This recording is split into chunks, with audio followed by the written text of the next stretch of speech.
too high.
Welcome, hey, welcome, ladies and gents, to the Link Up pre-show. I am joined here by the man with the most positive energy and all you need, Cyber Rank 10. I thought you meant Lux. I thought you meant you, Stars. I thought you were introducing. That was a great introduction for yourself there. No, I've been playing the other mech game.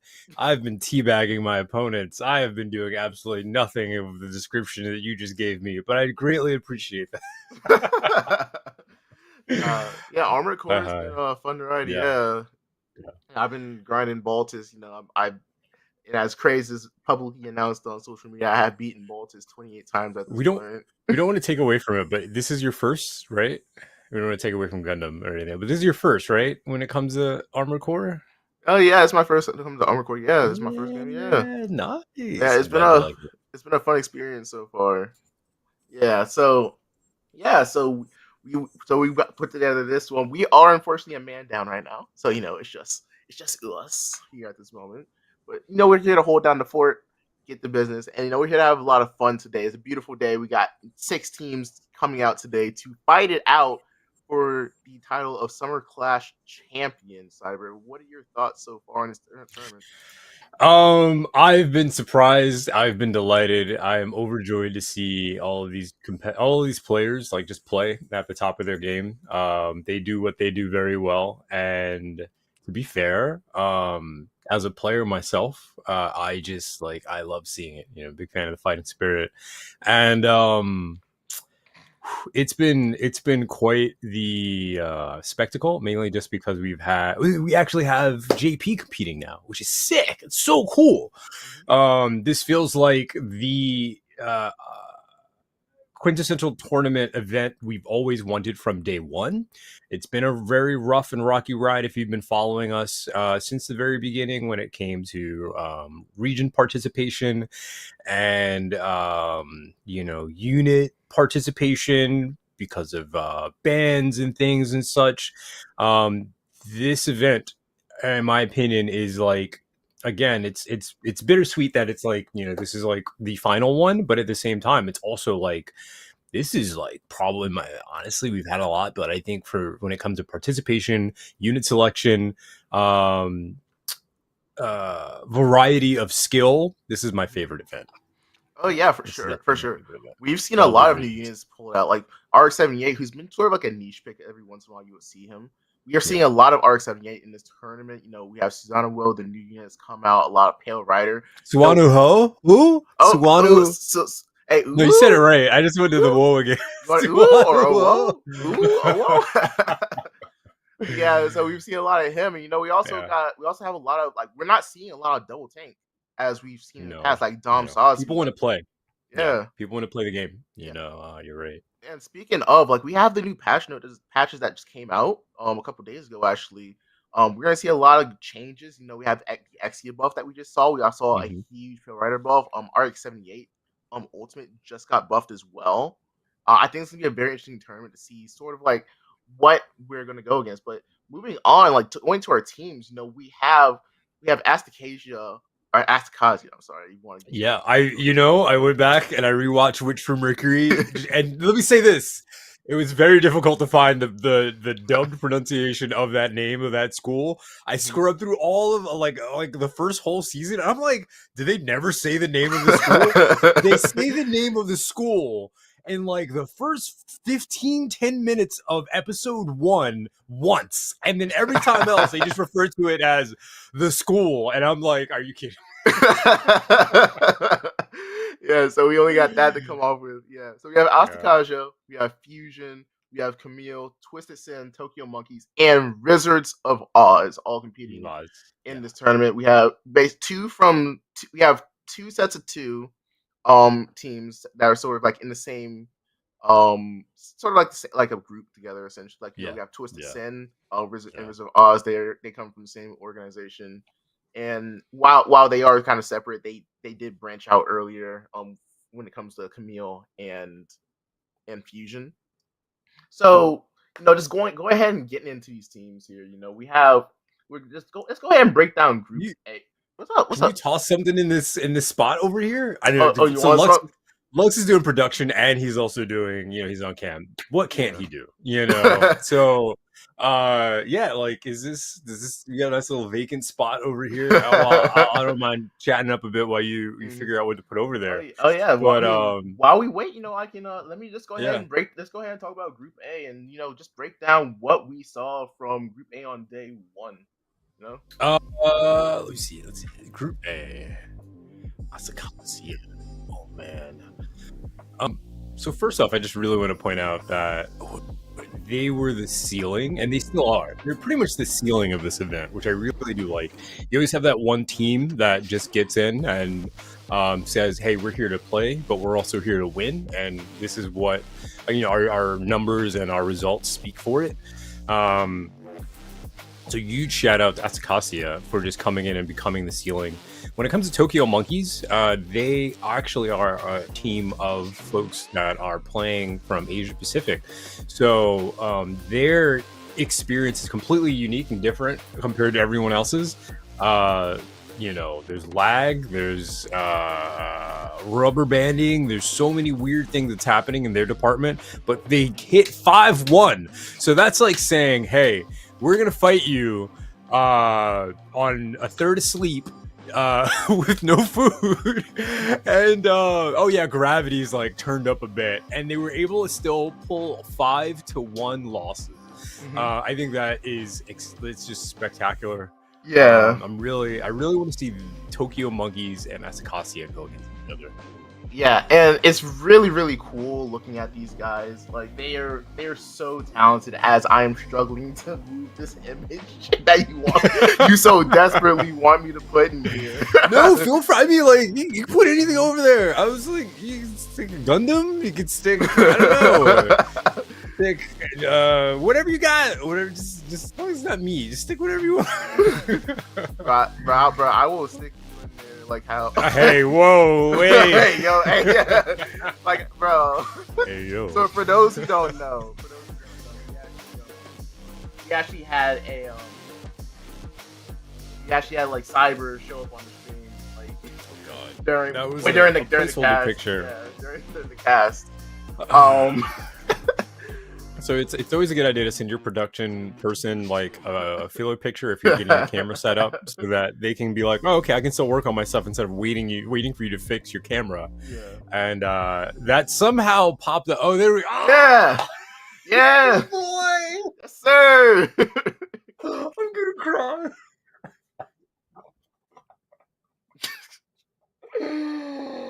Oh my god, I'm gonna cry. Oh. We got the Z2M here, Cyber's main. Yes, sir. Oh my god. Oh my god. I'm gonna cry. Yeah.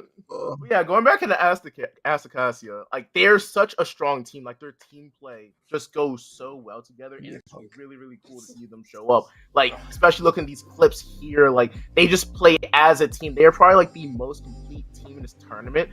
Like, I don't think they've done any roster changes during like the break. Like they just stuck together, thrown together as a team. Like, you say no roster changes? Yeah, I believe they have a badge, Wow. bro. If we gave out badges and awards, I'd give one out for that.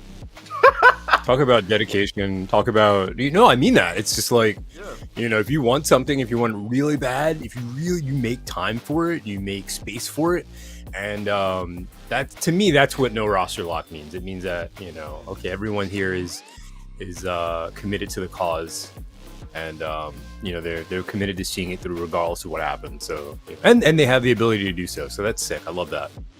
Beautiful ult I here. think it's rare in gaming. Yeah, beautiful ult right there. Mhm. Like you just see like throughout these. Oh, I remember this. Yeah. Oh, right? I love that. Yeah. Yeah. Like they are just so good at with their ult economy, Yes. and it just shows. And they're so good at zoning. Like right there, you saw they push everything as a unit. They don't take 1v1. They take everything together team, and it just helps them secure their victories. You know what I Like, loved that's about just what- this fight in particular? Yeah, A what's up? lot of the units that they used for that match were high Mhm. mobility units, Mhm. especially on thermal, where it feels like it takes you forever to get anywhere. And so it's so smart to have like Barb, even though they changed the rates of his boosts. It's so smart to have Barb and Zaku range and other units that just have the ability to get where you're trying to go to as quickly as you can, especially because if you can get there before the enemy, by the time the enemy gets there, they're going to be like tired and exhausted, so to speak, but you're already set up. And a lot of the times when it comes to having one up on your opponent, it's oh yeah, a lot of it is skill and aim and all that other stuff, but sometimes it's just setting yourself up to win. And if there's one thing I noticed about Asticassia is they set themselves up in positions where they have the advantage, and they put themselves in a stance where the enemy team now has to figure out, oh crap, they're here. How do we defeat them? Or how do we like get past them, opposed to, oh, this is an even fight and we're both fighting for the objective. I think it's very rare that we've ever seen them and another team fight. It's always been, we're here, you want this, you got to get through us, or we want what you have, we're making our way through, especially because when they're playing attack, they do a phenomenal job of grouping up. So I love to see that. Yeah, and their zoning is just so strong, especially like, and just going back on that team play thing, I think there's not one person on that team that stands out from the rest. Like they each do have their own moments, but like it's not like a TwistedSin where you have like a Hawklight and a Royal Fat Man, or like a Tokyo Monkeys where you have like a BCY or Headhunter. It's like everyone on that team has their moments to shine, but they're all so cohesive that it just like flows out together. My man, Cyber issue. I'm in awe. Like everything you're saying, I love all the words you're using. Those are my favorite words in the dictionary. And then I got my big boy over here, and then I'm here in the middle. I got you doing production, putting everything together. I got this guy who I wouldn't be having as much fun as I had with this game without this guy in the game. I'm 100% sure about that. I am 100,000. I would not have had nearly as much fun, cool clips and moments. But you're right. No one on their team really stands out in essence the way you may have in other team compositions, which is totally okay. It's just that when you're fighting against a team that has really good cohesion and they play as a group, like the one thing I've noticed is, and you'll see this today, and I really want everyone while you're watching to look out for these things, especially when any team that they're playing up against is on either attack or defense. When a team stays as a stack of more than 3, whoever's defending, it's usually like one person. It's like, all right, guys, I'm gonna defend the objective. You get everyone scattered all over the place, and then you have the opposing team, and they're a stack of at least 3 or 4, and then you have that one unit. And he's like, I can't kill all 4 of these guys. I can't kill 4 of these guys at once, but they can all hit me once. And I think it goes to show that I feel like if there's one thing that it's so funny because like we've been playing these multiplayer games for so many years, but like you play Apex, you play so many other games. How many games would you say where instead of everyone trying to be the guy or that gal and like soloing the team, if 3 people all clicked one person, that person's gonna go down, and it takes it's so much easier and it's so much less, a lot less energy that you have to like use and skill. Everyone just click this one person and they go down, and then you just keep that going. Hey, click this guy, boom, click this guy, boom. Oh wow, the enemy team's gone. So that's what they do well. So I think any team that goes up against them, their teamwork is being put on the line. And if they're in a situation where it's like 3v1 and it's always a 3v1, then it's like, bro, like Mhm. we need to group up after respawn and fight these guys as a team because that's how they're fighting. Yeah. Yeah. Now moving on, we have Tokyo Monkey second place in Group A. Like they're a good team as well. Like you can tell they came in this game. Just mind you, we had the option for the higher seeded team to play on their server. They said, "No, we're not doing that. We're going to go to North American servers. We're going to take it to your home ground, and we are going to dominate." And they have done that so far. They've been so good at it. Like look at these highlights here. Like their team play with these. Like I was talking about Asticassia, it's good, but you do see them spread out a lot more. They're covering a lot more ground. You have Headhunter on the Dynamis, just going around clicking heads, doing these things, you know? So, we've always wanted a LAN event, and I think this speaks to it right here. The fact that their team, Tokyo Monkeys, went 5-1.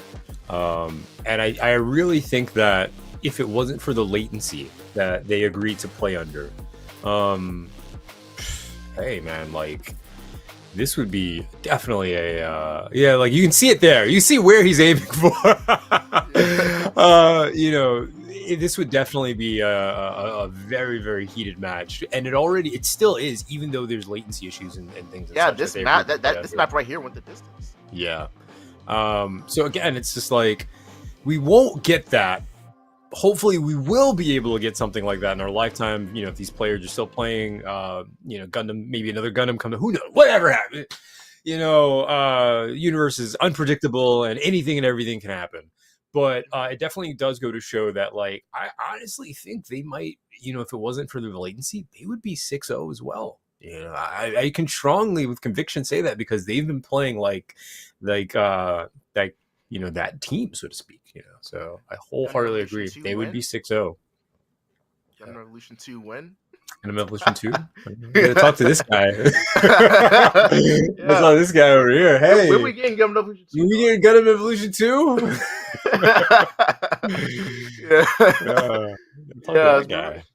Yeah, and it's fun to watch them play. It is because they're just so exciting. Like they might not have the best moves. Like for example, Asticassia, you saw round 1, it looked like it was gonna be a stomp. Round 2, they came out the gate swinging, and they brought it back. And then the final third round was definitely close. It came down to the wire, where Asticassia was able to bring it through. So watching Tokyo Monkeys was just such a fun experience, especially from the bat side. I'm back in the staff booth, just doing my work with the moderators and everything, make sure the stream's well.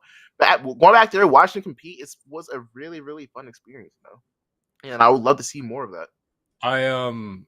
Like I said before, they all play, like all of the people pretty much on their team, with Headhunter standing out. They all play just about every day. They stream the game just about every day.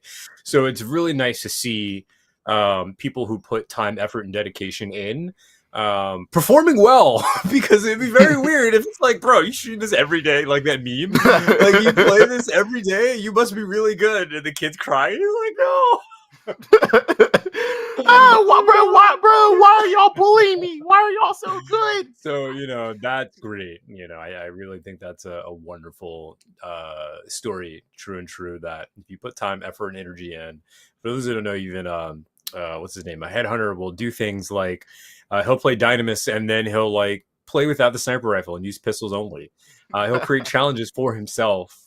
Just something you do when you've been playing the same game for hours and weeks and months on end. Kind of try and mix it up a little. So I love seeing that they're performing very well, regardless of the circumstances of their latency. But yes, very cool to see. Love that. Good for them. And moving on to our final team in Group A, we have TwistedSin. TwistedSin, obviously not coming in as strong as they would like to. They're down 2 players. Asor, is off right now, and then you also have also lost another player, unfortunately. So they were able to get Boone Diggles to come and fill in for their team. Now, obviously not as strong as they wanted to come to this tournament. They didn't have that great of a start, especially as you watch our stream matches.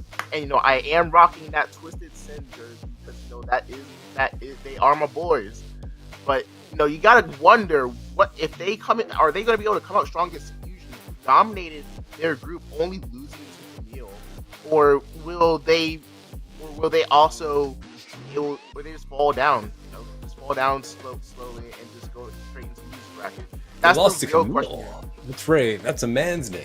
Kamille is a man. No, look at that. There's there's a lot that their team's able to do in this tournament, especially when it comes to just showing off their skill as individual players. Cool Cheese, another streamer for the Gundam Evolution category, has been holding it down, and again, it's really cool to see a lot of these names. Royal Fat Man, who's been in this since the Init started, and proving he's one of the best Zaki 2 melees in the world as well. Excuse me. He was also proving he's one of the best Zaki 2 melee players in the world. I believe that. Oh, totally. Yeah. I can totally believe that.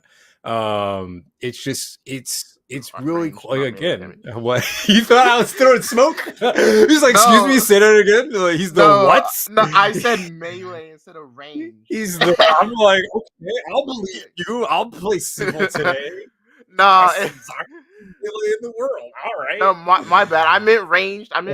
Not melee. I messed up. It was my fault. I'll be humble. Okay, sure. If that's say my show's my big girl good. All right, yeah. If you want to say that, I'll agree. Whatever. Yeah. Zaku 2 Range has also had a lot of different changes. But what's so funny about Zaku 2 Range is they were like, when this character who has a lot of mobility and great escape needs more mobility. You know what this character really needs? Needs more mobility. Let's give him an extra dash. Right? Let's give him an extra dash.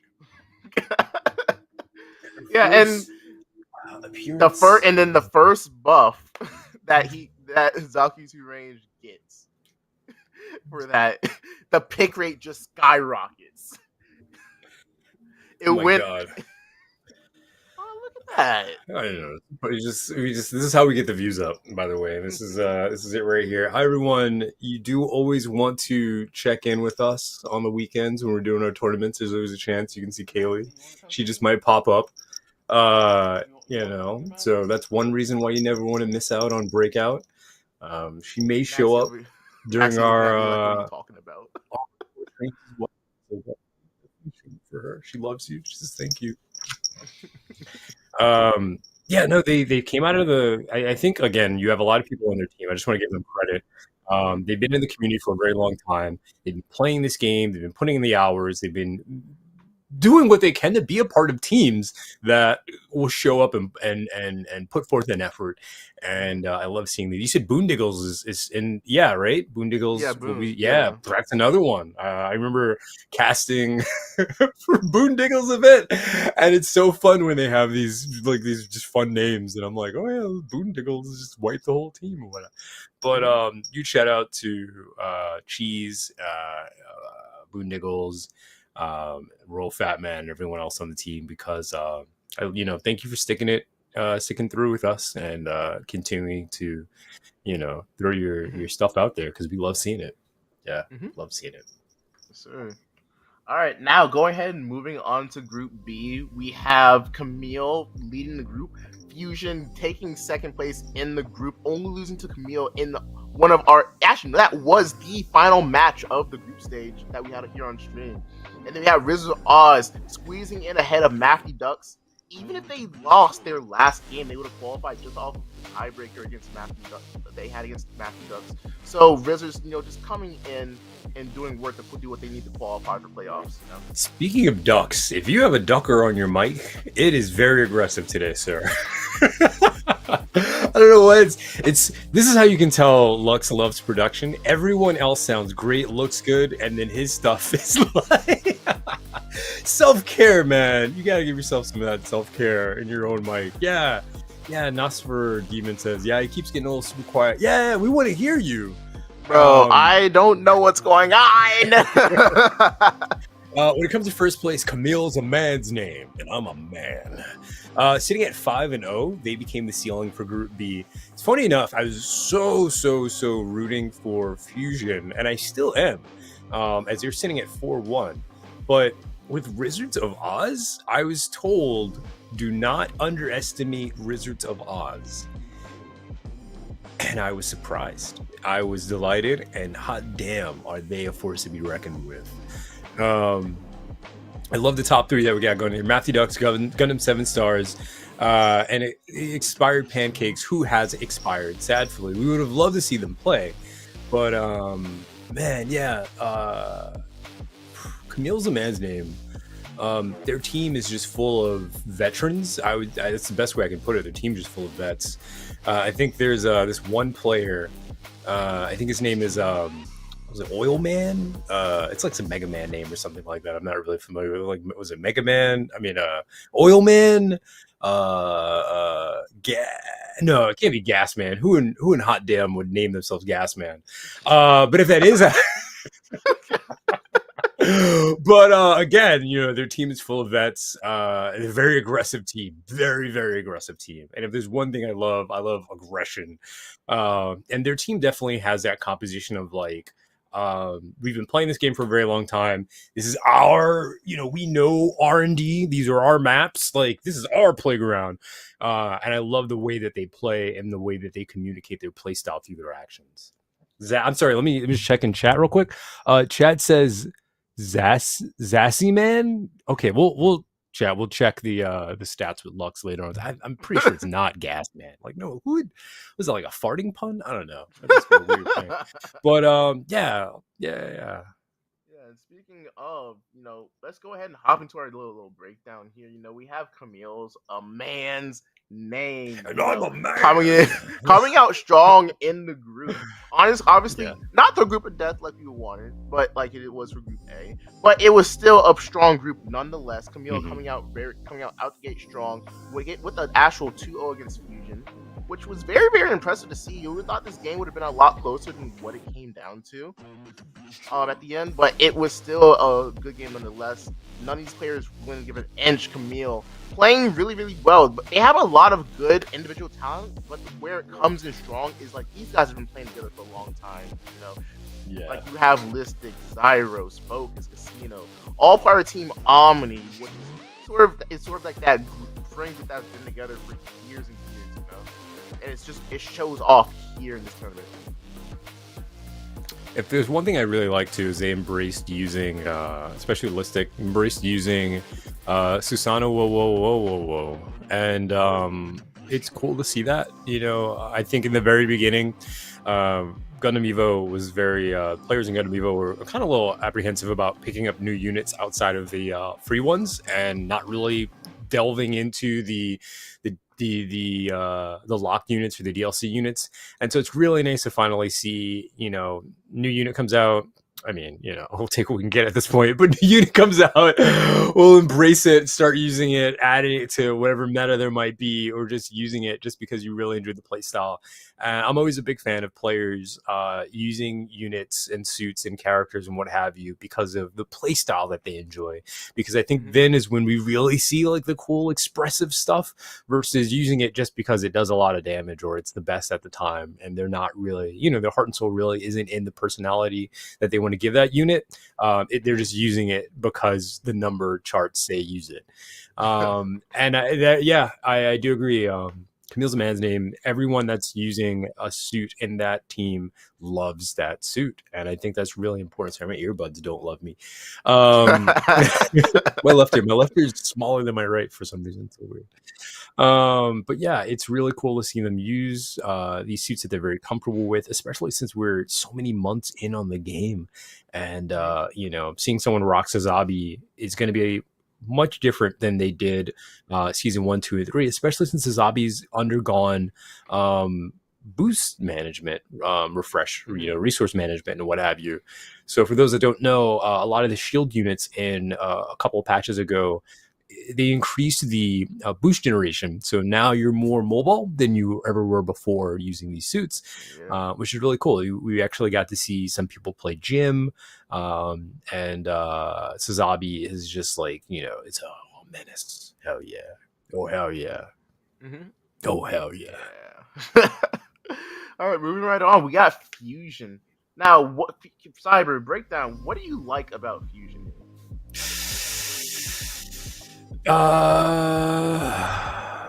Let me I mean, that was a good question, but I have a better question. What's the best parts about Fusion? Okay, that I can answer. So, Fusion has just honestly come in and they showed themselves as like one of the most like aggressive teams with tons of bravado. When we were on the harbor map a minute ago, we were watching how they were able to just, own their ground. I remember before I was saying how it's nice to see some players play in an essence of as a team. I think Fusion does a really good job of just not just playing as a team, but like being able to contribute individual performance that overwhelmingly pushes their team towards the winning degree that they need to get. And it really suppresses the enemy team because it puts the enemy team in a position where they're like, how do we deal with this? So I think that's one of the things I really like about Fusion. Their level of aggression makes the enemy team just, if they have a strategy going in, it's like everyone has a strategy until you get hit. And their fusion cores are explosive. So I really do enjoy the fact that Fusion is just playing in this event. Yeah, and I have to agree with you. The amount of pressure that this team is able to dish out on any other team that they go against, Yeah. like for example on that harbor map, like they played range, like, and they were able to do it so efficiently. They just zoned out the map so well that no matter what lane the other team tried to push, they could literally just collapse on it, and it was sort of like a pincer effect. So like there was no way for that team to like survive those team fights, and it just Yeah. shows. And I just think for if Fusion can find a way to key that to the other maps they do, because a Yeah. lot of the maps they do, they play them well, but especially against that Kamille map that we saw, it's sort of like all the plans they had were good in theory, but they never really like collapsed on it. They just moved in as a train, and they just like put themselves in between the other team. If that makes sense, Camille. If that makes sense. It Like makes they were sense. like they put themselves in the middle. If they can find a way to like get those flanks going, get those pincers going on their own side, I think they can find a lot of success going forward here. Yeah. There's just again, that's why it's so important that they, had those opportunities where they were in situations where they didn't come out on top. Mm-hmm. That stuff's hell of important because then it allows you to iterate and go back and figure out, okay, we're close. What do we need to fix? And what's the little thing that we need to tweak in order to really pull our team together. And they're there. They're definitely there. Again, everyone last weekend got the opportunity pretty much to fight a team that was what they aspired to be. And so we even saw some situations where two teams fought a specific, two teams fought one team, and then they were both like, okay, we both got knocked down, but now we know what we should be doing thanks to the Mm-hmm. teams that knocked us down. Let's have some great games, so that stuff's really inspiring. And it's just, again, Gundam Evolution is unlike any other FPS shooter I've ever seen. I've commentated for Overwatch, and I've commentated for Apex Legends, and I think when it comes to Gundam Evolution, it's just once those gates open, bam, bam, everything's happening. People are going down, abilities are going out, objectives can be ninja'd for, by Ash or Mm-hmm. Methis or anyone that can sneak Oh yeah. behind. There's so many plays that you can make as an individual, opposed to other games where you are forced to work as a team. And not to downplay teamwork, but in Gundam Evolution, sometimes we saw it too, where, if everyone's pushing the objective and you're the last guy and you're like, you know what, I'm going to stall the enemy team so that they can't get to the next objective. If they fall for it, it's going to work out in our favor. And we saw stuff like that happen last weekend. And I can't really see that happening in any other game. Yeah, I really can't see that happening in any other game. Oh yeah. Yeah. Yeah. And just gonna go ahead and shift gears. I said swift instead of shift. Just the shift All that armor gears core. here. Yeah, I'll record, man. That armor core. Yeah, just playing fast, man. I gotta play fast. You know, I'm Man, rocking yeah. the double barrel shotgun. Just rushing into Whew, people's I faces. You feel know. you, man. Before the Yeah. show started, Stars is like, he's like, "You alright, Cyber? You feeling okay?" I'm like, my brain was just like, man, it's Armored Core for 8 hours, and it's just Hey, colors, light, sound to be effects, and all this other fair, stuff. I am on 0 hours of sleep right now. I am on zero. I have been up for over 24 hours. So Oh I'm just running man, off of pure fight, what Cyber calls pure fighting spirit. yeah, You it gets know, you through sometimes, especially those yeah. work shifts and stuff like that. You know, fighting spirit and a Starbucks coffee or whatever, Dunkin' Donuts. You know, it gets you through. We're not sponsored. I'm just saying, make it at home too. You know, Hey, nice, shake it up. hashtag sponsor us. I don't want sponsors from those No, guys. That's all right. no, but like I was saying, shifting gears Years. into our final team, we have the Rizzards of Oz. That's You know, right. just coming out here. Honestly, probably one of our dark horse teams here. They're coming out really strong here, giving us good games against Mafia, against Fusion. Like this is a team that you know. While they don't have as much, I'm going to say tier 1 experience against all these great teams, because they are coming from the CIL.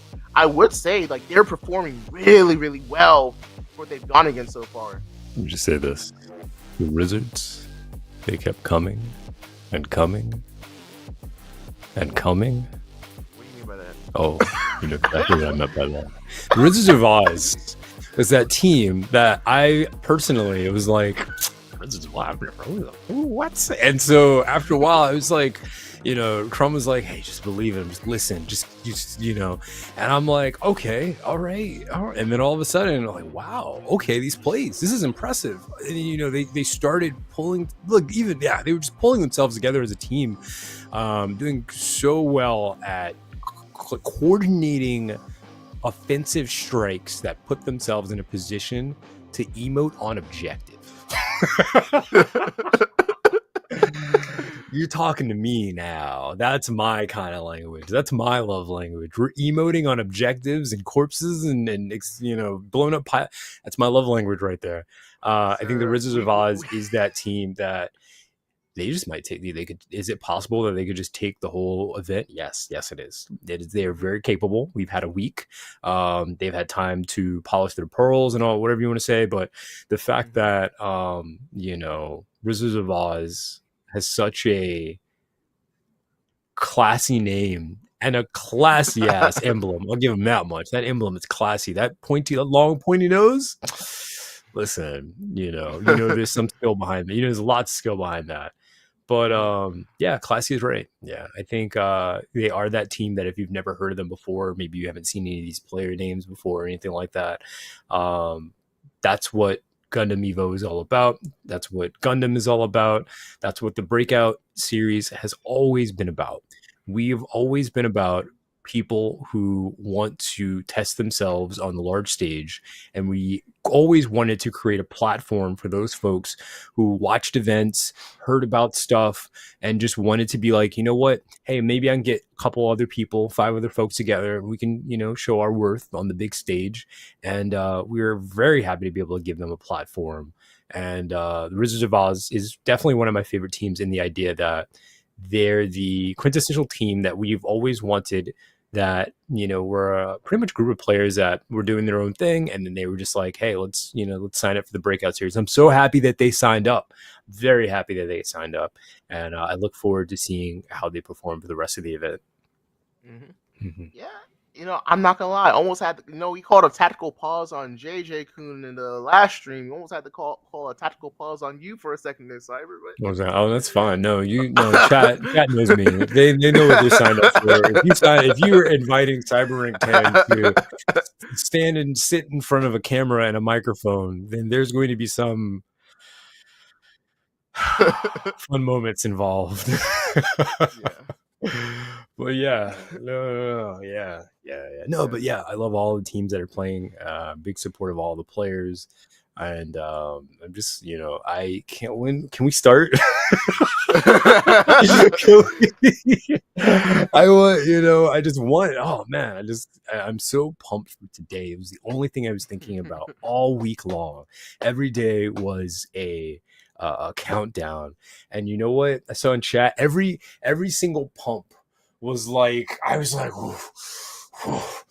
breakout series this weekend. Look at it. Shirts ripping and all. Look at I just can't contain it. This breakout series. I'm breaking out, But moving on to our next topic here. Yeah, we got Apex Stuns NA. Now, don't take this the wrong way. I'm not saying that they are completely destroying NA. I'm saying this in the sense, right? Can't be here for this. I'll come.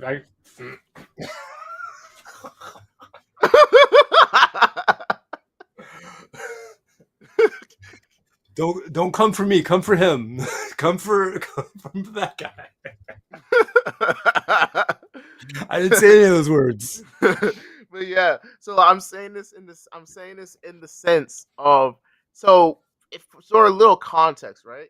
We had a team called OTP. Yeah. They ended up placing third place in the Triple GP. Right. They were also signed up to play in our event. So I'm asking this question as in the sense of, if OTP were to compete, they were going to be put in Group A. Would we have potentially seen two teams come out of Group A, the Group of Death, from the Asia Pacific, or we still be in a situation here where we only have one team? I think we'd still only have one, because I think they would cannibalize themselves. I think that they would knock each other out. Yeah, I think that's what would really happen. I don't think that we would see. I think that Asia Pacific really wants to fight in A, and I think that's the fight we want to see. I think that's the narrative that we want. And I think that they fight each other enough. They got a whole ranking system that works. Like,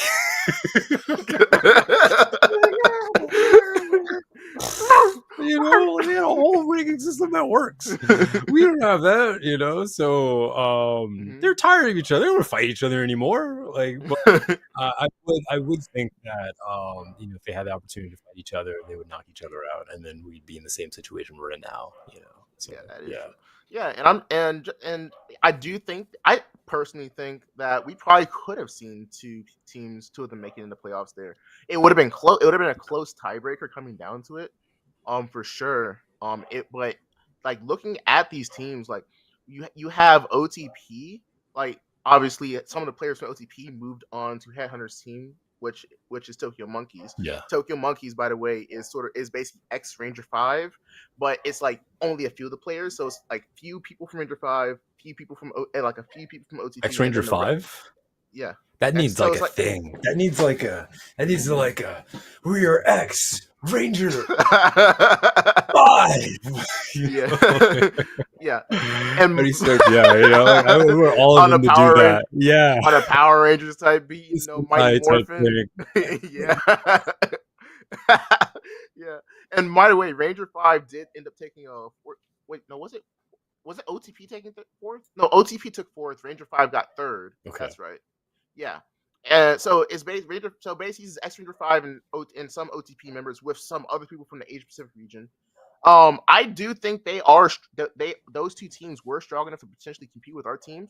I just think it would have came down to the wire whether or not we would have seen two. Personally, for me, I swear every time you say OTP, I keep thinking ODB, and I'm like, oh dirty bastard. It's playing Gundam Evolution. Oh my goodness, Cyber. That's the soul, but okay. Got some culture in our bracket. All right, okay. Yeah, again, I think that I don't think Asia Pacific really. It's admirable if they're playing under light and seeing the conditions that they're playing under and all that other stuff. But like, I don't think many people would be like, I don't really want to do that, So I do appreciate them sticking together and forming a team and being Tokyo Monkeys. So it's also Tokyo Monkeys is such a whimsical name.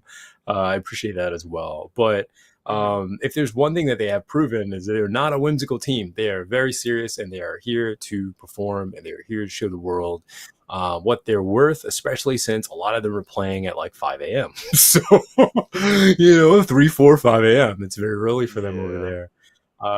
So again, this is what we wanted to see this in land. That was I just want everyone to know the bigger picture about all of this was like we really wanted things to get to a point where we could have maybe fly the teams out to Japan, and we got like a whole nice Tokyo Stadium where I don't know if that place exists, but we'll just say it does. And a whole Gundam thing, and all 12 players are sitting across from each other, and we had a really beautiful Gundam Evolution event in a land stage.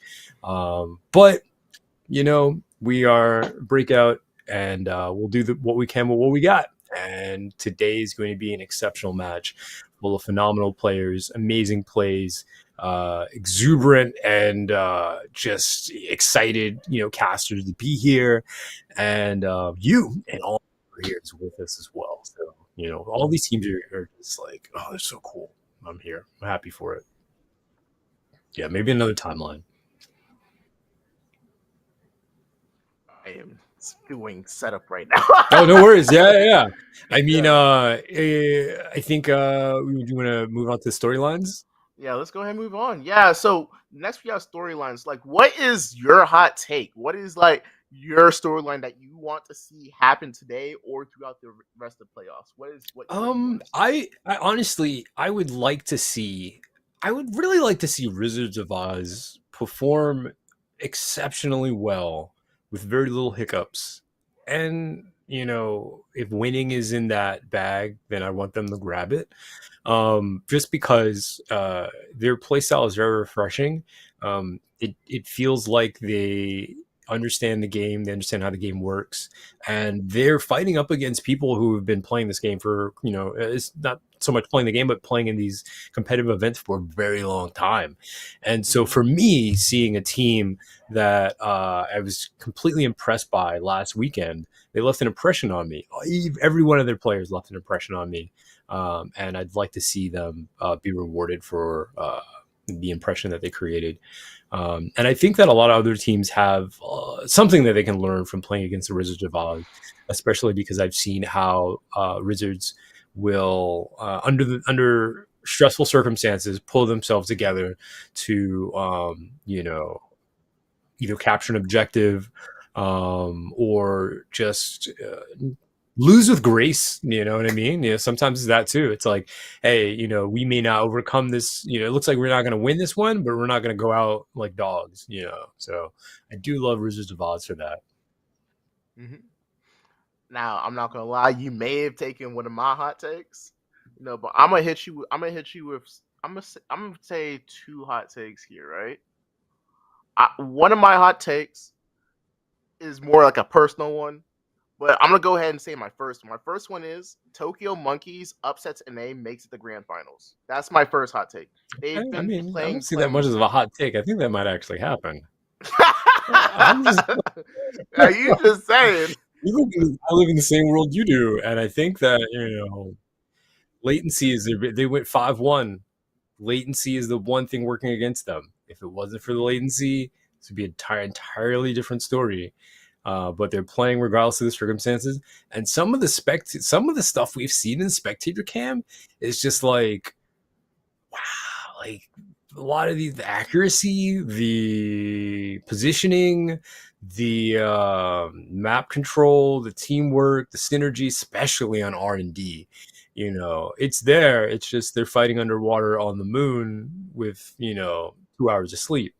So yeah, I definitely wouldn't see. That's what I was saying. Like, I think I would love to see Tokyo and Riz go against each other just to see how that goes. But definitely think Tokyo's gonna get up there as well Yeah, and they've in been grand playing finals. so strong. Obviously, obviously, if you want to take a look at the bracket here real quick, we can go ahead and take a look at that bracket Would you that we say have that for today. again? Oh, You you can, couldn't yeah. hear me. There you You go. couldn't hear me. Yes. Okay, no. So looking at the bracket that we're going to go into today here, we are going to have Tokyo Monkeys going against Rizzards of Oz first, Mhm. and then we have Kamille. They have them going against Kills Man's Name. Now, one thing I do want to say is Tokyo Monkey if they do make it into the semis and beat Rizzard after beating Rizzards, they are gonna have to go against Kamille, and then they're gonna have to go against Asticassia, or the winner of Fusion versus TwistedSin. Right. And none of these teams are slouches by any means. This is gonna be a Right. very, very hard upper bracket for them to go through. So it's gonna be very interesting to see how they do going forward. Tokyo Monkeys versus Wizards of Oz. Fusion versus TwistedSin. These are two phenomenal matches that you do not want to miss. Especially when we're going to find out who lands on Kamille and Asticassia. And then, I mean, that final bracket, it's just, I don't know, man. I don't get anxiety, but I feel very anxious right now. You know, anxiety is not something that visits my doorstep very often, but she's banging at the door right now only because I want to see that fight at Tokyo Monkeys versus Rizzards. I was just talking about it a second ago. And then, you know, the wild part is just like, okay, they're going to fight, but then whoever wins fights against Kamille. You know, I said it last weekend. I would love if every team won. That's not realistic. Only one will win. I will cry, scream, throw up when any of these teams are eliminated. But I just, you know, right now I'm just gotta. I want Rizzards. I want Rizzards to beat Tokyo. I want Rizzards to beat Kamille. I want Rizzards to get to the end, and then I want them to fight Asticassia. I'd like them to fight that. What is going on over there? Oh goodness gracious! Who's that? Oh, it's not. Give me a second. Give me a second. Is that? Is that a Wild Wonder Shop? Who's that? What are you doing to my boy? I don't know. I don't know what you're talking about. What's going on back there? I don't know. Kamille, you okay? You well over there? Nah. So my second take is TwistedSin goes out early but makes a Cinderella story lower bracket run to make it to the grand finals. Okay. That is my second and my more personal. All right. that was my more personal hot take there, my storyline for today. Yeah. So yeah. So anyways, Cyber, we're going to a new season. You know, we're in a new season. Yeah, we're in a new season. Like, how do you think?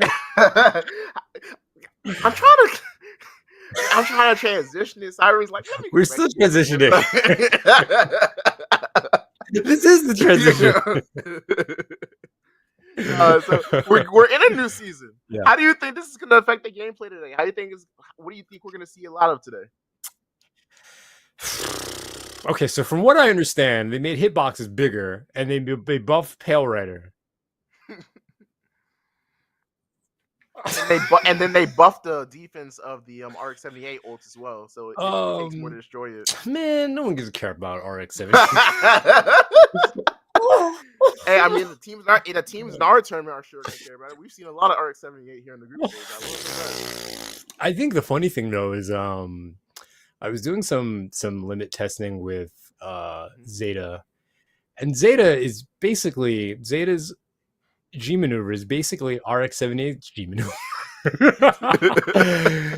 You do the thing, you grab the thing, you throw the thing, and then you shoot the thing, and then you stand there for 1,000 years so that sniper can headshot you. The biggest difference, though, is Zeta has to actually shoot. Well, I mean, Gundam has to shoot it too, but Zeta can like throw it.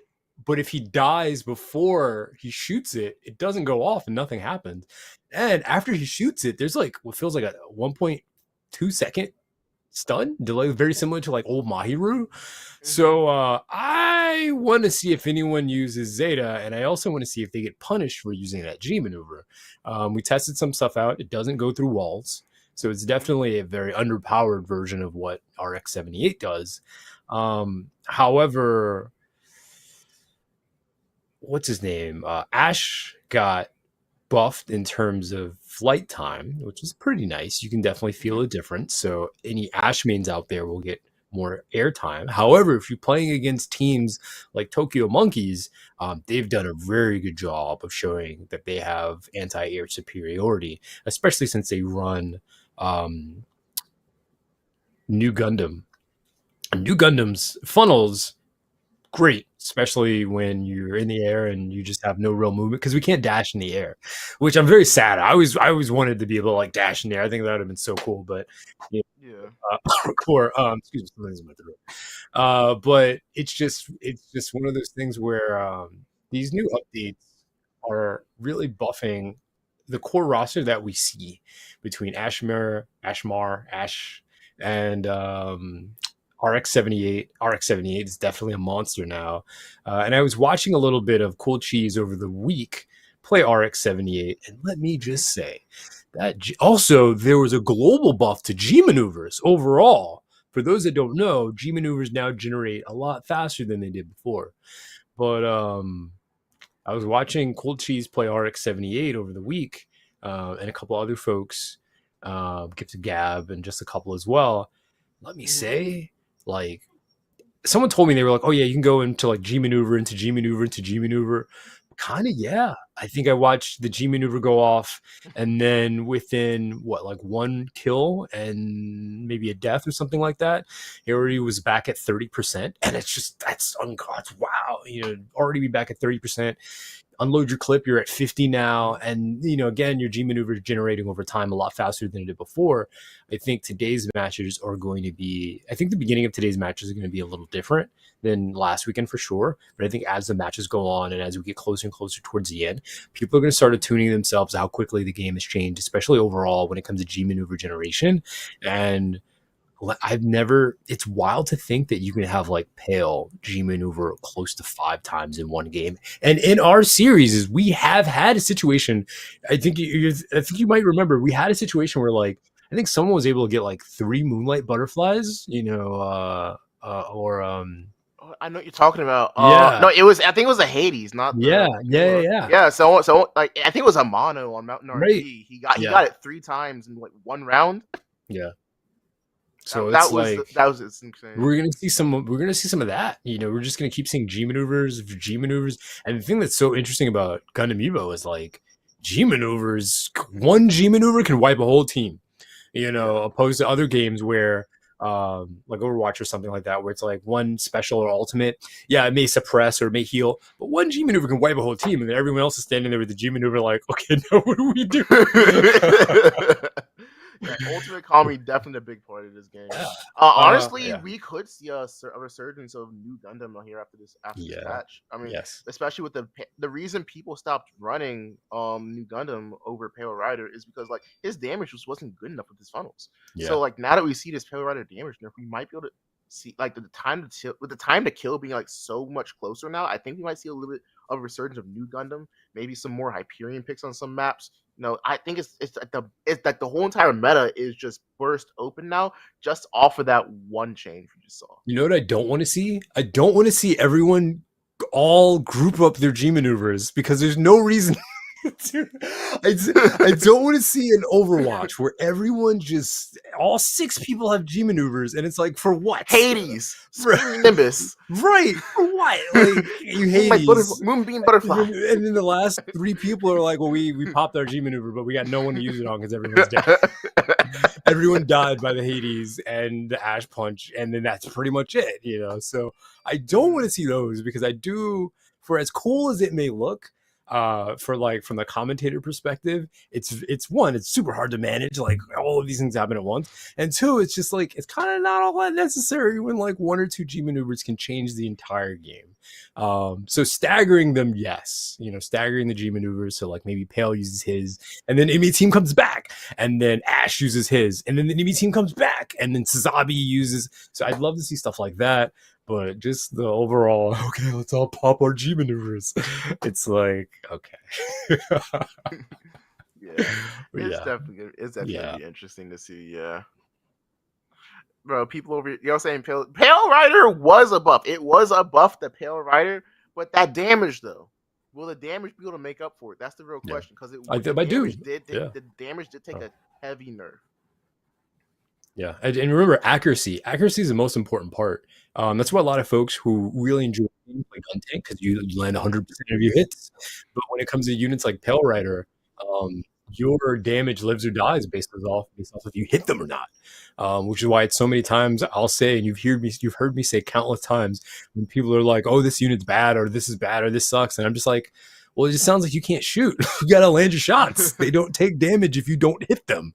If you're not hitting them, then like, yeah, they're not gonna die. So land your shots. Land your shots. Land your Yeah, for shots. sure. Yeah. Land your shots."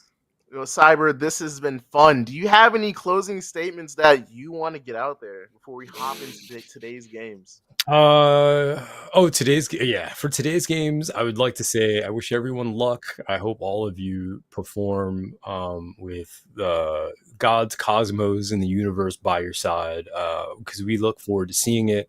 We want to be able to talk about today's matches for the next 10 years. And then when it comes to Gundam Evolution overall, I just want to say that everyone that banned and wanted this unit Melee Zaku nerfed in the very beginning of Gundam Evolution, so disappointed in all of you. You suck. You couldn't hit him. You couldn't Hey, kill him. He wasn't involved. You might as well put my mic now because I'm really going to go off. But for everyone that...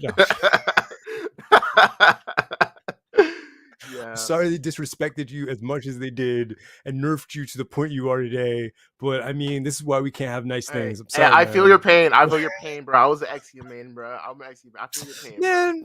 Exia. Hey, all they had to do was add damage fall off to the daggers. That's all they had to do, bro. They said, "Nah, we're taking damage away."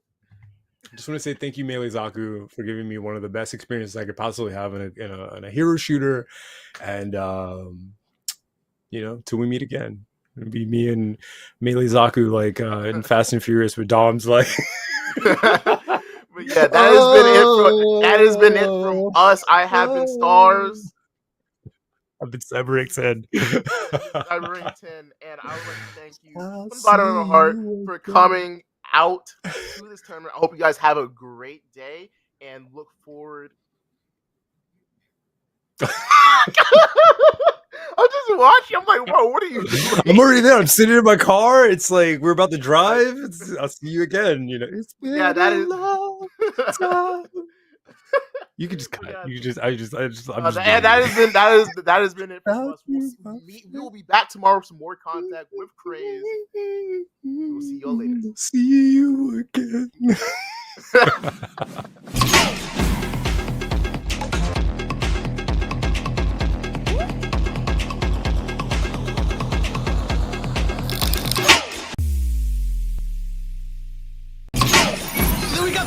Kills in a row with different G maneuvers. That's going to be a full team wipe. Can anybody get on points? Is the reverse sweep going to happen? Devotion going down. Nobody's left, and the reverse sweep is completed. Welcome to the Gundam Evolution Summer Clash. 20 teams from North America, Europe, Asia Pacific, and South America will battle it out across 4 action-packed days for the title of Gundam Evolution Summer Clash Champion. 10 invited teams and 10 registered teams will fight across 2 stages, the group stage and the playoffs. Starting with the group stage, teams will be split into 2 groups and fight through a best-of-1 single round robin bracket. At the end of the group stage, the top 3 teams from each group will qualify for a double elimination playoff bracket, with the 1 seed from both groups securing a first round bye. Each match within the playoffs will be a best-of-3 format leading up to the grand final. The grand final will be a best-of-5, with the upper bracket finalists being granted an advantage in the map ban phase. For the Summer Clash, we have updated a map ban system. Teams will pick and ban between 9 maps to determine where the battle will commence. The maps that will be in rotation for the Summer Clash are Canyon Base, Colony Trading Post, Harbor City, Lunar Comm Station, Ministry of Defense, Missile Base, Mountain R&D Lab, Thermal Plant, and Underground Command Center. Which team will break the ranks and become the 2023 Summer Clash Champion? Suit up and sortie, pilots. It's time to earn your stripes.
Hey everybody, we're here. We've got the Breakout Esports Summer Clash for Gundam Evolution. I'm so happy to be back. I haven't seen all of you in a long time, but I'm joined right now by Ryan Natera. Hey buddy, what's going on? We haven't actually casted for a really long time together. Last I heard it was a MOBA. That now we're back into this pseudo hero shooter, right? We're now in the Mobile Suit Gundam kind of field here, and I am excited to be back with you at least. How are you doing for Summer Clash? Wait, this is an Armored Core? Wait.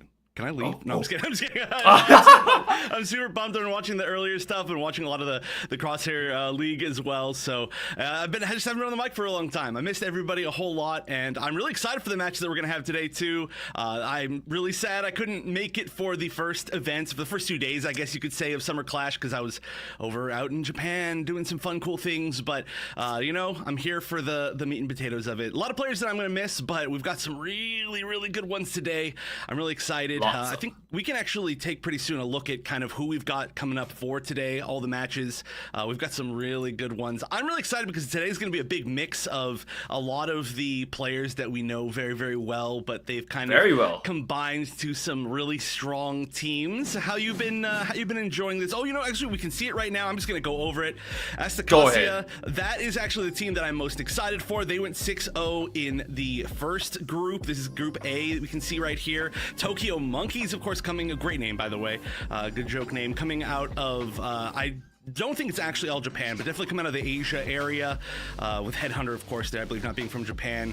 TwistedSin also qualifying out of Group A. Unfortunately, both of Satoru's teams very close. Extended Warranty and Portland Burnsiders, who we do love very much, did not quite make it, but I did love seeing them all play. A lot of, like I said, familiar names within all of them. I'll talk a little bit more about the teams when we actually get to them, but Asticassia is definitely the one for me to look at for this I'm not week. so sure, Chef. My go-to, if you're watching last week, y'all know that I am a favorite when it comes to looking at the team logos as well. But then again, looking at the roster here, Tokyo Monkeys has definitely surprised me quite a bit. Good logos, good players, that is what I'm looking forward to.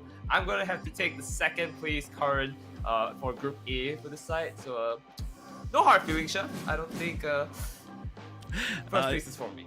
Yeah, you know, I think that's fair. But there's one true rule, I would say, which we can see right here, and that's that if you choose some stupid Gundam-related name, and I say that in the most complimentary way, you just become the most broken team of all time. So that's what we saw Asticassia 6-0 in that last one, and then undefeated here is Kamille is a man's name.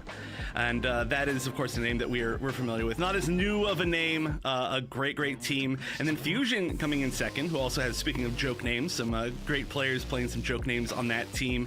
And Rizzards of Oz, that's actually such a good name, but they made it in a really tough pool. Matthew Ducks, as you could see, was kind of going to be between them, who was going to be qualifying in that top 3 spot. And then Gundam 7 Stars and Expired Pancakes down below. But now we get a chance to see these players and these teams from these pools play against each other, which is really exciting. I mean, they, you know, anybody from A hasn't fought B hasn't fought A, but it's time for them to mix. My poor Matthew Ducks. They were my shining stars. They had everything I wanted.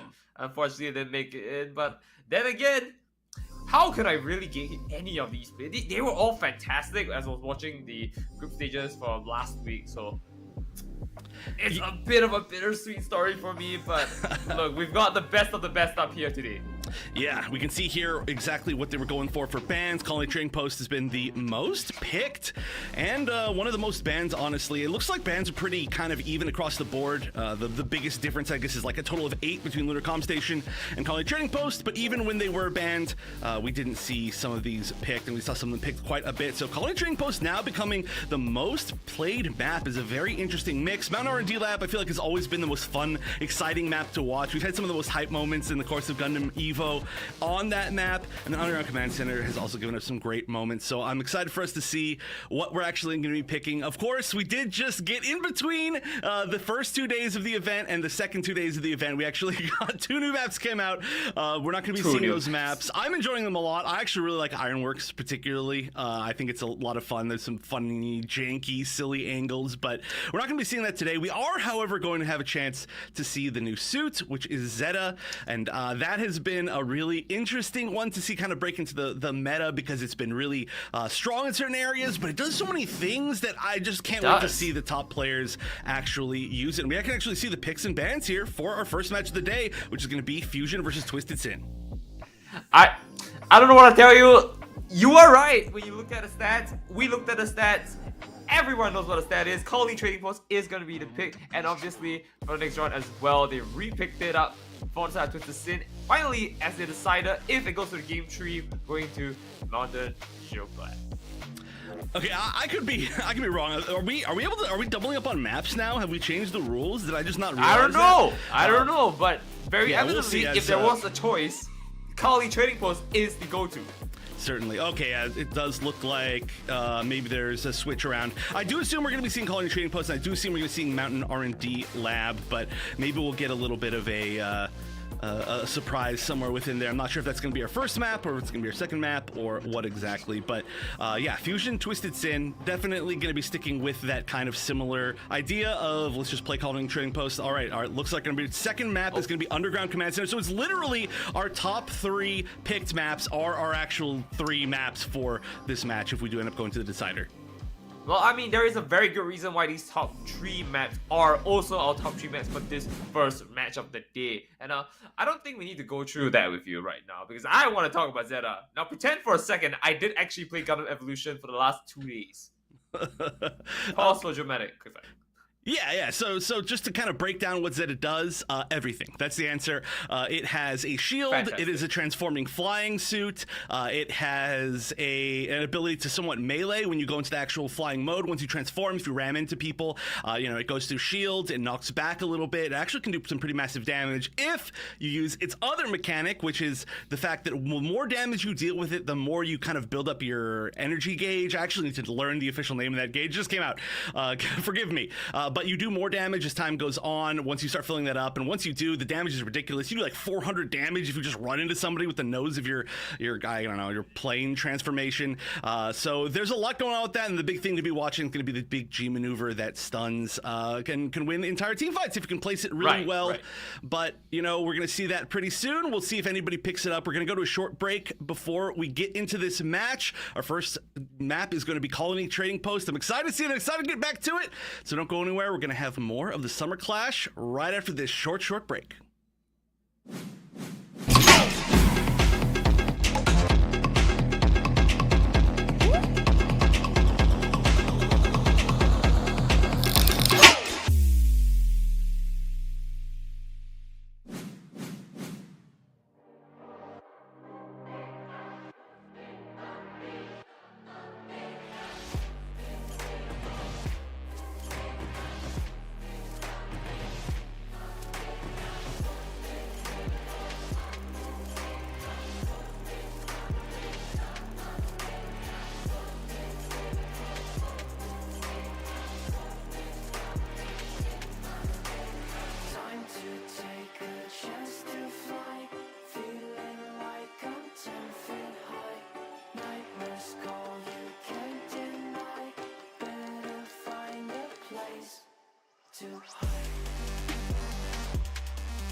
Oh god, I swear to god, I thought we were on. We are. Welcome back, everybody. Here we go. First match of the day, Fusion versus TwistedSin. The second seed out of both of the groups going to be seeded up to play against each other. I do assume that it's going to be 2 versus 2, 1 versus 3, 3 versus 1. So we can see a lot of these players. Of course, VCY and Anataka, I love the name switches there. I know that one of them is Jets flying.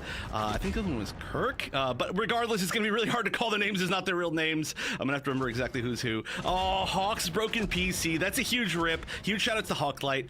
Running into a bit of a gas man problem, I think, as far as the not being able to make it here. So again, huge shout out to Hawklight, of course, an amazing player. But we can see on both sides. It looks like starting out on the offense is going to be Team Fusion, and we've got some classic picks here. Neo Nile on the Pale Rider. We've got TZM on that Zaku to range. That's going to be amazing, and we do actually see the, it's kind of hard to see a lot of the new DLC suits there.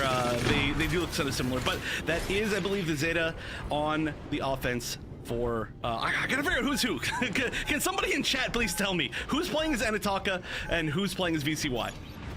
All I know is that there's a giant hulking suit, and it looks amazing, and it's gonna run down straight as the attacking side. I mean, like, if I wanted an attacker, that's my pick.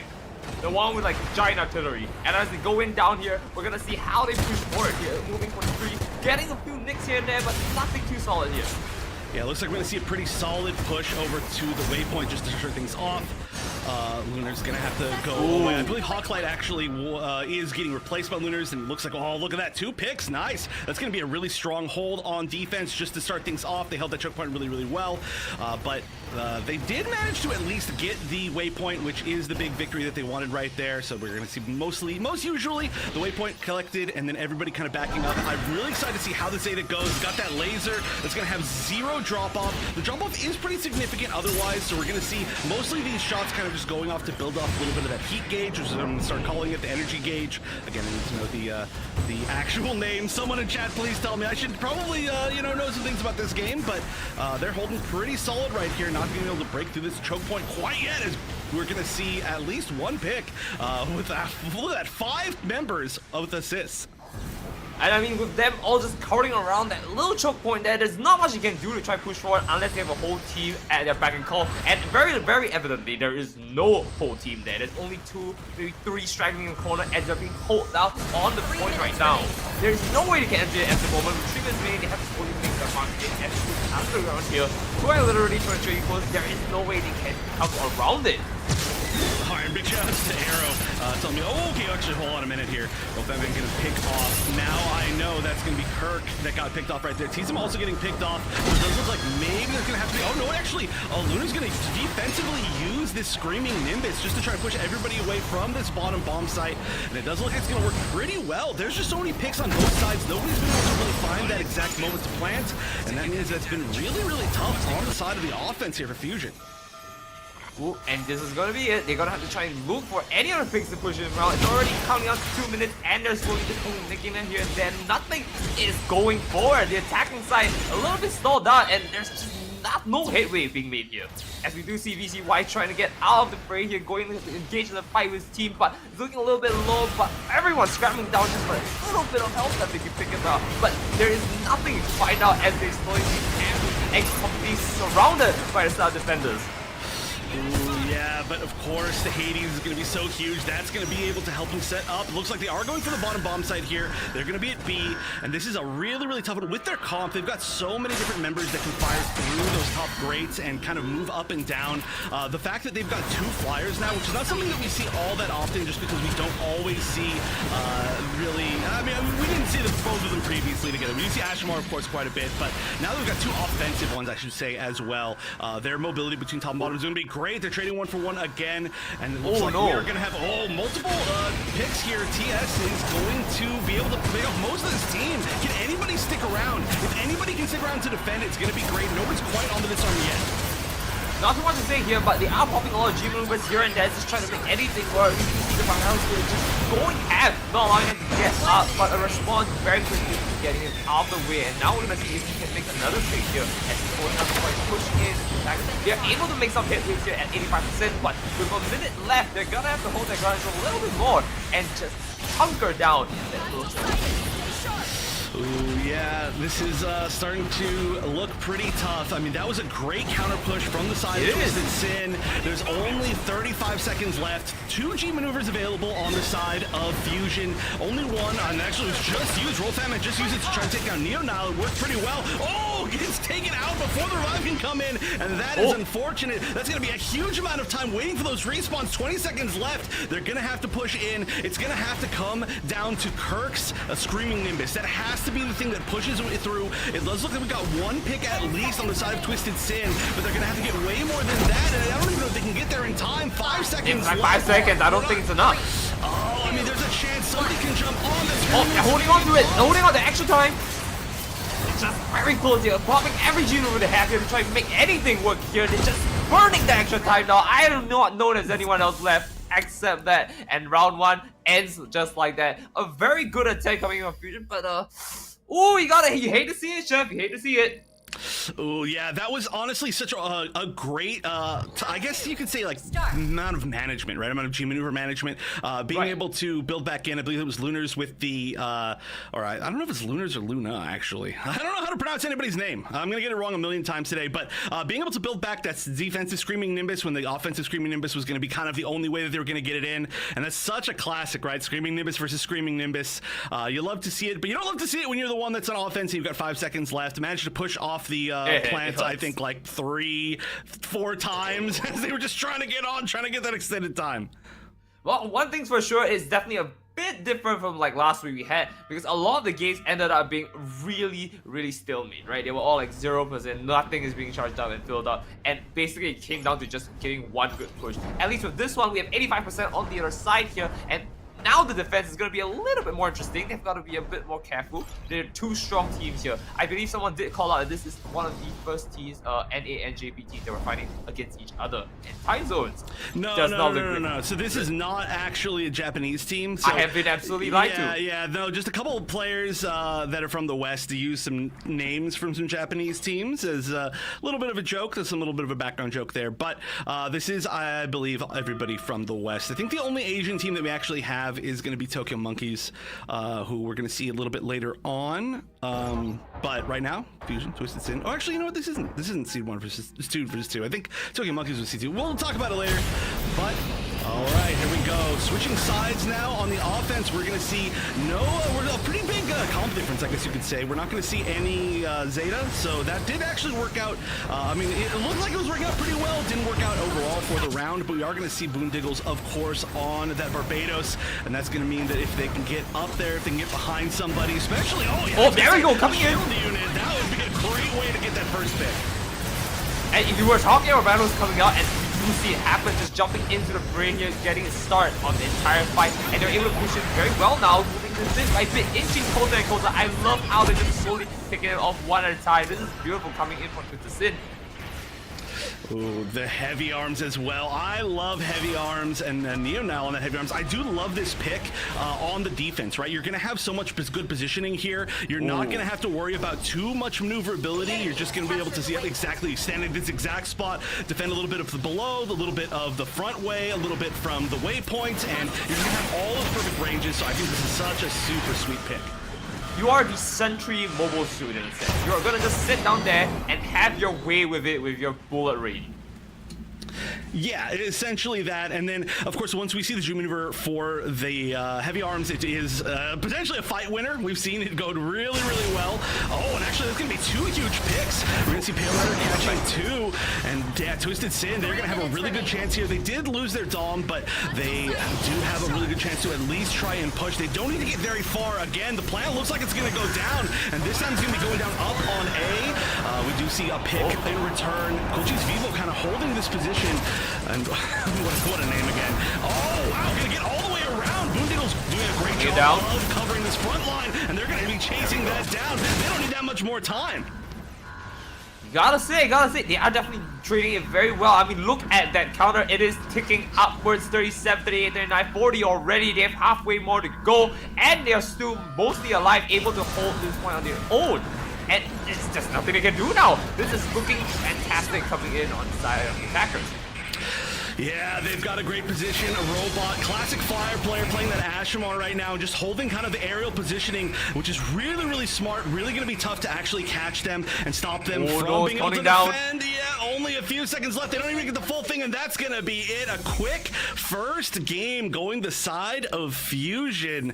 A great push. They essentially, with their first push, it kind of trickled in over time, but they essentially managed to make it happen right off the bat, and they're going to be taking the first game lead with Koji's Vivo. Is this actually a player? Okay. I'm gonna say this again for chat, okay? Please, chat, if anybody's playing under a silly name and I don't know who they are, which is probably everybody playing under a silly name, game, please tell me, because like I said, I couldn't be here for the first event, so I didn't get all the lore, you know? I didn't get all the secret picks. Don't worry, there's not too much lore for you to handle here. These are the names that we are going with for the most part. There's not too much to say other than that. But it looks like at least Fusion is moving on with one game. They are sitting pretty, moving on with potentially a 2-0 for this, and I don't know how TwistedSin can come back. Any thoughts on that, Chef? Honestly, we're gonna have some pretty different maps coming up, so they're just gonna have to adapt their strategy for what comes next. Calling Train Post can be a little bit weird. Yeah, Underground Command Center is gonna be our second map, so definitely calling Train Post can be a little bit weird. You can get kind of iced out. It's kind of hard sometimes to get that first big push, and it can be tough to get the second big push as well, which we didn't end up having to see. But it can just be weird in that way, where it looks like a team will lose a little bit more than they actually do. You really need to like have kind of like a dominant team fight win to be able to get that repositioning. But once you do, it's so hard to retake. So really good stuff from Fusion for actually retaking that. I mean, hey, it's just, you know, first game of the day, first match of the day. Everybody's warming up. We got a pretty quick one, so we'll see what happens in the next few matches. But I do hope that we get to see some more Zeta as time goes on. That's my big wish. Okay. Also, Chef, just sidetrack here. I did notice this, and I don't want you to feel like I'm just calling you out for this, but it's your shirt. Yes. It's your shirt. This is the Zaku shirt. I wore this for Showdown as well, and I haven't worn it since, so I'm really glad that exactly, because I was surprised. Yes, I was surprised I didn't see it. I love this shirt. This is a fit check. You know, I'm the one wearing the not Gundam shirt. Unfortunately, I missed my chance when I went to Unical. Though. Yeah. Anyone want to give me one? I'm looking forward to it. But that fit check was great. Thank you. Yes, I'm slowly over time building up more Gundam merch. Gundam Evolution has unfortunately, unfortunately for my wallet, given me a bit of the Gundam bug. While we're waiting for the waiting for the scoreline, I can show you what I picked up. Hold on. This is gonna be a very JJ moment. You were at Japan as well, right? Oh no, they cut me off. They said don't show it. No, I'm just kidding. I'd rather look at this. Oh, let's look at that. Okay. So Lichgrave may have been. Wait, Lichgrave was on that? What? I don't understand what everybody's name is, man. I can't figure this out. Okay, we're gonna figure this out. But regardless, we can look at the stats. Names are tough, everybody. All right, Jet's playing as Anitaka, doing an extremely good job on the side of Fusion, who does have that first round. It looks like TwistedSin on the other side is gonna be the ones who didn't. Oh no, they didn't make it. Oh, I'm sorry. Did I say the wrong names? Did you? I did say the wrong names. I did say the absolutely wrong names. I'm a fool. TwistedSin. Names are hard, was it not? Bro, I'm trying to catch up. Y'all are trolling me, man. Y'all are definitely trolling me here. Yeah, we did have Boondiggles. Yeah, and a robot. Yep, I just got the names completely mixed up in that last match. Sorry, everybody. It's too early in the morning for me, but looks like Ultra Cardis is the one who's playing as Hawk Light's GPU or something like that. Cool Cheese is Cool Cheese, and yeah, Lichgrave is the one on the other side. So you know, we're figuring this out. We're figuring out all the names. We're figuring out the team names, the player names, but still, great stuff on both sides so far. I'm just gonna call them as I see them because I think it's just slightly funnier that way if I completely pretend I don't know who they are. It's safer as well, I think. Yeah, that is safer. That is definitely safer. I just feel like I should be figuring out who everybody's names are, but I'm like constantly looking back and forth in the chat. La Bomba is Lichgrave. Okay, thank you, Casino. I'm figuring it out. I'm gonna give a shout out to every single person who snitches on people that have confusing names. But this is what I was saying. I got these in Japan. It's there. I stacked them up because I don't have enough space. But we, you know, are these like chibi versions of? They are. They are a little bit chibi, yeah, but this one in particular looks really cool. So there we go. I had my JJ moment. I'm showing some of my merch on camera, although I'm not actually resting on the mic like JJ usually does. A little bit of slight remark there, but we'll let it slide. We'll get JJ on later to, you know, give you a pat on the back for that. But were you doing anything else at Japan by chance? You know, I mean, since we're here. Yeah, I did. I visited the big Gundam. I got a bunch of stuff from there as well. Yeah, so what's the story there? Stuff. Oh, I mean, it's just a big Gundam, and it was big, and it was fun. It did a big movement, and I got sunburned in a typhoon. But yeah, that's basically as far as it goes.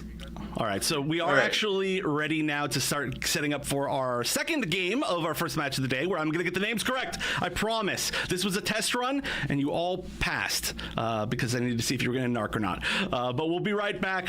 Like I said, short break. Don't go anywhere. Game 2 right after this.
Map number 2 of TwistedSin versus Fusion is going to be Underground Command Center. And we do have TwistedSin up 1 game, which is exactly the opposite of what I was saying in the first game. But they're now 1 match away from continuing on. And they're going to be starting off on the offense here, so we can see what their picks are going to be. We can definitely see the defensive side, where we're going to see Jets on the Zeta, which is really cool, again, to see a little bit more of that. And, you know, now it's going to be sitting on the Pale Rider once again. Kirk is going to be on the Sazabi. Look, I'm figuring out everybody's names. Tease him on the Dynamis. So that's going to be really cool. We're going to be seeing some sniping battles, potentially, if we do see on the other side Rolfam and stick with that Gym Sniper. And then, of course, we're going to have kind of a little bit of the double defender, double tank going on with the Gym. And then Labamba, who I figured out is Lichgrave, is going to be on the Ashmar. So, look, I figured out everybody's names, everybody. Great. We've got it. We've got it. I don't know. I'm really excited to see how Boom plays out again. Because I think Barbados is one of the suits that you go like, if you know how to play it, you're an OG. You're an OG, right? You've seen it from start to the end, and now they're going to be able to pick it out and see how, once again, Barbados takes initiative to the fight. Yeah, I mean, this has been a suit that somehow stayed relevant despite a lot of nerfs at Barbados. So Boondiggle is a very well-known Barbados player. We're going to see how that goes off. And looks like, yeah, it's going to be mostly the hold on the waypoint here. That is what we tend to usually see. And there's going to be a little bit of a flex back once there's a good amount of push in, a little bit of offense. And so we're just going to hold here. I do love this pick with the Jin. Being able to, yeah, exactly right here. This flame grenade is so good at defending this spot. It catches everybody off of it. And it does look like there wasn't anybody really standing on. It could have maybe had a few of the members of Fusion stay actually on that waypoint to stop it from being taken. But now even if they get the pick, the respawns are going to happen right in front of them. However, they are not losing too many people. And it does look like they were able to get the first pick. Robot's going to go down, but like you're going to see, Robot's going to come back. Oh, actually, just came back up from a friend. Boondiggles, though, maybe the one that comes back right in front of their faces. No, just kidding. A perfectly timed neutralize there. I love how MCM is just enjoying the joy right here of just lobbing her mollies essentially, and it's just working so well. There's not much they can do as they slowly pick everyone off on the side of TS, and I hate to say it, but you know, they've already lost their spawn just like that. It's all for nothing. They have to retake this one again.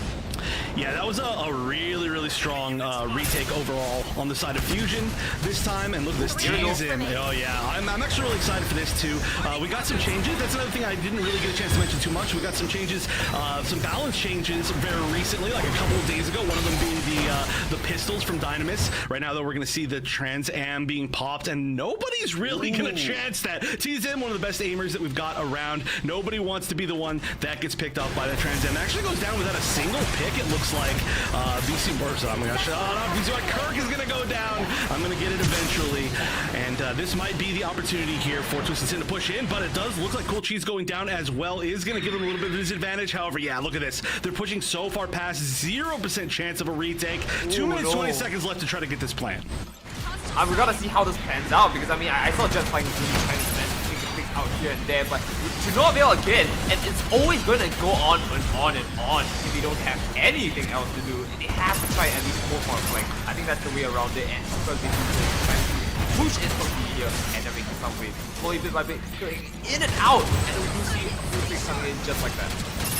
Yeah, this is I mean, it's a good start, but we do see a ton of G maneuvers available on the side of Fusion if they do manage to get back, but oh, they're just trickling in right here. I don't know if they're going to get a great chance. We are going to see at least Jets flying come in, try to get a little bit of a challenge, but the bomb is going to go down on A, and so now these G maneuvers are going to have to be used for a retake. However, there's going to be 4 available on the side of Fusion and 3 available, potentially 4 very soon on the side of TwistedSin, so this could come down to a pretty hectic team fight in a pretty small area. I mean, they have a few more seconds coming down here. Actually, quite a bit of time. 30 seconds is quite a good chunk of time. But we have G maneuvers working out and slowly back in as they're slowly popping in here and there. Jeff, give us the rundown. Oh no, yeah, we're gonna see most of the team. By the time you're gonna get the rundown, Fusion's basically going all the way down. This looks like this is gonna be a pretty strong hold. Rolfemin just sitting behind, catching, yep, one of the last 2, as we're gonna see essentially a full team wipe on the side of Fusion. Looks like this is gonna be going down. There's one potential final chance for a push, but this is a really smart choice here. What we tend to see from the really good teams is rather than try and get that final defensive push, they reposition quickly, but Neo now going down is going to be a huge advantage for the side of TwistedSin. Now they're going to be able to push through this choke point much easier with a 6v5.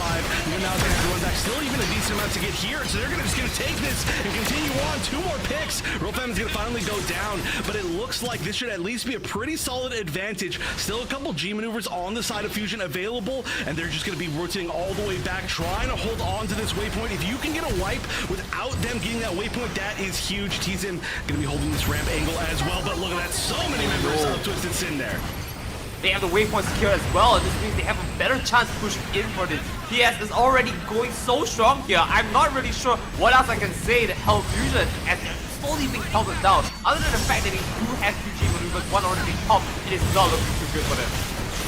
This is certainly a tough spot without a doubt. Fusion actually, though, going to get 3 picks here. This is a good chance to reset. Now, they are going to get, oh my gosh, 5 going down. Will there be an offensive attempt to try and neutralize this waypoint? Yes, there will. Neo now is going to be on it and going to get it. That was a huge Hades from Neo now. Great stuff. Look at this quick repositioning as well. Rolfatman's going to be, of course, with the Zaku 2 Raids, the most mobile suit, the one to get back the fastest, but there's still so many now members of Fusion. If they're going to hold right here, this is looking good. 2 minutes when you you don't even have that waypoint left is a great timing. But Cool Cheese is going to pop that Hades. How much mileage can we get out of it? Oh, the counter G maneuver from the Zeta. That is huge. It's the first time we've seen it in a huge moment that actually completely shut down the Hades, and I think that's looking really good for Fusion here.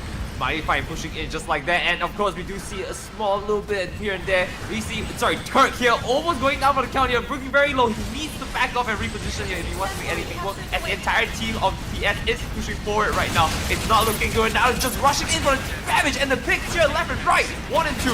Move down to the corner, comes around the corner, Kirk out for the count here, and this is what I said, you have to reposition. And now this is looking very good for TwistedSin. The offensive smoke grenade to try and chase down Jets. That is huge. Oh, just running it all the way, chasing Jets back to spawn, using the G maneuver to try to continue that pressure. And that did build, in fact, enough space for the bomb to go down on A. The mega charge is about, I don't know, 25% there. And on top of that, there's a lot of G maneuvers available on the side. Well, I guess it's 2 for 2 on the both, about to be 3. And the fact that we're about to get, actually 1 being used, Boondiggles is going to pick off Lichgrave. It looks like Kirk's going to go down. They're trading 2 for 2.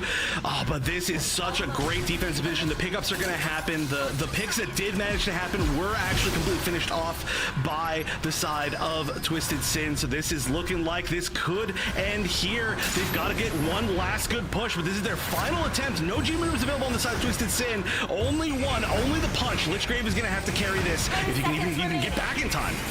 They have 6 players up already, so that is their one last attempt, right? A full team assault. They have the chance to make this work, and this is now. Unfortunately, it's going down to extra time, so they have to push it in right now. But, yow, that was really rough. That was really rough. An inch away from at least starting that. You needed to at least start the disarm right there, and I think there was maybe just a thought that there was going to be just an inch closer. It looks like that full dash didn't quite make it to the end. That is a little bit rough, but there was honestly an opportunity there. Having the Ashmore punch was really big, and we had the funnels as well just to start off a little bit of damage. You could see that the damage was starting to come in from Fusion, but in the end, they just weren't quite there fast enough, and that's unfortunate. It is a little bit of an awkward run back towards A. This is why we see a lot of people plant at A. It can be easier to defend, and you can't just run right back to it like you can be on there on the upper ground one. But that means, once again, TwistedSin doing quite well. But we did see Fusion hold them off for a very long time, obviously, as it came down to essentially the final moments of the game. So we'll see if we can just get a little bit of a faster time on offense here. I mean, I really feel that MCM did put in the work here. We did see that entire area be covered and scorched in fire at the start, and I think that kind of bought in quite a lot of time. You will do that, but again, one strong assault, right? Once you get past the fan of flames, that was basically it. And also another one to call out, Kirk definitely knows what he's doing. Or just a few mispositions here and there, kind of lost them a little bit too much. Ooh, yeah, we'll see if there's any changes. Sorry, I'm just trying to look at the comps right here. Looks like we're getting pretty similar overall. We are going to have your girls MCM not be on the gym. They're going to be on the Dom. We're going to see the RX-78 actually coming out from Jets. That's a pretty cool pick overall. And then back on the other side, we're actually going to have no snipers this time. We did see at least the offensive gym sniper from TS, but this time they're not going to go for it. They're just holding their middle ground. You're just gonna slowly push in for this one, no rush, right? They've got the time, they've got the energy, and they're gonna slowly bit by bit inch their way forward as they pick out this nice little alcove here to just caught them down. All right, let's see if they can actually get it. TZM is actually just going to hold on to this high ground. Like I mentioned, a really, really good shooter. You know, a great left clicker. It does look like there's going to be a pick off the bat. Oh no, misses Boondiggles. Looks like Boondiggles might get out of there. 18 HP. All right, regardless of the fact that they got taken down, they are going to be taken down in a safe spot. They're probably going to get picked up in just a split second here. Yep, there it is. A robot, classically known as a bit of a support player. Still playing support in a way. If you're just picking up your teammates, that's essentially 50% healing.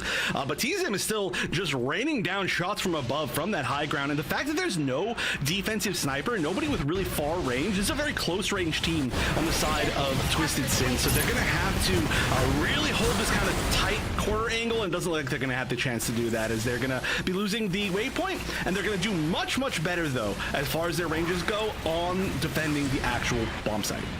Right, but honestly, TwistedSin understood the situation and decided to pull back. That might be one of the best picks they could have made at the moment, knowing that there's a sniper on the other side.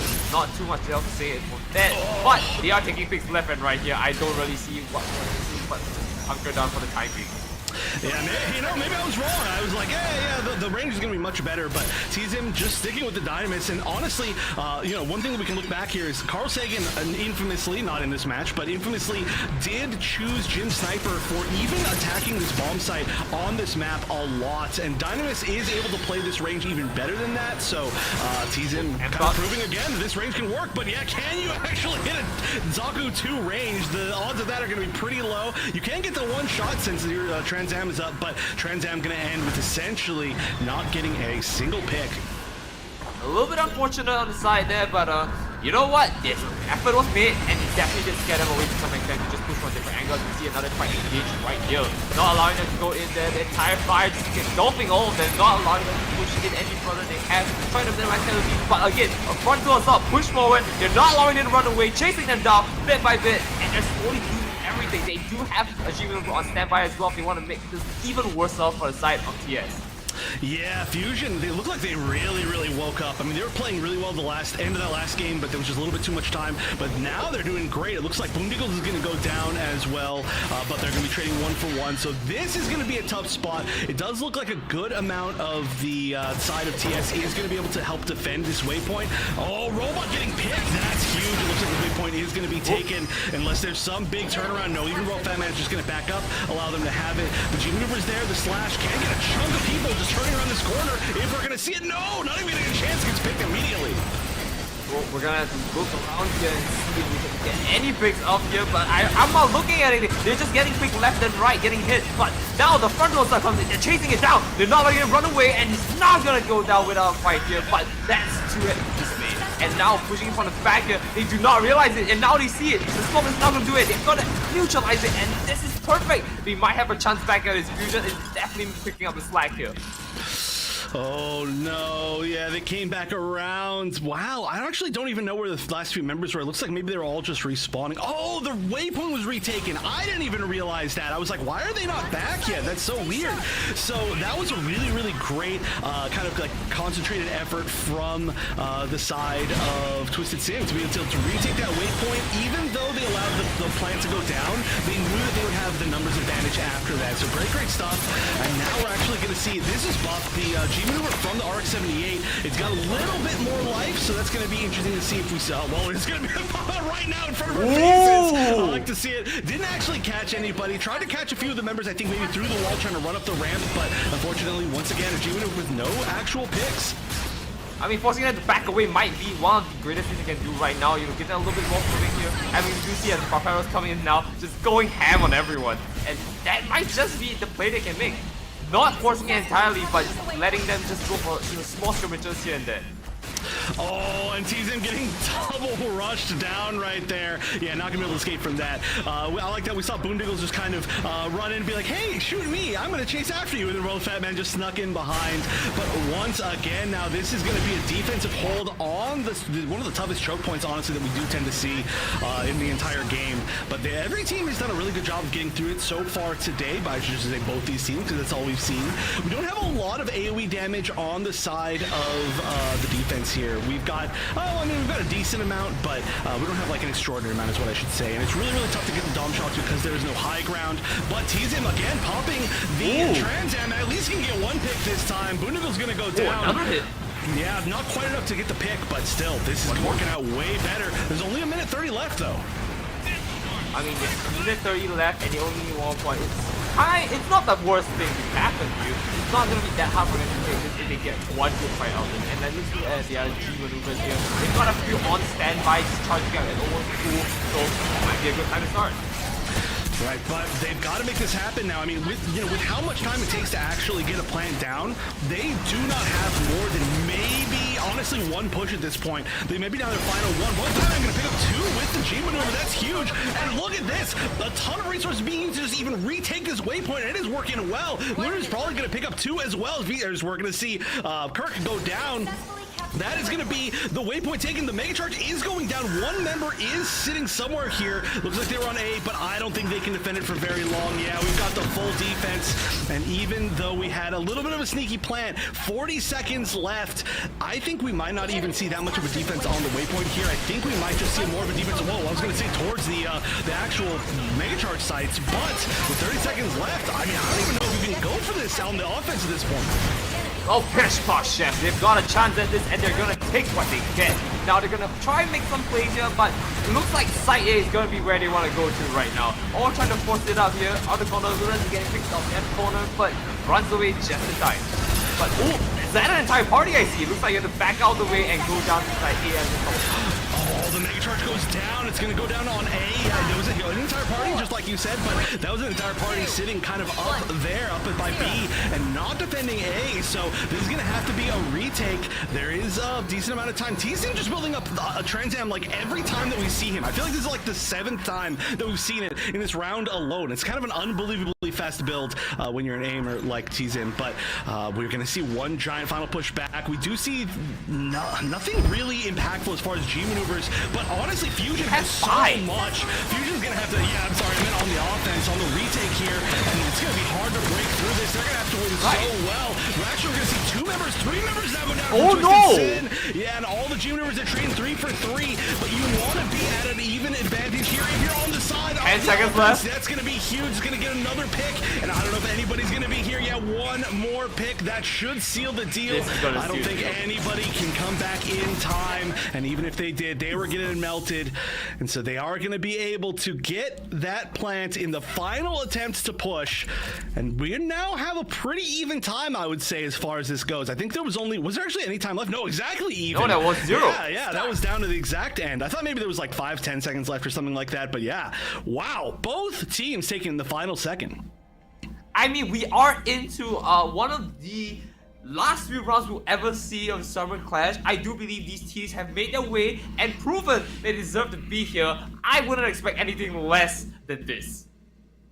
Yeah, this, I'm okay. So Fusion definitely was having a little bit of an issue, I would say, in the first map of the day, but you can tell that they've for sure woken up. I feel like this is scary here because I feel like if you're TwistedSin, you're starting to realize, okay, the other team is, they're really kind of like, they're waking up, they're adapting to us, they're playing better as time is going on. We need to close this out right here because if you give them a third map, that might be them just even continuing to be better and better. They're just kind of stealing momentum, I think is the way that I would say it, but not going to be an easy thing here for either team to make it with 0 extra time on the clock. This is going to have to be a push into a push. We've seen it happen before, though, and a big thing here is if we're going to make it happen, it's going to have to be you take A and you preemptively push forward to B and try to cut off some of the respawning members of the defending team. And we've seen it happen a lot. Definitely seen Mafty do that pretty much every single time they've played on this map.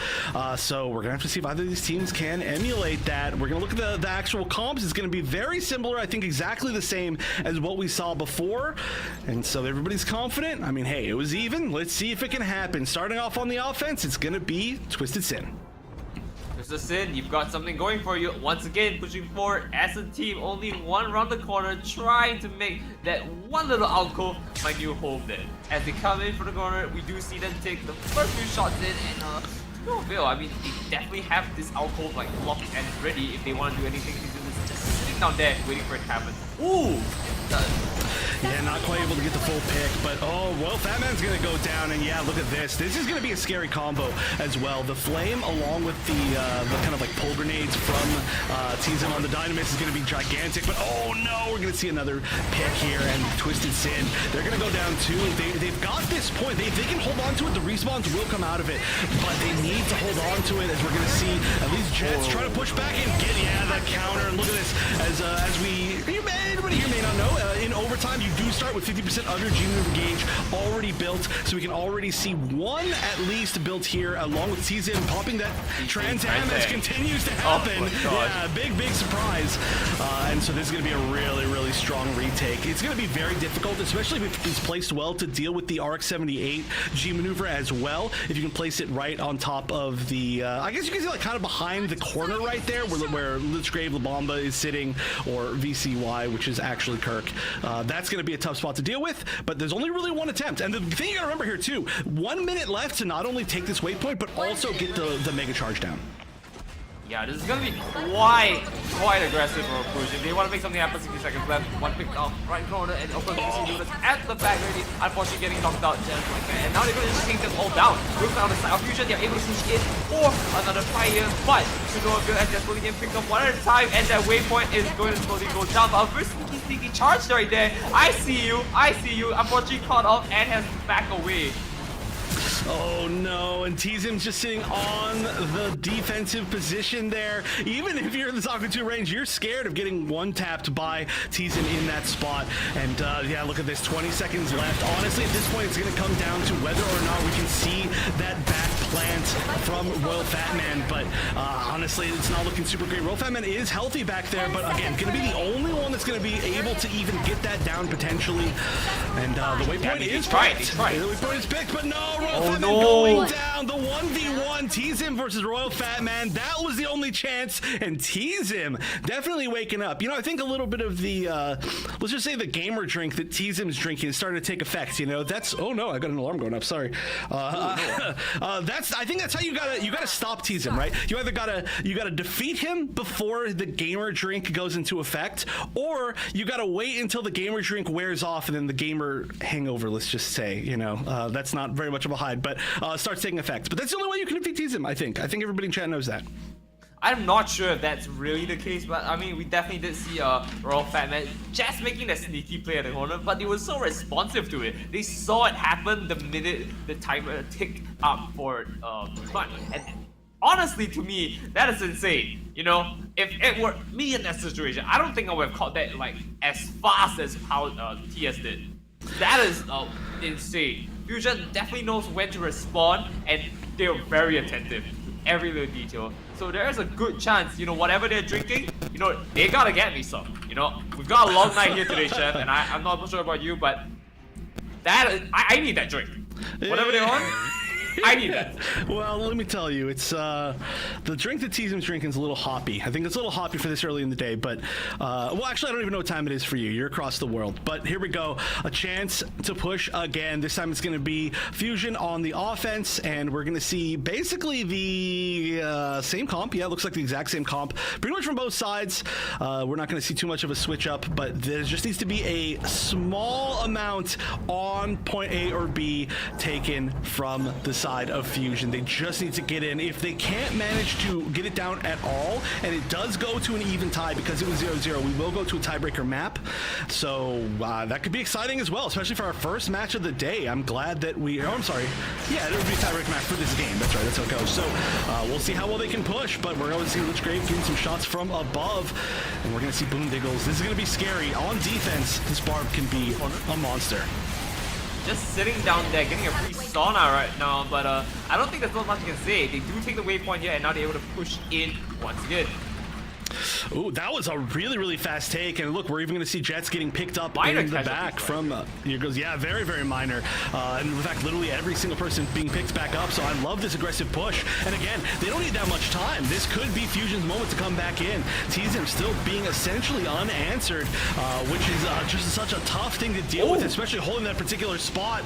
And we're going to see at least Royal Fatman go down. So this is great, again, for Fusion. They've got a great chance. Lunars is popping the and we're going to see another pick as well. This is for sure going to be, I think, something going down. But no, there was actually 2 picks on the other side as well.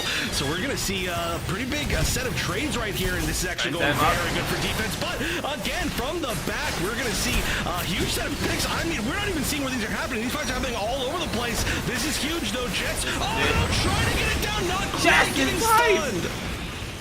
But at this point, I think it's over. I'm so sorry, dude. It's 15 seconds down here. They've got to make some play now with the G Hades coming out, going in now. It can happen. There's 4 G maneuvers available. Come on, make the play. Oh, but the RX RX-78 Super Napalm. That's going to be such a good option to deal with that. They literally did not have the time. There are very few G maneuvers in the game that you can guarantee essentially a checkmate situation. That is one of them, and that was using the exact perfect time. There was definitely a chance if one person got back on and they managed to come all the way back with all those G maneuvers they had, because they had, I think, 4 available. They had 4, yeah. Yeah, they were just locked out completely by that super strong, as you could say, zoning, the space control G maneuver from the RX-78. Great stuff. I believe those jets flying on that.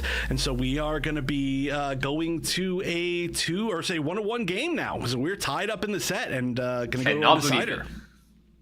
Yeah. Honestly, like, it was such an amazing match. I don't really know what more you could have said about that it doesn't emphasize like the amount of, you know, pushback that Fusion was getting at the start until now.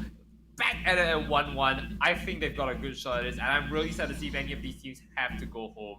Can we push both of them up? Is that a thing? Can we, like, you know, do something about that?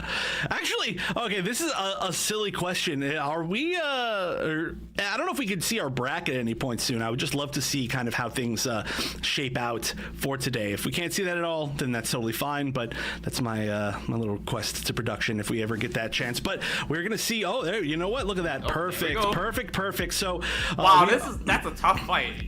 Yeah, so the winner of this is going up against Asticassia, and yeah, there we go. That's exactly how this seeding splits out. So you get the bye if you were, that makes sense. If you were the first seeds, that's going to be Asticassia and Kamille, and then the second seeds and the third seeds are playing against each other respectively. So of course there is a loser's bracket. There's going to be a chance for any of these teams moving on, but I just want to see who this team is going to go up and fight. So that will be Asticassia, and then our next match is going to be going up. The winner of that's against Kamille is a man's name, and I am a man. All right, thank you so much, production, as usual. Everybody give a shout out to now Breakout Esports for such a long time. I mean, how long have we been enjoying these tournaments? And this production is cracked. So let's talk about that for a little bit as we're waiting for the score screen. Indeed. Yeah, I mean, we get like score screens and like sick graphics, everything about this, man. It's I've missed it. It's been a while, everybody. I'm always enjoying it. Here we go. We can actually see the damage. I don't actually have to look at the names these times, but I do gotta say this damage is just about as even as I think we expected it to be. This was a super even match, and even in the tiebreaker round, the overtime, we did see a pretty quick one. So I expect the damage to be pretty even. It's just about what we expect to see. Pretty low damage on the Barbados, which is also kind of the classic, right? You just get kills, you don't get like big damage.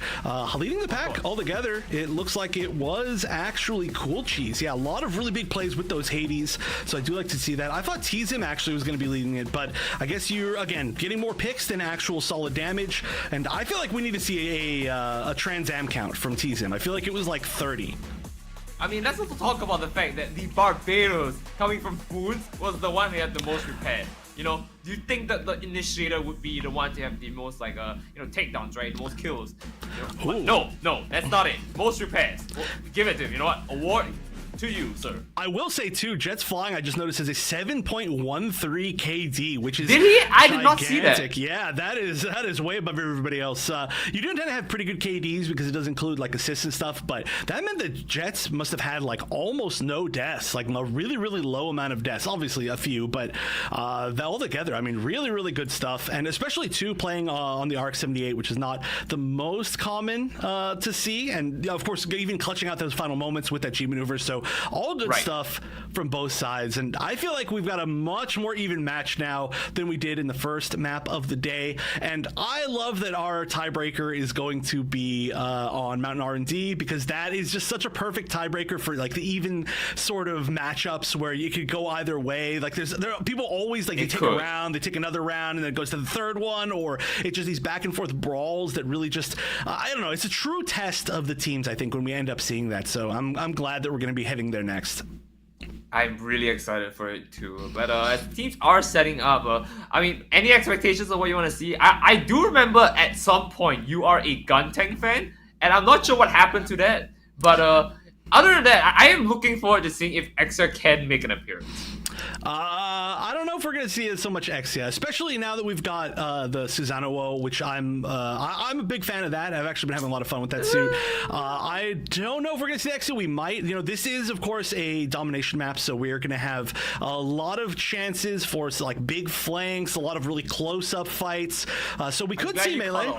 Yeah, You caught on. Yeah. I mean, there's definitely the chance. Oh, the Guntank Woo. Hey, you know what? I'm always a Guntank fan. Guntank also, honestly, in a pretty good spot right now compared to, I would say, the rest of the game's life. So we could see Guntank. Guntank does pretty well, actually, on Mount R&D. It can help hold that high ground. The rockets are really good at being able to kind of like fire down if you do manage to hold it. And if you can get, like, if you get picked just barely behind cover, it, of course, does have that quick res, which can help really well, just kind of getting you back into fights here. So I would love to see Guntank. I don't think we're going to see it, but we will just have to see. And it looks like pretty similar stuff. But actually, we're gonna this time we're going to be having Jets on the RX-78 and tease him on the Zeta. I think, wait, actually, was it? Well, I mean, obviously, Jess was on the RX-78 for most of that last game, but they had a Zeta for a minute. Okay, now they don't even have a Zeta at all. Just kidding. Oh, tease him. Okay. Come on, tease him. Tease me, please. Exia. No, I do feel like this is such a great pick for this map as well. Very well known to have kind of like good ranges. This is a very mid-range map, right? Everything that's mid-range, whether it's going to be Punch from Ashmar or just going to be the hooks from the Mars side, they all just manage to do really, really well on this map. You're always going to be fighting in basically exactly this range. So I do think it's a great pick, but wow, 2 picks off the bat, 3 picks off the bat. We're going to see TwistedSin almost get a full team wipe. One gets picked back up. It looks like Fat Man managed to get into a, or I'm sorry, it was your girls MCM managed to get into a safe-ish spot, but this is extremely dominant positioning as B's going to be opening up for TwistedSin. I really love that fire right there, because there's not much you can do other than say that's a lot of time that they bought. So now they come to the market and trying to pick something out. But looks like this is just a one of Asticassia here, taking the first one out and trying to go for a second pick here, and a third one from the wrong corner. And I love that how just taking this one free of charge here. Nothing more you can do about that. Nothing more you can say to tell yourself that Fusion has got this one in the back. Yeah, great push from above. That was a really well-coordinated effort. B is the weirdest one on this map. Really, I feel like most of this map is fought around A and C, which obviously they're very similar points, almost exactly the same, just based on how you get to the high ground, it's different. But we can actually see a lot of the members of TwistedSin kind of preemptively moving over to try and get better positioning. There is a fight here. They're going to be able to retake it for just a few points if they want to, but I don't know if it's even worth their time at this point. The pre-positioning on the high ground for A and C is one of the biggest things here. Tease him going down. They're going to be trading 1 for 1, though. Honestly, members of both sides going down. Yeah, that slam is going to be a great answer for Kirk. Damn, wow, I mean, I don't know what else I can say about that. As they're going to just wrap around this one, they have changed the location. Now we're back to A. Let's see how they can retake this new point here. And we'll have some G maneuvers out. We've got some G. 2 G's on standby here, just waiting for the opportunity to win. Yeah, and we've seen this Hades pull off a lot of damage before, so we're gonna have to see if this can. Yep, we're just holding this high ground. This is a really, really smart spot. This is a classic way that people try to retake the high ground is through kind of above. Oh, okay. Let's see if this actually manages to go off. That was some great positioning, but everybody's kind of out of the range of that. Yeah, they're not gonna have to worry about that. It did manage to go off, but it didn't really matter all that much. As we're actually gonna see pick again on the side of Fusion. So Luna's trying to take this high ground. It's gonna be big. Yeah, there's no way you're getting out of that. You can't avoid that splash damage, but here we go.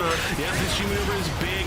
Scream maneuver is going to be knocking everybody off the point. Losing a lot of damage. Actually going to go down before that even ends, but there weren't any other targets. Nobody to back up that push. And so we're going to see Fusion, like I said, just holding on to this momentum that they kind of got in map number 2, and they are really holding on to it. They are going to take pretty much essentially this entire point. I don't know if, I mean, again, there might be a little bit of a recap, but they just have to reposition. Yeah, you can already see the members of TwistedSin moving over towards C. They want to be the ones there when it opens up, but everybody from Fusion jumping over, and they go from high ground to high ground, as this is a tough spot to push through for TwistedSin.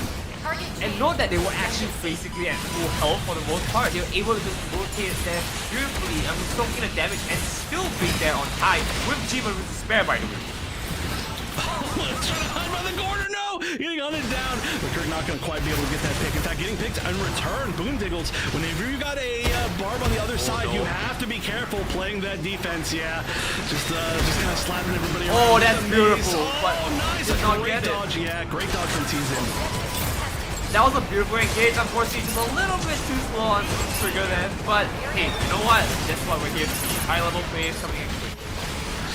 Oh, but Fusion though, just in control completely.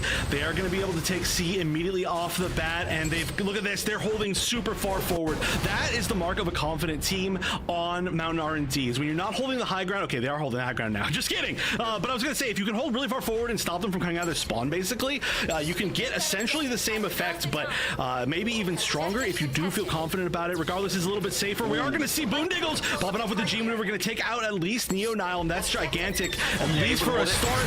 2 members now down from Fusion, but 2 G maneuvers going off as well.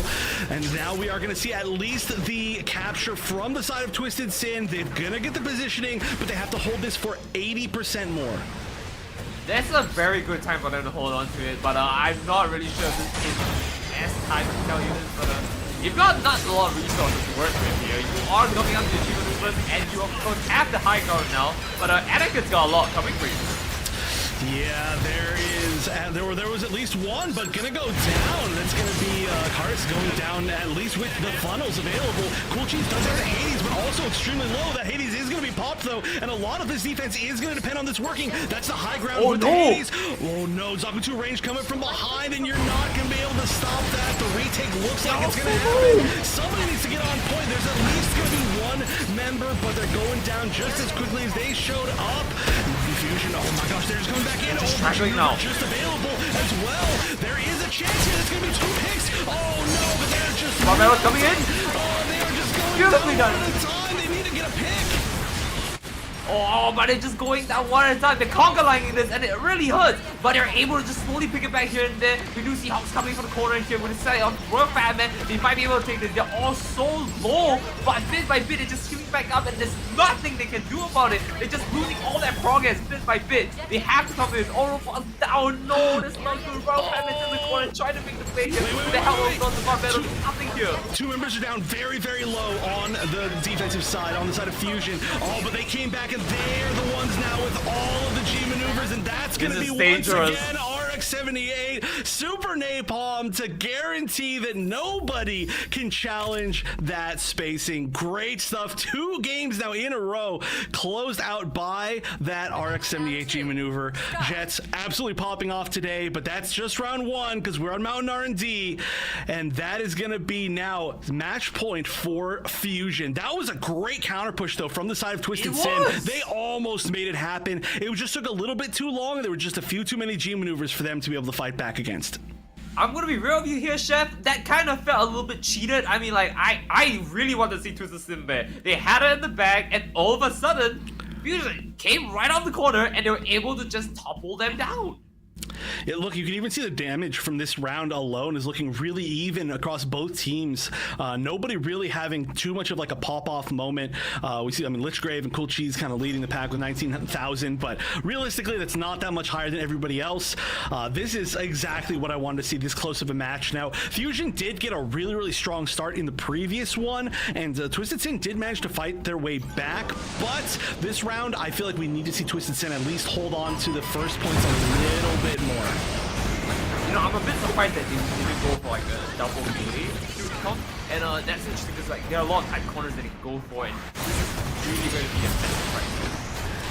Oh, well, hey, you know what? This is a great start for TwistedSin once again. However, this is essentially how it happened in the previous round where they managed to take the first 10%. Oh, we're just kidding. Oh my gosh, what just happened? That was an entire lie, Chef. You were lying to the audience and to me as well. But with our very eyes, we are seeing that completely be disarrayed here. Hey, they were way, way far ahead, but that was a really, really nice flank overall to be able to take that back. And so the first cap is going to go altogether to Fusion. Like I said, TwistedSin needs to get a little bit more early points. They can't just try to win it on one exactly point again. You can see exactly how that can turn around on you once the resources get built up. And there's going to be 3 picks now on the side of Fusion going down. So this is a great counter push from TwistedSin. They've got 30 seconds left on this. If they can hold on to this, they will be in the lead just slightly. Not going to be the easiest thing in the world world, though. We're now almost at this Hades. On the corner here, they're gonna see if they can make anything work. They don't see anyone, so they take a free recover here, but I'm not too sure if that's gonna really matter much. Slowly being pulled one at a time. He fell left and right, 4 down the side. They do have the Gundam G maneuver here on standby on both sides. I'll see how it goes. Like, gonna get Jack's flying. Yeah, we saw 3 picks trying to kind of stop the little bit of a counter push right there, but I feel like regardless, it was gonna be a lead for the side of TwistedSin, which is exactly what they needed to see. Okay, we do see Cool Cheese with the Hades being popped to try and counter this. Oh my gosh, if there was not a spawn door right there, that would be so much damage, but the fact that they can't even get out of it is gigantic. However, a really smart choice, honestly, from Fusion to not push until that was gone, and now look at this, they've got the damage from the flame grenade, they've got the push in from Kirk, and they're gonna actually take down Boondiggles immediately without them getting very much damage. Oh, the big G maneuver also not quite working out. Yep, Junior now with the Hades, of course, is gonna be huge. This is the difference of having a Hades versus not having a Hades, and this is gonna melt the entire team. Fusion for sure picking this up as they're gonna take the lead, and some great positioning. I really love how they're utilizing a lot of flame nades here, not giving them any space to move. And honestly, even if you don't get the hit, you push them to a corner where you know exactly where they are, and that's beautifully done. But even with all that said and done, they are back at a stalemate again, 5v5. They're just trading hits back and forth. Yeah, but I mean, you don't want to be trading hits back and forth while you're not the one who has the actual points. Right, of course. This is match point for Fusion. Now they're in the lead by about 27%. They're going to be doubling up the opponent's points here. All right, this is a huge push. Look at 2 with funnels. That's going to be big, and 2 more from Lunar, and that's going to be a full team kill altogether. My goodness. But unfortunately, that was a full team kill for no points. They got, I mean, 2% essentially at the end right there. They are going to get the heavy positioning going into this next site, but look at this. There were G maneuvers used. There was a lot of aggression used. Yeah, and now on the other side, Fusion to get this retake. They've got the punch, which is gigantic amount of R&D. They've got the oh my gosh, I don't know what the actual name of the G maneuver for Zeta is, but just watch for this. This Zeta's gonna be huge. The punch comes out, and then both of them in a row. That's gonna be 3, maybe 4 picks off the. No, that might be a wipe. Jack, that might be a wipe. Who's almost going down? He's half. It could be that G maneuver is going to at least pick up Tease him as the counter, but nobody to follow it up, and that is going to be a lot of resources spent for essentially nothing. Now, 2 more G maneuvers being built back up, including the one that we've seen win every single game so far from Jats Flying. We've also got Neo now back with the Hades once again, so this is going to be so difficult to push back for TwistedSin. They're looking really close to moving to the losers bracket, but we saw how clutch they were in the last game. They could do it again. They just got to get a first good push. Right, I mean, that was the big punch for them. They have to make it work from now on. But on the side of Fusion, they do have it at 90%. It's not looking good for them. They need to make some level of play here, but they're slowly going down one by one, unable to make any sort of play. And they're now popping that Hades, just trying to close this out, making sure nobody can even get here. That's going to be 3, 4 down, and 5. Boondiggles left, not going to be able to catch back up. Huge ability to close that out right there. And so much of it came down to that G maneuver management. Great stuff to Fusion, getting shut out in the first game of the day pretty strongly, but pulling it all the way back. And that's going to be Neo now with the MVP, especially with that moment right there at the end. That was for sure highest damage in the game. So, oh, he started drinking that exact moment. Great stuff, yeah, that was the worst time. Great stuff. Great stuff to Fusion. Great stuff to both teams, though. This was for sure a huge back and forth brawl. Like I mentioned, though, I feel like so many of those moments came down to the G maneuver management, and there is a risk reward for how both teams decided to use it, right?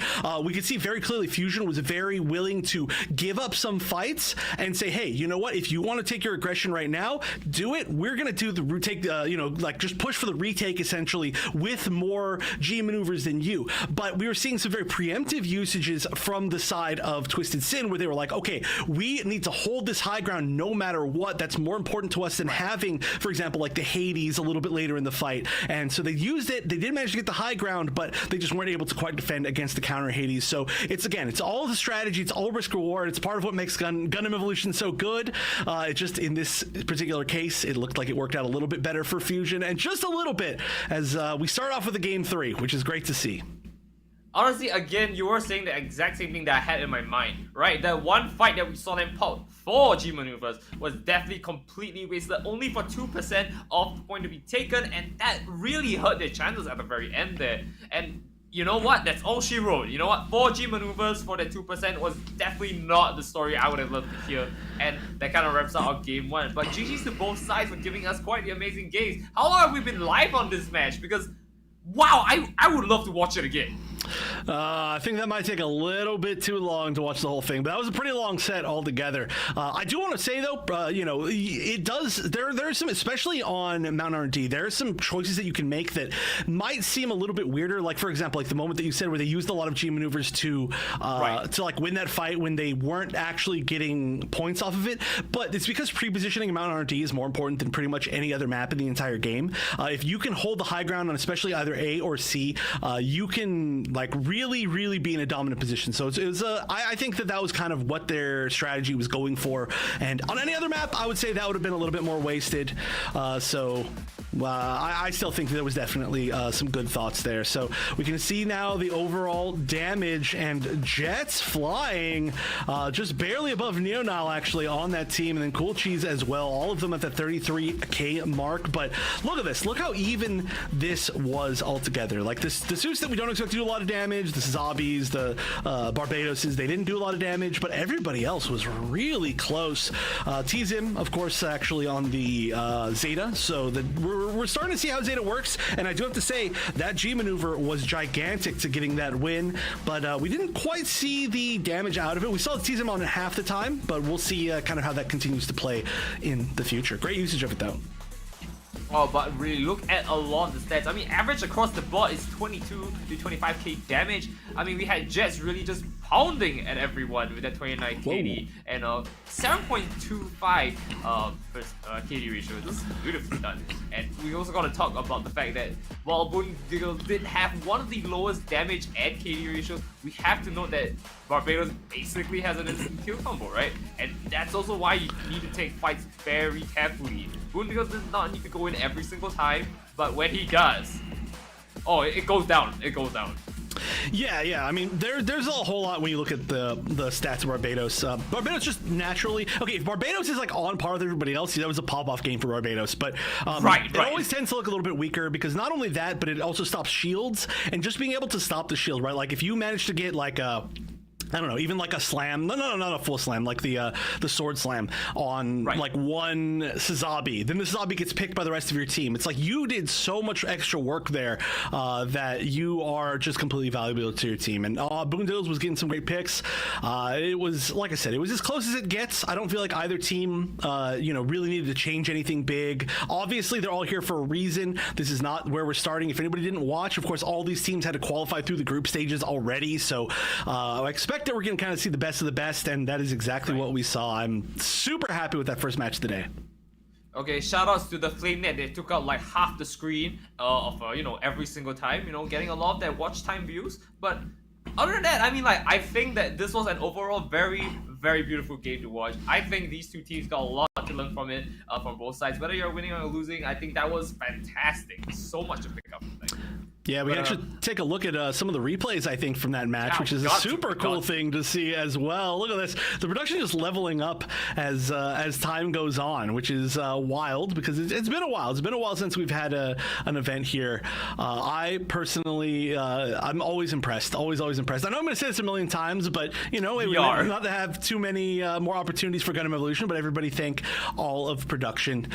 We've got, so many people working behind the scenes really hard to make these happen. And they have been for a long time. And honestly, I like to think about, in a way, it's kind of a nice thing to think about, like how quickly the scene could have died if like the few people out there who weren't still supporting, including all of you out there, weren't supporting, from the start. Like it would have been very easy for this all to fall off. So, yeah.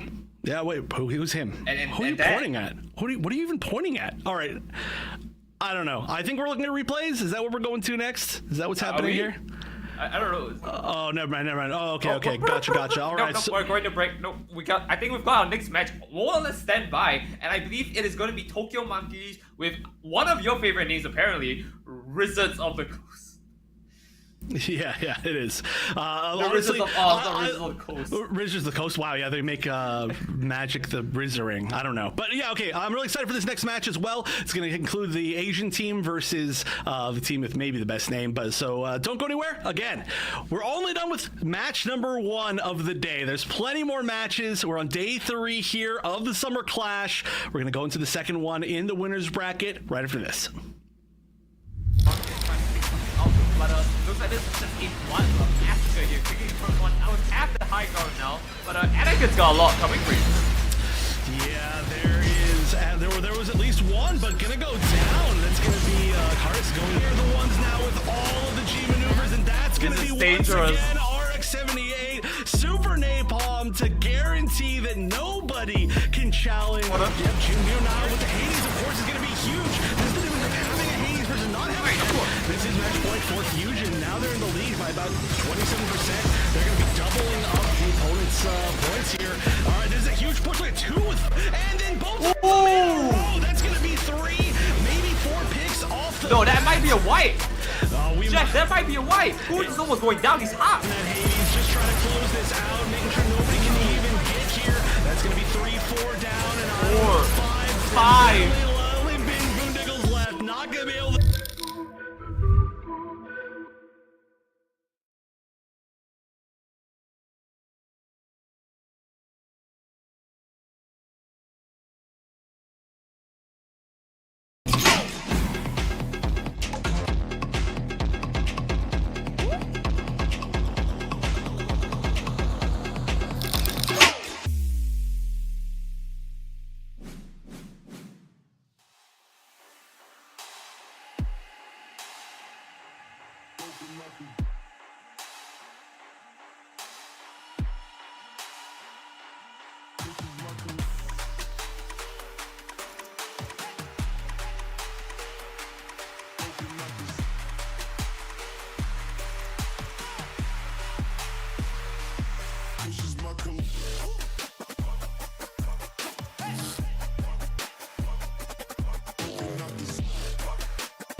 Welcome back, everyone, to the Summer Clash. My name's Nightera, and I'm joined with me here with Wonder Chef. Now, I don't know if you know either of us. I think you know Chef very well. I think I know myself pretty well. But we're going into our next game hot with this one. That did not just happen. We're going with Tokyo Monkeys and a Rizzards of Oz. The ones that are coming in from the Asia region as well. This title is not really suitable for them, but they've made quite the stride here today. I think they are in, if I'm not wrong, we did look at the pairings and seedings as well. They are second place in their group. And, well, Rizzards of Oz, they've got something to go for. I think they're also second in their groups, right? Were they? No, I think Rizzards of Oz were third, and then Tokyo Monkeys were second. So second and third matches or seeds play up against each other, and then the winner of those goes up against the first seed from another group. So we are going to see again a second and third seed. Fusion, I believe, was the second seed in the last one, and then Team TwistedSin was the third seed. Something's wrong there, by the way. Just something. Yeah. Well, right. So Fusion is the one that moves forward. Fusion's going to have to fight against Asticassia, which is going to be a very, very difficult match. Let me tell you. And they were actually not in the same group, so it's pretty cool to see that.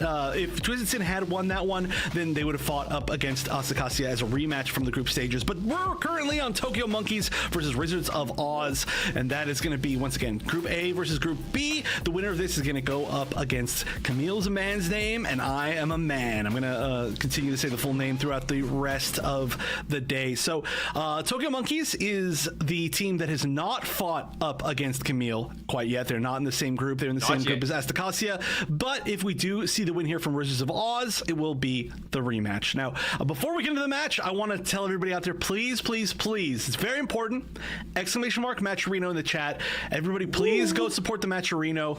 You know, we've had so many strong teams come out and support this, and I thank you all so much for it. I love you all for it. But I want to make sure that everybody gets as much money as they possibly can. There's lots of free codes.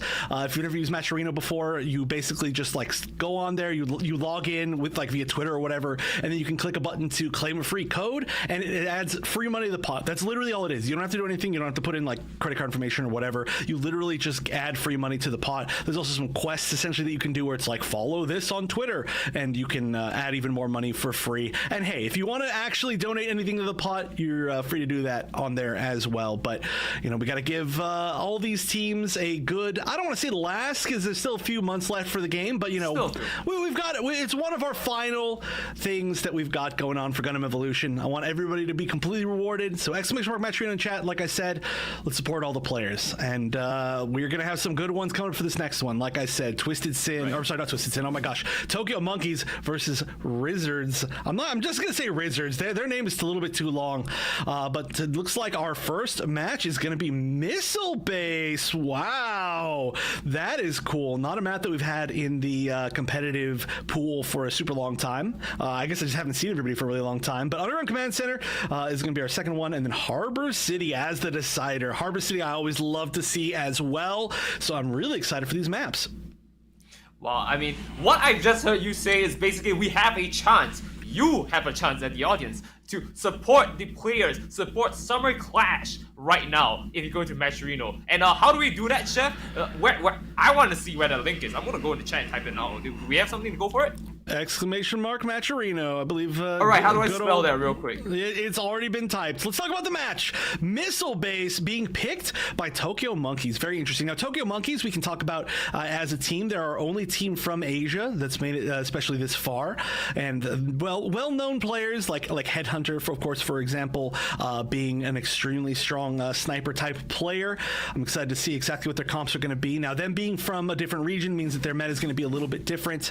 And they were doing extremely well in the group stages, but they just weren't quite able to go undefeated. It looks like they did lose to Asticassia, which, like I said, we're going to see them later, and I'm very excited to see where they kind of land in all of this, because that is a really fun and exciting team. But this is going to be our East versus West match to start things off. I'm very, very excited. And then Rizzards on the other side, a little bit, I would say, less of a like a known team as far as previously in competitive, right? Now, of course, I also want to give a huge shout out to everybody in the Crosshair Invitational League. That has been really what's been keeping up the game as far as its tournaments. They're doing some great stuff. They're doing some fun stuff with bands and such. So that's where you can see certain teams like that. And if anybody's not watching them, be sure to follow them. They're doing some great work for the community, and they're going to continue to as long as this game is up. So them and Breakout Esports, definitely the top two to look at. But that's my main experience with Rizzards, and we're going to have to see how they do against this team from Asia. This is going to be, again, one of the biggest wrenches, and I think a lot of these teams' plans is the fact that, you know, a lot of these players from the West, they play with each other a lot, and a lot of times you do get to play against some of the Eastern members if you're like playing on Japan ranked, right? Which, you know, most of us are. But playing against them competitively as a team, gonna be a lot of experience. I'm excited to see how it goes. Right. Well, once again, if you don't know who we're up against, I'm just gonna give you a short reminder. We're going with Tokyo Monkeys versus Rizzards of Oz. Jeff has been going through all the details on them. I mean, they've got a good experience from them, from what I've heard, at least. So I'm excited to see whether the Japanese monkeys can beat the Rizzards of Oz, the creators of the mobile suit, the Gundam. Okay. No one's gonna get that joke. No, I just want to be clear as well, though. Again, they're not all from Japan, definitely. I don't know exactly where every single player is, but maybe I'll get a little bit of clarification for that while we go on break. We're just going to, again, get this match set up. We're just a few minutes away from this first match of our second set.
number 1 of Tokyo Monkeys versus Rizzards, and I'm pretty sure this is a new map. I'm pretty sure this is one that just got in the last patch. I don't think I've ever seen this map before.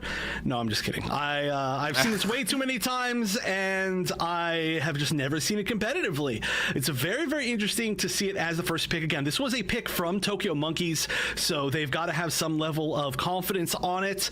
I'm excited to see exactly what they're going to do, but we're going to see. Do you see it? Chef, do you see it? I do see quite a few things, yeah. So this is going to be on defense. So actually, there's a few things I want to point out here. First of all, of course, the gun tank. Like I mentioned, Let's go! Tank's a pretty good spot. Can we get some gun tank boos in chat? But also the Susanoo, this is the first time that I'm going to be able to cast this suit competitively. Very, very cool suit. It is, while it is a melee suit, it is a lot, it has a lot of ranged options. That's the way I'm going to put it. It can do a lot of damage from that mid-range. I'm really, really excited to see both of these in play. On the other side, though, we are going to see the Zeta, we're going to see the RX-78, we're going to see the Hyperion. So we've got almost entirely like left-clicking suits on the side of Tokyo Monkeys. Let's see how they can push through this. This is a very tough spot to push in, but they're just rushing Headhunter on the RX-78. Oh, shooting the ground. Trying to take out a flame grenade, maybe. Actually didn't get a chance to see what that was, but wow, that is going to be nearly a full team wipe just to start things off.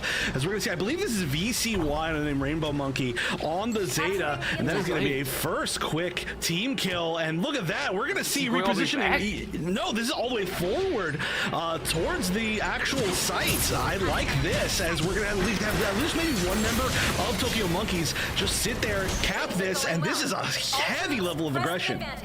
I like it. They've allowed themselves to position for so much better. I mean, even if they get knocked out here, right, they take the first point, they basically got such a hit start, they can just move in for it. But on the other hand, that just also means that Rizzards have a good chance to just walk back to base, heal up, go back into the fight. So maybe not the best play, but it's definitely a very strong one.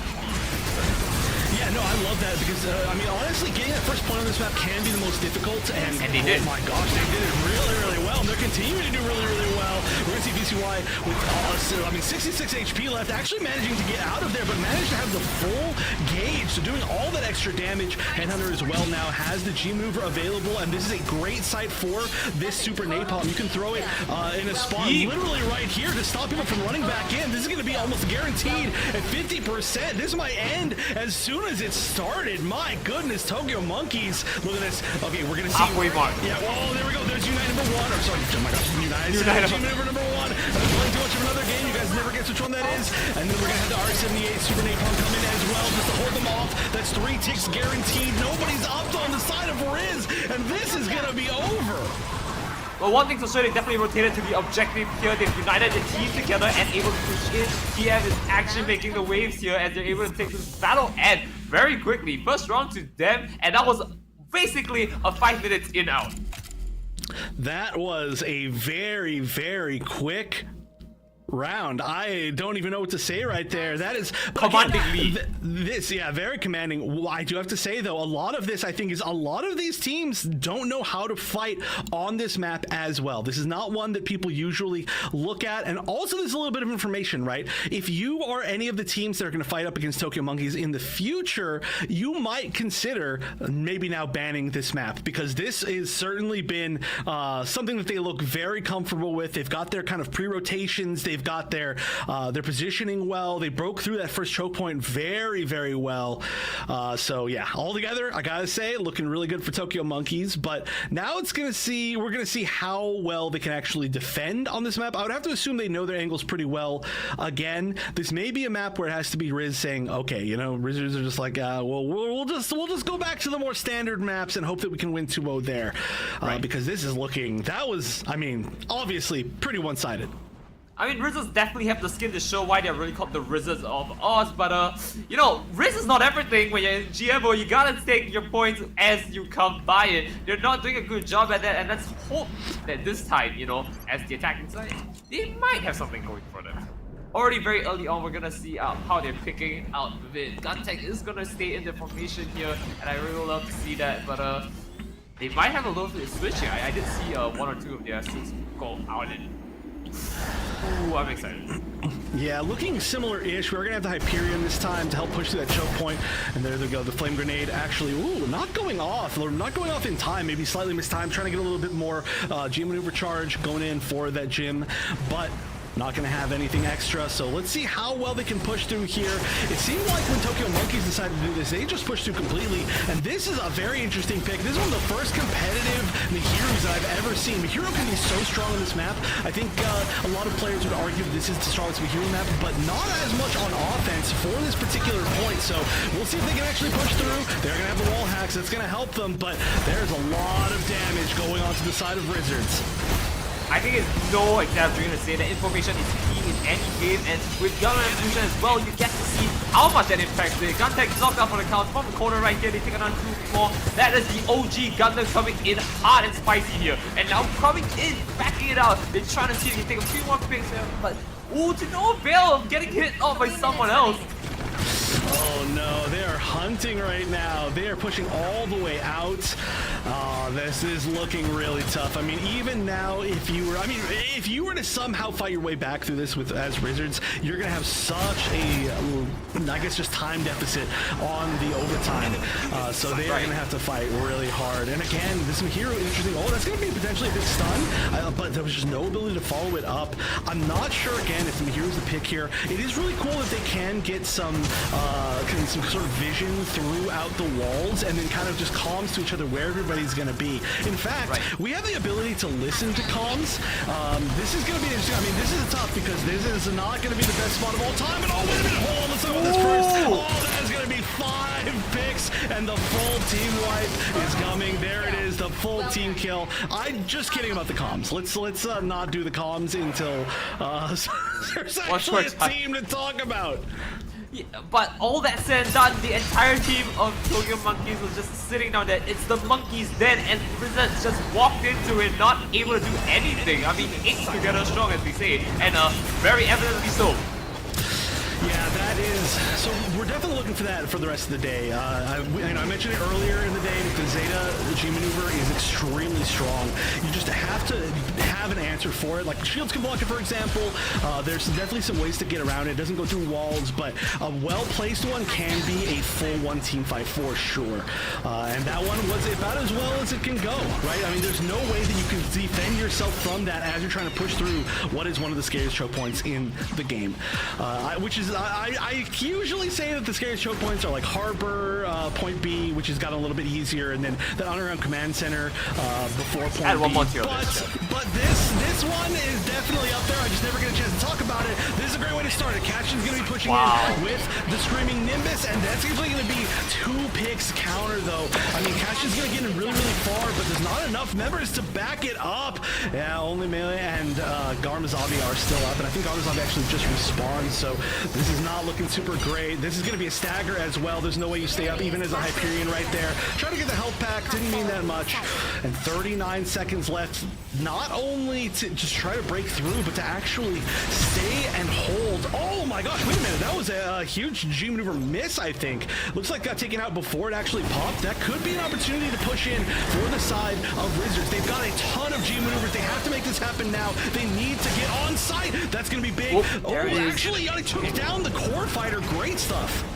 Beautiful gun tank G maneuver on that, and I love to see it. They had a very big whiff here. They might be able to make some play coming in from this on the corner, but the Monkey Den is once again filled up, and they're going to hold that choke down to the very last second here. They've got 2 seconds, 1 second. There's nobody on it. Battle end. They just had a foothold at the very end, and unfortunately, Rizzards of the Oz just got whisked away. A little bit of a magic dust, if you will. Yeah, that was not an easy match to watch, let me tell you. Tokyo Monkeys looking very confident. Oh, and Headhunter, the MVP, team leader and MVP there with an amazing MVP pose as well, may I note. But again, this is a map that we are not used to seeing in competitive in the West. So having it added to the pool, in fact, it wasn't even in the pool, right? No matter what happened for the majority of basically up until the showdown, it just was not available in the competitive pool. The competitive pools opened up a little bit especially as we've gotten more maps, but clearly, well, Asia in general, because I mean, I'm curious where everybody's from, right? I know there's Japanese players. I know there's the Headhunter is from somewhere in not Japan. I actually completely forget exactly where from, but it seemed like there was a Korean name in there as well. I think Headhunter is somewhere like China adjacent. I actually just don't know where everybody's from, but definitely Asia. They're pulling together here and showing a really strong showing on a map that we're not used to. So now I think Rizzards are going to stand a little bit more of a chance, right? One that we really know how to fight here in the West. But I mean, what else can I say? But that was a dominant game. That was indeed a dominant game. I don't really know what else you can say other than Tokyo Monkeys are just not giving a foot, an inch in for them. It's just not fair. It was honestly so hard for them to make any sort of plays. But on the flip side, you saw Tokyo Monkeys going at the attack. They were like, no, it's my spot now. We'll just push it. There was nothing they can do. Absolutely devastation coming in from that side. And I think what they can learn from it, I did remember you mentioning that, you know, maybe next time you fight Tokyo Monkeys, it's a good idea to ban missile base. But I'm gonna, you know, go on a tangent here and say that, and also, you know, the what's the word that go? I'm gonna go against you and say that maybe they should pick missile base. You know, follow their strategy. If you know you have a strong team, you know that you're coordinated, maybe it's a good chance for you to do what Tokyo Monkeys did and give them a taste of their own medicine.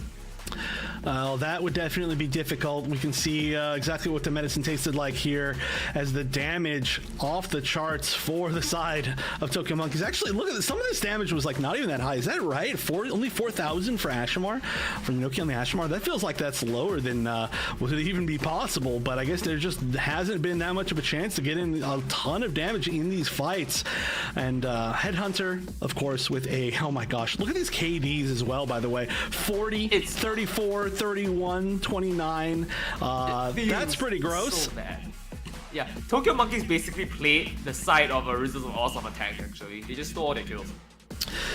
Yeah, I mean, hey, there was some pretty solid damage on the other side. I mean, Castian, you know, still kind of keeping up as far as damage just in this particular game with the entire other team. We see Nosfer Demon doing actually a pretty solid amount of damage with the gun tank, but altogether just wasn't quite enough. And again, I don't have the answer for how to play better on that particular map because, you know, honestly, the only experience that I have with it is ranked matches on that map, and that is always a tilting map to get on ranked. Nobody in solo queue knows how to play that map, so all I do is I just say, but yeah, all you can do, I guess, at this point is move on. So great stuff. This is going to be Rizzards really having to kind of make that mental adaptation of, okay, we got to look past this. We got to just move on to the next one, figure out exactly what we can do. Right. Now, of course, I mean, we have our next few maps to go to. This is technically match point, and we're gonna see if they can take another game out just like that. Tokyo Monkeys looking very strong right now, so you know there is that going for them. But maybe we'll have a situation of another, I don't know, drinking energy drinks midway through, getting something out of it. Who knows, right? Might see them take a return from the Rizzards Oz to the Rizzards of Boss. Yeah, I don't know if I would call what he's drinking an energy drink, but you know, maybe for him. But regardless, we are setting up for our next match, so we'll be back very quickly with map 2 of Rizzards versus Tokyo Monkeys. They're just rushing Headhunter on the RX-78. Oh, shooting the ground. Trying to take out a flame grenade, maybe? Actually didn't get a chance to see what that was, but wow, that is going to be nearly a full team up just to start things off.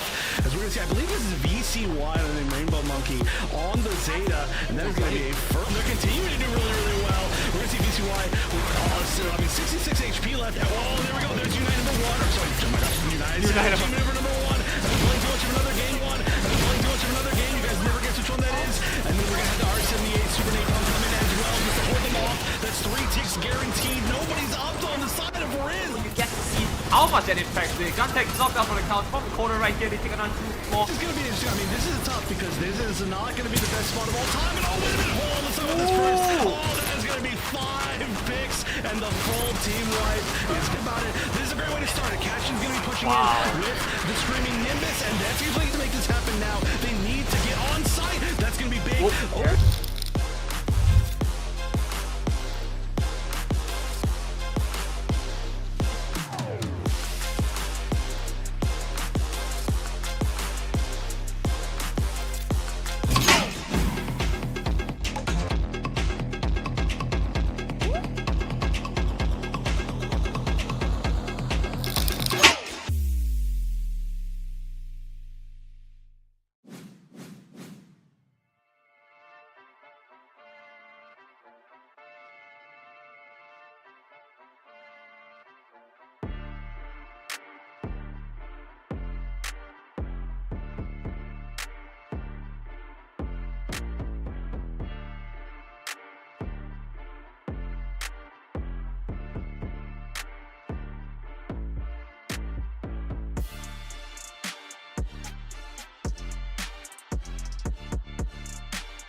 Looking sharp there, pilots. We are now back with our next game. This is the second match, match point. We are going in with Tokyo Monkeys up with 1 game and Rizzards of the Yaws having to be on the back foot. Name's Nightera once again. You'll be joined by me and of course the lovely Wonder Chef. That's right. It's time to see what the comps are going to be different this time, and it looks like we're gonna have a lot of the similar stuff, but it does look like we have a few options being kind of hovered over on the defense still. There's not much time left, y'all gotta pick a freaking mobile suit and actually just get to the point. All right, looks like Yachty might be settling on the Sazabi, so we're gonna have double tank, and we're actually gonna have so we're gonna have the Mephis. We're going to have the Sniper, Headhunter going back on the Dynamist. I love to see that. So Yunoki's actually going to shift over to the RX-78 this time. There's a little bit of flexibility on the team with that. That is really, really cool to see.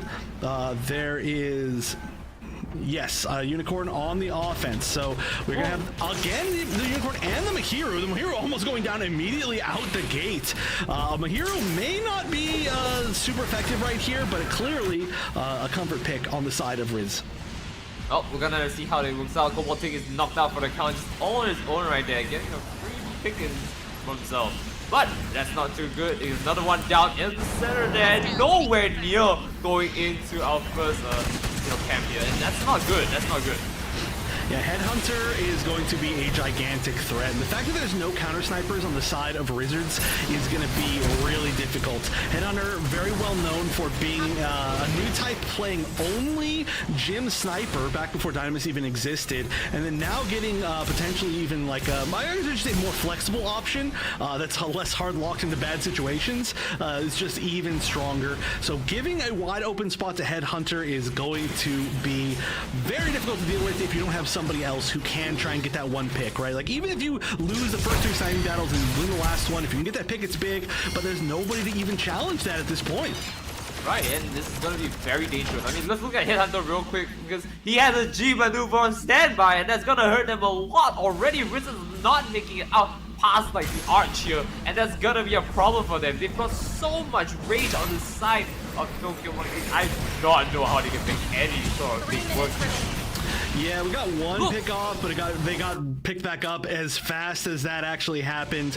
This is a very aggressive hold position as well, literally right outside the spawn from the side of Tokyo Monkeys. We are definitely looking like they're trying to repeat exactly what happened. Now, I think oh my gosh, I can't believe that axe actually hit all the way past, missing the original target, and then managing to get a little bit further, but the G maneuvers being popped as well. I think the best thing that you can look for right here is maybe we see Tokyo Monkeys get a little bit too confident, and then Rizzards can take advantage of that. But as things are going, it is not looking that way. I mean, hey, that actually almost happened right there. Hey, you know what? This is going to be a first big opportunity. The axe to try to fly back over was missed, but no, they're only going to trade 1 for 1, and there's not going to push up really far at all. This is tough. This is tough. I mean, like, let's put it this way. They were so confident that they pushed in from the point that they were supposed to take forward all the way to the arch, and at this point the gates are basically where they start off with, and that's where they almost possibly die. But we do see Gamma at this point here, able to push it a little bit, maybe getting some hit with. Oh, now back at the arch again, taking 1 for a team, but not to worry as he flies around the back, see if he can take any picks from there. Up in the arch, they don't see it happening, and there's a knockout right there. Beautiful one as well, and now he's able to fall back, but pick it out for the count. Yeah, VCY goes down, but to no super big effect. Honestly, there's just not a chance to push back up for the side of Rizzards. This is a really good positioning for being kind of an aggressive BM spawn camp, but their positioning is really good, right? Like, they only ever let 1 person at a time get picked off. It's kind of the best that you can go for at this point. We do see some G maneuvers up. I think realistically, if Rizzards are going to push back through this, they're going to have to use everything, but they actually already popped the Trans Am. Or sorry, not the Trans Am. What did they pop actually? I don't know. A lot of things, but the main thing is that they pop the free kill every single time they do anything. I was not wrong. I don't know why I questioned myself. Sorry, I was looking at both sides here, and the transcend didn't come out, so there's a little bit of a push forward for once. Kowalczyk is managing to get some picks. It looks like we're going to get another pick from Garmazabi at least. We might get this waypoint to start things off. The Headhunter, though, still available. Somebody's going to have to deal with it. I think we need to see either a flanker or a counter sniper, and it looks like Kowalczyk maybe getting on this Dynamis as the counter sniper is the answer. Rizzards, after a very, very long onslaught, they finally make it into the first waypoint, but like they have 30 seconds left. I'm not sure how they can make this work. They have to make a full push here with 2 G maneuvers here. They might be able to make something work. And a very early clutch. That's the earliest they got, and they have like 15 seconds left. I do not know how they can make this work. Chef, please. I mean, hey, honestly, this is not looking like the worst thing in the world. Now, this Mihiru pick is normally, I'd say, honestly, kind of bad, but this is a great spot to have Mihiru for once. Oh, unfortunately, Mihiru going down, getting just charged. I like it as a transformation, as the actual, like, kill, I guess, I don't know, like the weapon, like what actually kills you. That's pretty funny. But there was a little bit of time, at least, taken on that first plant. I feel like it's going to be very difficult for Rizzards to hold for this long, but this is tough. This is definitely tough. I do think that the 100% Mihiru pick, probably not the best thing, especially when you're so far out in the open, like on the first point here. Yeah, I mean, you and me both. I do agree with exactly what you're saying on this point, and it's going to be a little bit tough for them to come back from this Rizzards of Oz. What is the play here? What can they possibly do to make a strong defense? I do believe maybe it's potentially, you know, a little bit of a fire nade situation might be happening later on. That is what I'm thinking. I mean, hey, you know, fire is always good here, but I don't know. I mean, again, the biggest thing for me is I do feel like they maybe need to go a little bit more towards meta picks. I don't know if they're comfortable with those meta picks. We do see a few things from their team in general where they tend to, okay, well, actually, this is looking exactly like that. We're not going to see the Mihiru. We're not going to see the gun tank. It looks like we're going to be more used to, yeah, some stuff that we're a little bit more used to seeing. I like this a lot. And yeah, the Ashmar, that's a great defensive option. So we are going to see the double flame comp.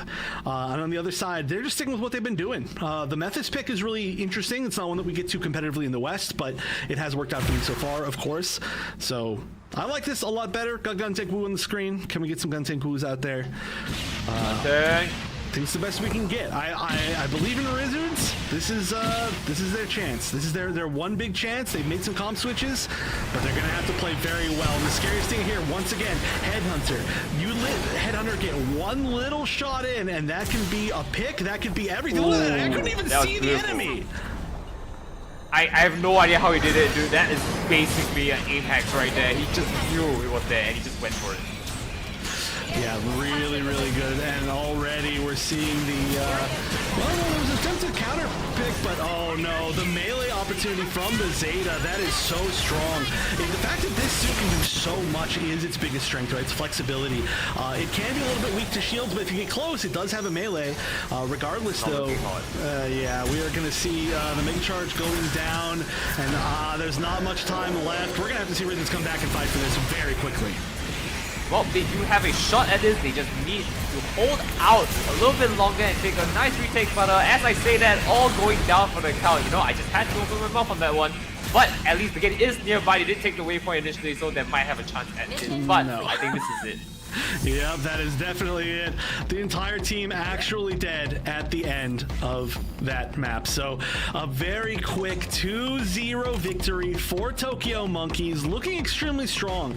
One thing to be able to remember here, and it's very important to remember, is that despite the fact that Tokyo Monkeys look so strong, they actually were not undefeated in groups. They were not the top seed of their group. So they are going to be moving against another top seed of their group. I'm not sure exactly how that one's going to go, but altogether, you know, this is just a lot of strong competition. And again, none of these teams that we saw lose are out of the tournament quite yet. We now have our first two teams that are going to be in the losers bracket, but they're still going to have another chance. And I do set to say Tokyo Monkeys, after that showing, is looking very, very strong. You know, Chef, I was gonna say that this is still a double elim bracket. What? You read my mind. You read my mind. I don't know if we can get production and pull out the brackets real quick so we can just show it to you guys what we exactly mean on that. But for the most part, what you need to know back at home is that Rizzards is not out of it just yet. You know what? Maybe this is just a false sense of security. I give them the win. Take the losers out by storm, and then come back in for another one. Well, we definitely know who's fighting who, right? Fusion is taking on Asticassia, when that's going to be at the top of the winner's bracket, and the bottom side of the winner's bracket is going to be Kamille's a man's name, and I am a man taking on the Tokyo Monkeys. That should be a really good match. Both of those should be really good matches. I'm really looking for that second one, though, in particular.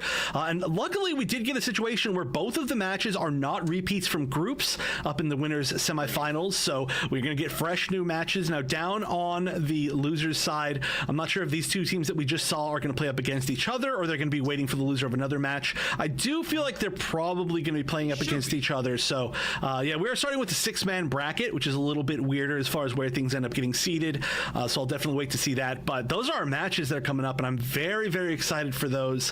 I feel like, honestly, the top seeds in these are so good, right? Both Kamille's and Asticassia, which I keep saying wrong.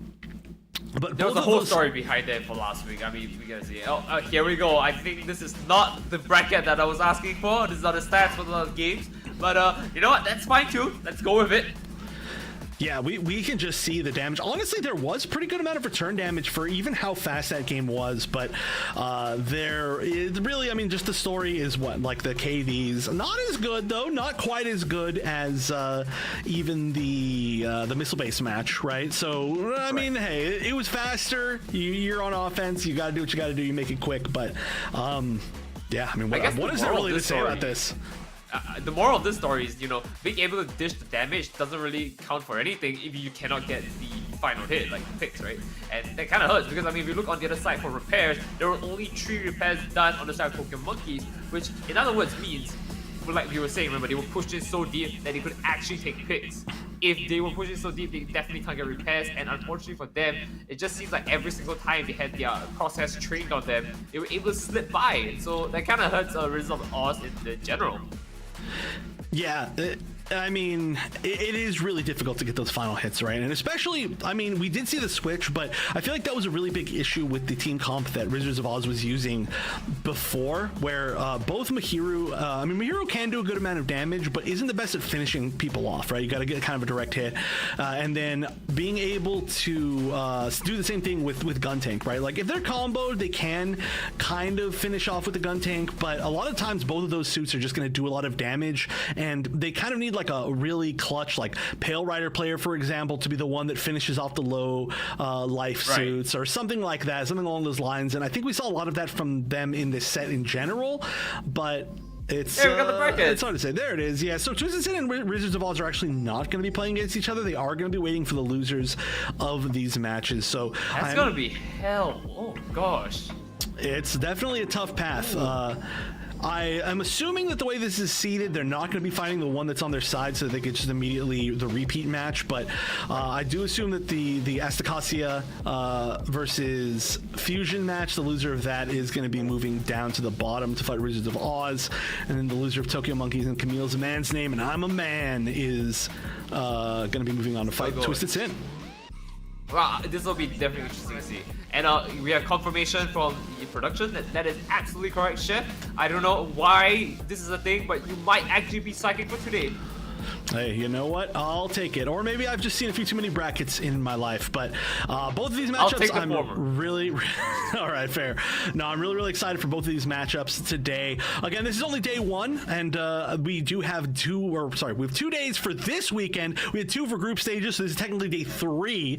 So day 4 is where we're going to be closing things out. But we do have some more matches, some more really big matches coming up. And I want to remind everybody again, !Matcherino in chat. I swear it's the easiest thing in the world. You can just claim a free code and give more money to the winners. Please do it. Do it for me. Do it for Gun Evo.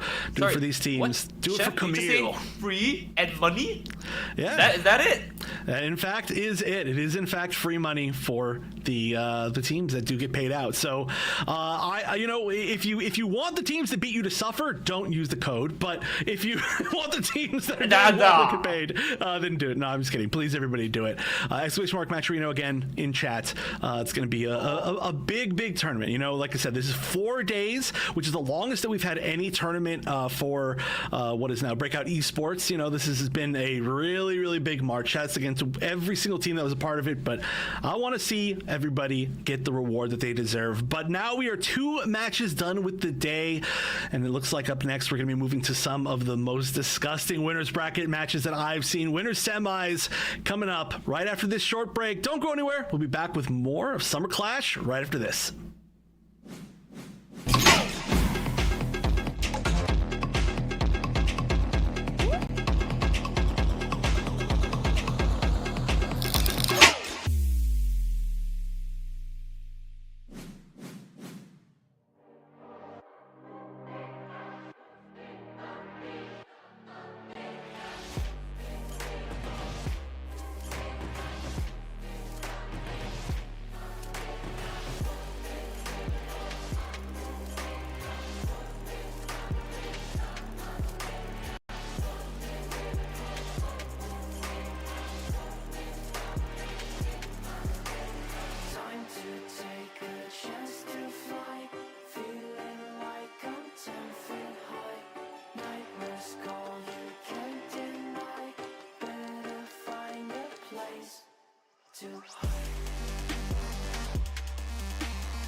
And welcome back to Summer Clash. We are 2 games into the day, and it's time for us to move to our winners semifinals. I am, of course, Wonder Chef, joined by Ryan Natera for the first time in a long time. I'm glad to see you here. I mean, obviously you were here before, but I mean, us together, it's been quite a while. So I'm glad that we get to do this because we are getting into some really good matches here. I think my face is stuck. Oh, you know what? That does tend to happen. I think you maybe need a little bit more water, or maybe you have rabies and your jaw's locked up. But we're going to be moving to Fusion versus Asticassia, and I want to talk about this team because I am very, very excited for what is essentially, well, Asticassia. First of all, they get the power up of whenever you make your team a name from Gundam, some sort of silly name like Kamille's a man's name, or Matthew did nothing wrong, or You didn't say it finish. What? No, we'll finish it later. We'll finish it when they're actually playing. Whenever you make that, you get the power up. I don't know what it is. It's just the Gun Evo power up. But this team is the majority of what used to be Second Wind, which was a really strong team. Did well in the last showdown. Has been playing together for quite a while, but with some really key additions. They've added both. I'm sorry. Where's my my list here? So they've added Hax, who is a very, very strong player, who I really, really enjoy watching. Had a lot of really good pop-off moments, even within the showdown. And then also Blue Jay. So this is a strong team altogether. I think they lost Tizim from the last time. It's really hard to keep track of who was on which team for everything, but they are a really strong team, and they are currently undefeated, within their group. So they're going to be fighting now the second seed from the other group. I believe, I can't remember which one was A and B, but this is going to be a very, very high caliber match for sure. Right, and we're gonna have to see how that pans out. Remember, this is a double elimination bracket, so one of these teams is not going home just yet. And we're gonna get to see how that pans out. I remember this is against Asticassia and Fusion. So if anything happens, Fusion or Asticassia will be going down to fight. I believe it was TwistedSin. No, so the loser of this was going to fight Rizzards. It looks like they may be forfeiting. We're going to see exactly what the ruling on that is, or whatever, what exactly is happening. But there is that's who they would fight, because otherwise, yeah, it looks like there is some connection issues for one of their players, and things are just not looking super good for them. So hopefully they can get it all settled. So we'll see what ends up exactly happening. But Rizzards would be their opponent. Otherwise, it could be Fusion losing again and then going up against TwistedSin. That would suck because that could be a double elimination very quickly. But TwistedSin is going to be fighting the loser of the other winners semifinals match, which is going to be Tokyo Monkeys going up against Kamille. Right. Is a man's name, and I'm a man. There we go. I see the full thing. Yeah, we did it.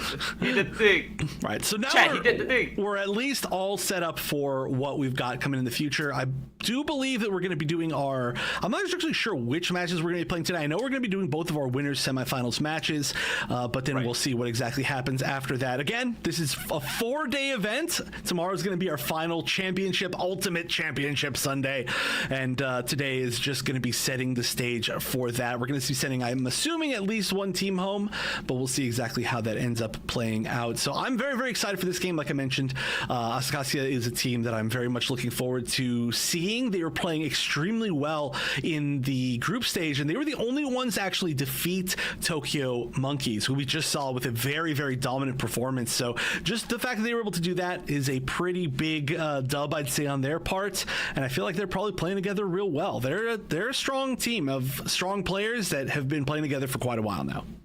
Right, and you know what? For strong teams and strong players, I think we should do our part, right, Chef? To kind of support them, and you can do so by actually going to the chat right now, going !matchreno, and just doing the little bit of things they can do. Free stuff, right? Free money coming in, so long as you sign up and click a simple button. It's all set and ready to go just like that. It is. And so the other thing that's ready to go are the picks and the band's Ministry of Defense picks. No way. Talk about another map that I am not expecting to see. That one, I mean, it's okay. I love that map in a weird way, but this is going to be very, very interesting. Mountain R&D, very expected. And then Thermal Plant means that we're going to potentially have a double domination map. There's going to be a lot of brawls if we do end up getting into the, well, I mean, even if we don't end up getting to the third map, but especially if we do, I'm excited, though, to start talking about Ministry of Defense because this is, again, one of those maps that we did not have in the competitive pool for a very, very long time. It is a very strange map.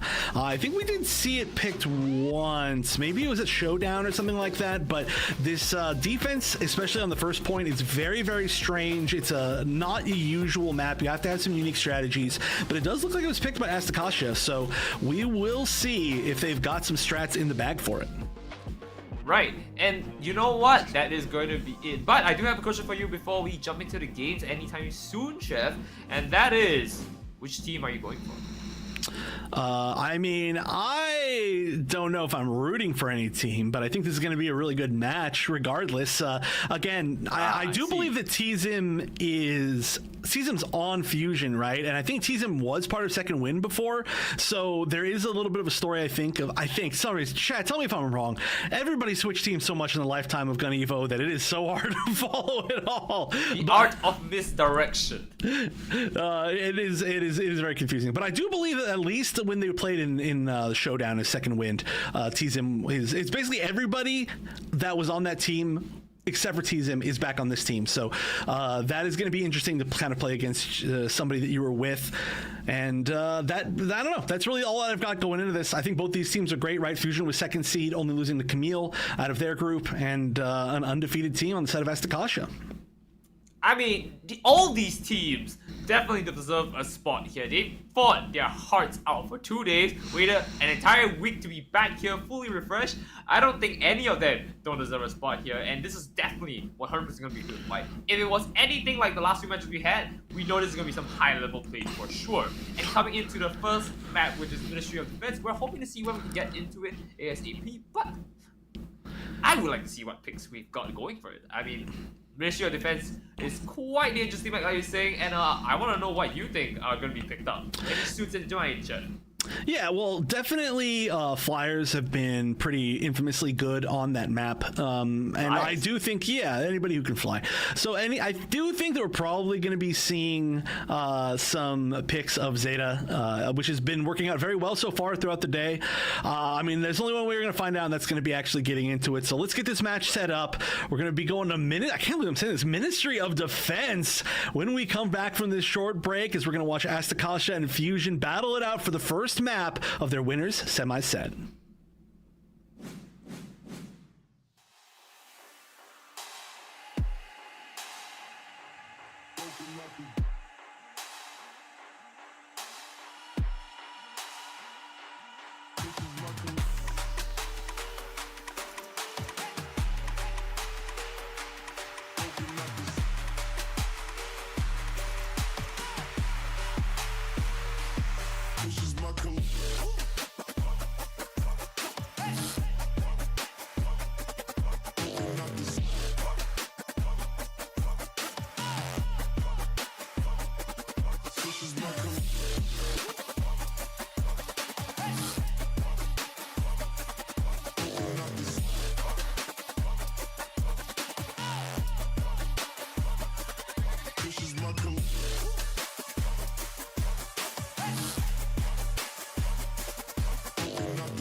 I'm surprised. Because we're going into this next game. How is everyone doing? Chef, how are you doing as we go into this next game? I'm doing great. I'm super excited to see how this plays out. Yeah, you can see the honestly everybody but you predicting that Asticassia might have a little bit of a heads up here. But hey, I mean, the first seed, it makes sense. They are just playing really, really strong. Of course, Second Wind being very, very close to resetting the bracket. They were the team that got second in the showdown, so clearly they're the I would say like the team that has placed the highest as far as a full team here today. Now we're here at Ministry of Defense. No, I'm not ready, guys. Please, why is TwistedSin? I need blank. All right, everybody, what do you think the 4-letter censored word that TwistedSin needs is? Can we guess? I'm thinking food. Oh wait, actually, I think chat's about to all get banned.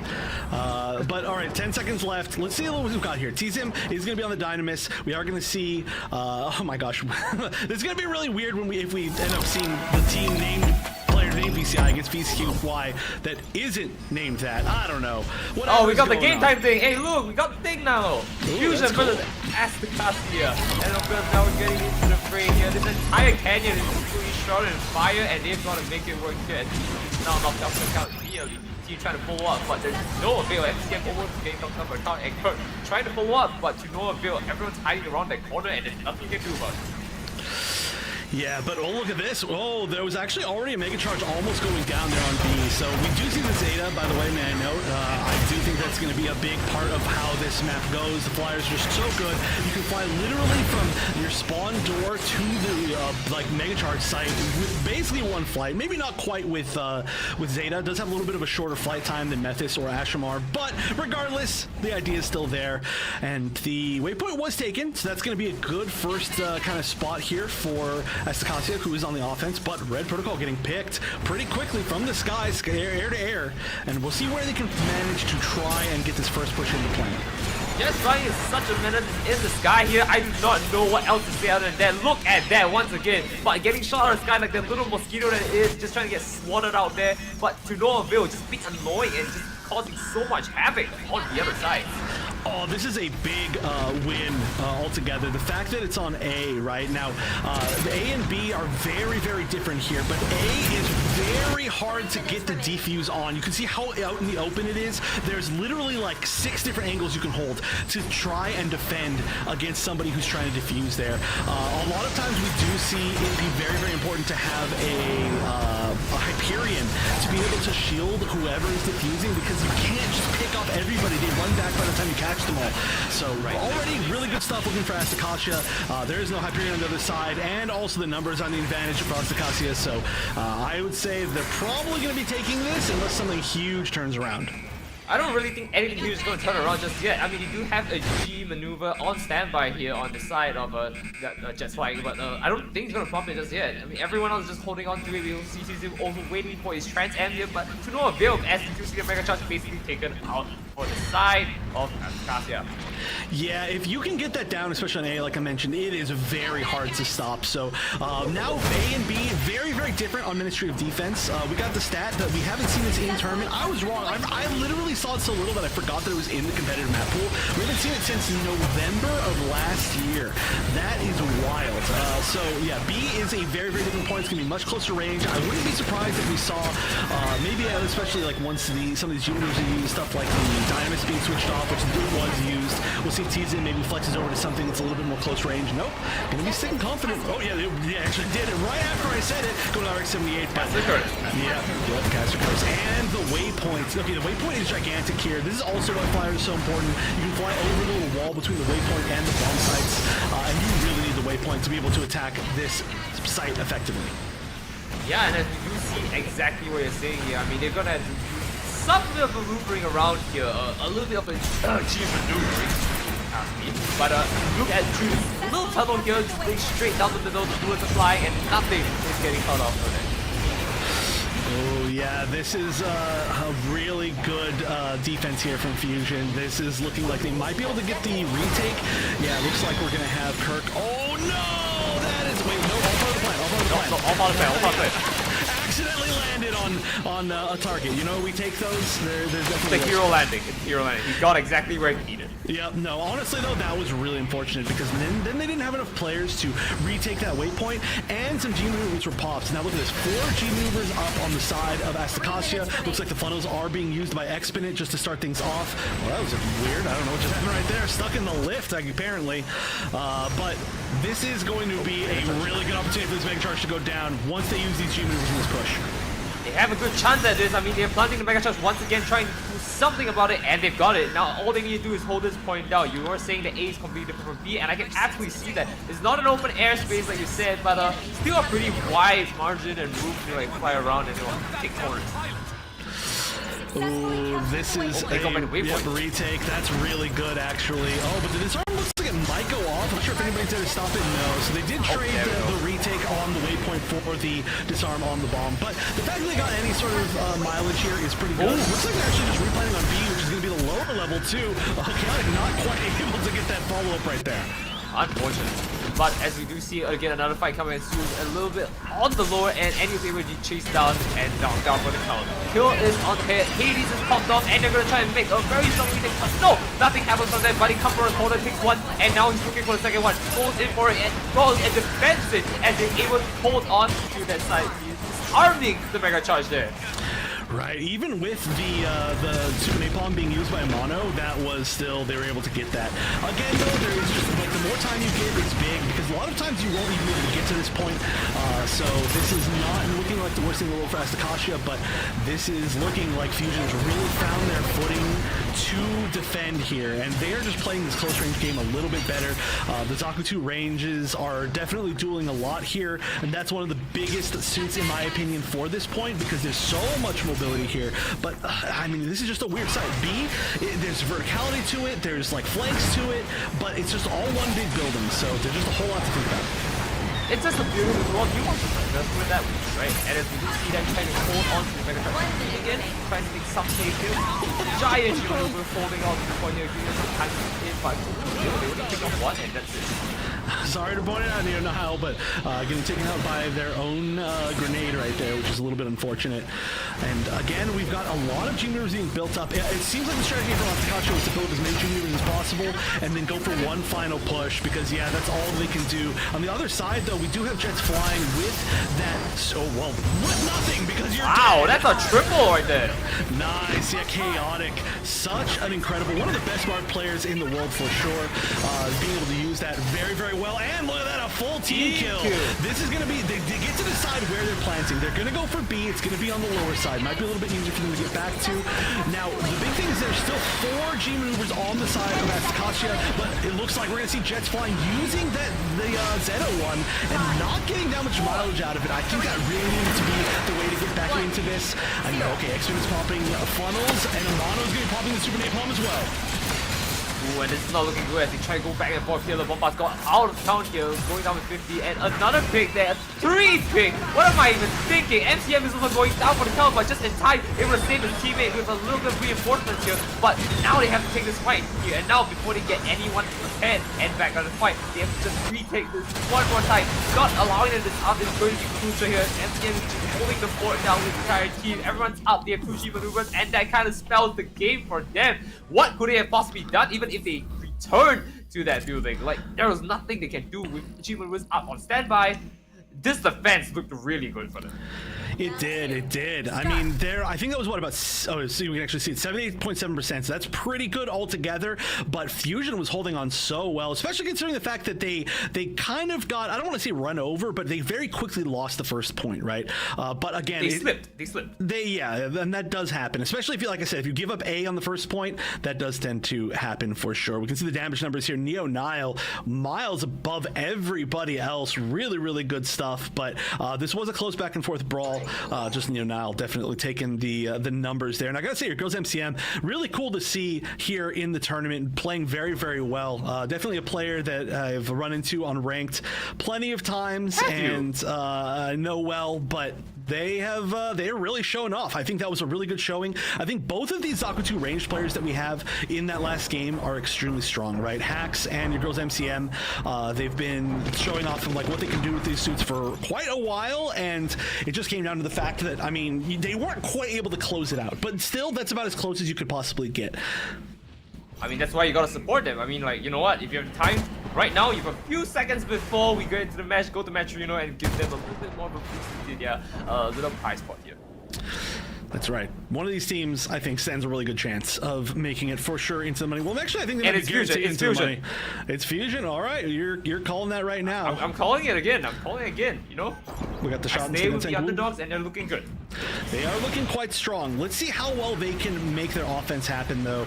It's going to be a pretty different type of strategy here. We are going to see the Zetas on both sides. Chaotic, of course, still going to be on that bar, but it's going to not quite get the first smash here. Looks like Kirk just barely getting out of there. Chaotic, though, going down right on top of the Haro health pack. Really unfortunate, but that's going to be a 1-for-1 trade as Kirk eventually does go down as well. You see, this is the difficult thing about this point, is that there are like 3 different angles that you can be attacking the Mega Charge site from.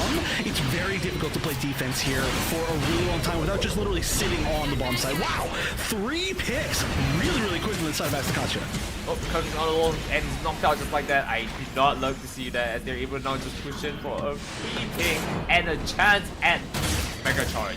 I mean, it's slowly inching their way in, and look at that G maneuvers, a lot higher on the side of Asticassia, and Fusion's a little bit acting high, and this one's getting picked left and right here. Might be able to pull it back. All right, well, I want to see the comms of what's going on here on the offense, so let's take a listen, and if we can, to Fusion, because they are going to have to coordinate this push to find where they're going to get this first plant in. Let's take a listen to what they've got going on. Send us in.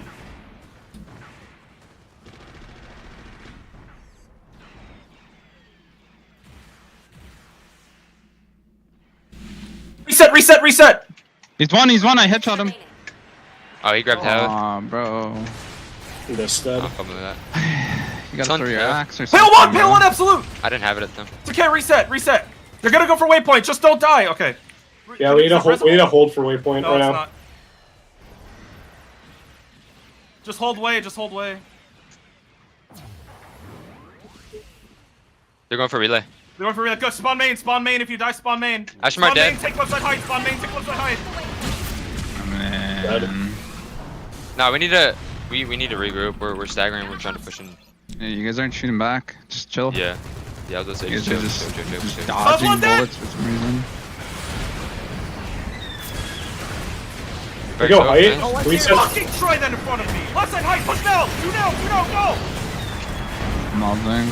They're playing more back. Can we push? Push Push up.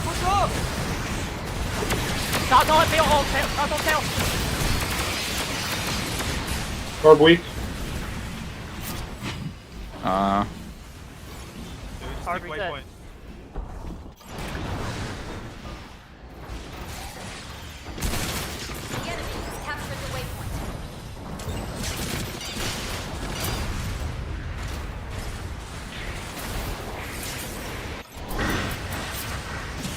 Okay, I think that may be the end there.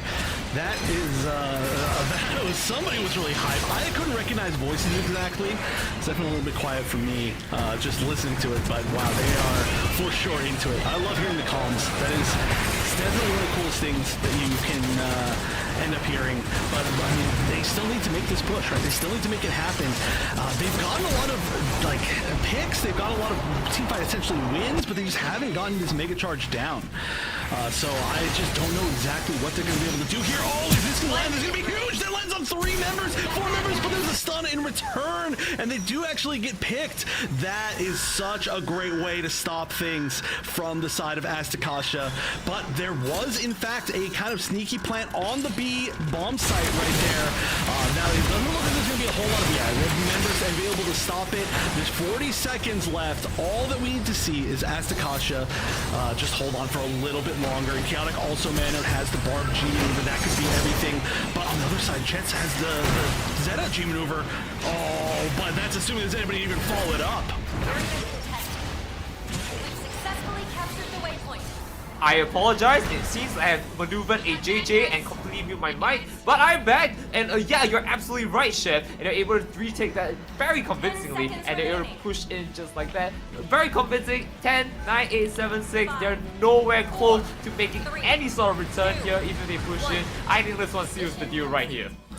It certainly looks like it does. A very strong win. I mean, Fusion, see, that's what I was talking about. Clearly, this is a weird map where even if you are close in skill, sometimes you just can't find those moments. And the biggest difference here, I mean, we can see how well Fusion held in point B against Asticassia, but the biggest difference was how fast Asticassia got the first site, the first plant, right? And then just ran with that. Because after that, it was just entirely their game. All they were just able to build up a little bit of like safety percentage on the second site, and then past that, all they had to do was just hold, right? And defense is going to be a big deal here. So I would say it's like a, I don't want to say there's no such thing. I don't know if there is. There clearly is. There's like defense-sided maps, but this one, it's whenever you're defending the first site, it is good. And sometimes that means you're the attacker, right? Sometimes when the attacker gets the plant, it's good for them because they're the ones now defending that site. So if you can't ever get into that position, it's tough life. And Asticassia, they're looking good. They're going to take the full first map. And that's fantastic on their end. Asticassia definitely looking strong. But I will stay the course. I believe in the Fusion. I am a Fusion fan. If there are a million fans, I'm one of them. You know how that one goes. I do know how that one goes for sure. Hey, I'm a fan of all these teams, to be honest. These teams, the fact that they've stuck around for this long, you know, kept Gundam Evolution alive for as long as it has been. I'm a big fan of all these teams and all these players, and I'm just enjoying the fact that we get to watch them. But I do feel like Fusion was honestly very, very close within that game. Again, it's just inches can turn into miles, especially on Ministry of Defense. That's a very, very strange map to actually see. Again, production told me that we haven't seen it since November, which is a very, very long time. That's like, I don't even know. I mean, that was the Gundam's Grace, the like Thanksgiving themed tournament. Gosh, I think that was actually only the second tournament I did for this, which was really cool. I think Halloween Havoc was my first. So just looking back in time, thinking about it, and we can now see why we probably don't see it quite as much. But hey, if you have confidence on the weird maps, clearly we've seen 2 weird maps be, I don't want to say full shutouts, but they've gone very well for the teams that have picked them in the form of Missile Base and Ministry of Defense so far today. So we can see, and why don't you run us through exactly how well it worked as far as damage. I mean, damage across the board is looking at around a 25k, you know, average, and we get to see, especially Chaotic. I mean, we're doing a fantastic job doing damage on the Barba tool, and it's great to see all around. But of course, I want to actually highlight once again Kirk. Kirk was definitely making the plays and forcing a lot of fights for his team, allowing them to engage a lot. We didn't see a lot of damage coming in, not the top frag for sure, but definitely helping, allowing the entire team of Fusion to make plays. But on the side of Asticassia, they knew what they were doing and they were able to just lock them down left and right. And basically, from that point on, Kirk was just basically locked down to like this little box where he couldn't move, and that kind of hurt the entire team. Yeah, we can also look at Neonile, of course, like leading the damage for the entire game by quite a bit, despite the fact that Fusion did not win that one. I mean, Amano still, it was like 4k damage below. Not that it was like not a good job, but Neonile just doing an amazing, amazing job altogether on the damage, also leaving kills for their team, of course. But just together in general, I gotta shout out once more Hacks, you know, a player that I really, really love watching. Also switching over to the RX-78, which is pretty interesting. Not the first. Okay, so I don't understand this, right? Originally, we used to watch Arrow all the time, AERO, the player, and I was like, why is this player playing Zaku ranged and just Gundam RX-78 too? I was like, there's no connection between these two suits, and then now we're seeing Hacks doing the same thing. I don't understand it. Maybe there's a connection aside from the fact that they're just both from the original Gundam, and it's just a classic matchup. I just do not understand the gameplay. One of them is very kind of slow paced and like straight shots and headshots. The other one is just like, I'm just gonna zoom around and just, I don't know, shoot the heck out of you. But regardless, the switch ended up working, and that is going to be game one for Asticassia. They need one more to advance into the winners finals. Well, we're going to see if that's going to happen or not as we get set up for our next game. So don't go anywhere, because we're going to be moving to a little bit less of a weird map in Asticassia versus Fusion. Down there on B. So we do see the Zeta, by the way, may I note. I do think that's going to be a big part, though. I would say they're probably going to be taking this unless something huge turns around. Confident. Oh, yeah, they actually did it right after I said it. Go to RX-78. Yeah. Oh, nothing happens from that. Buddy come for a corner, takes one, and now he's looking for the second one. Pulls in for it and goes on to the second one. Again, trying to take some cases.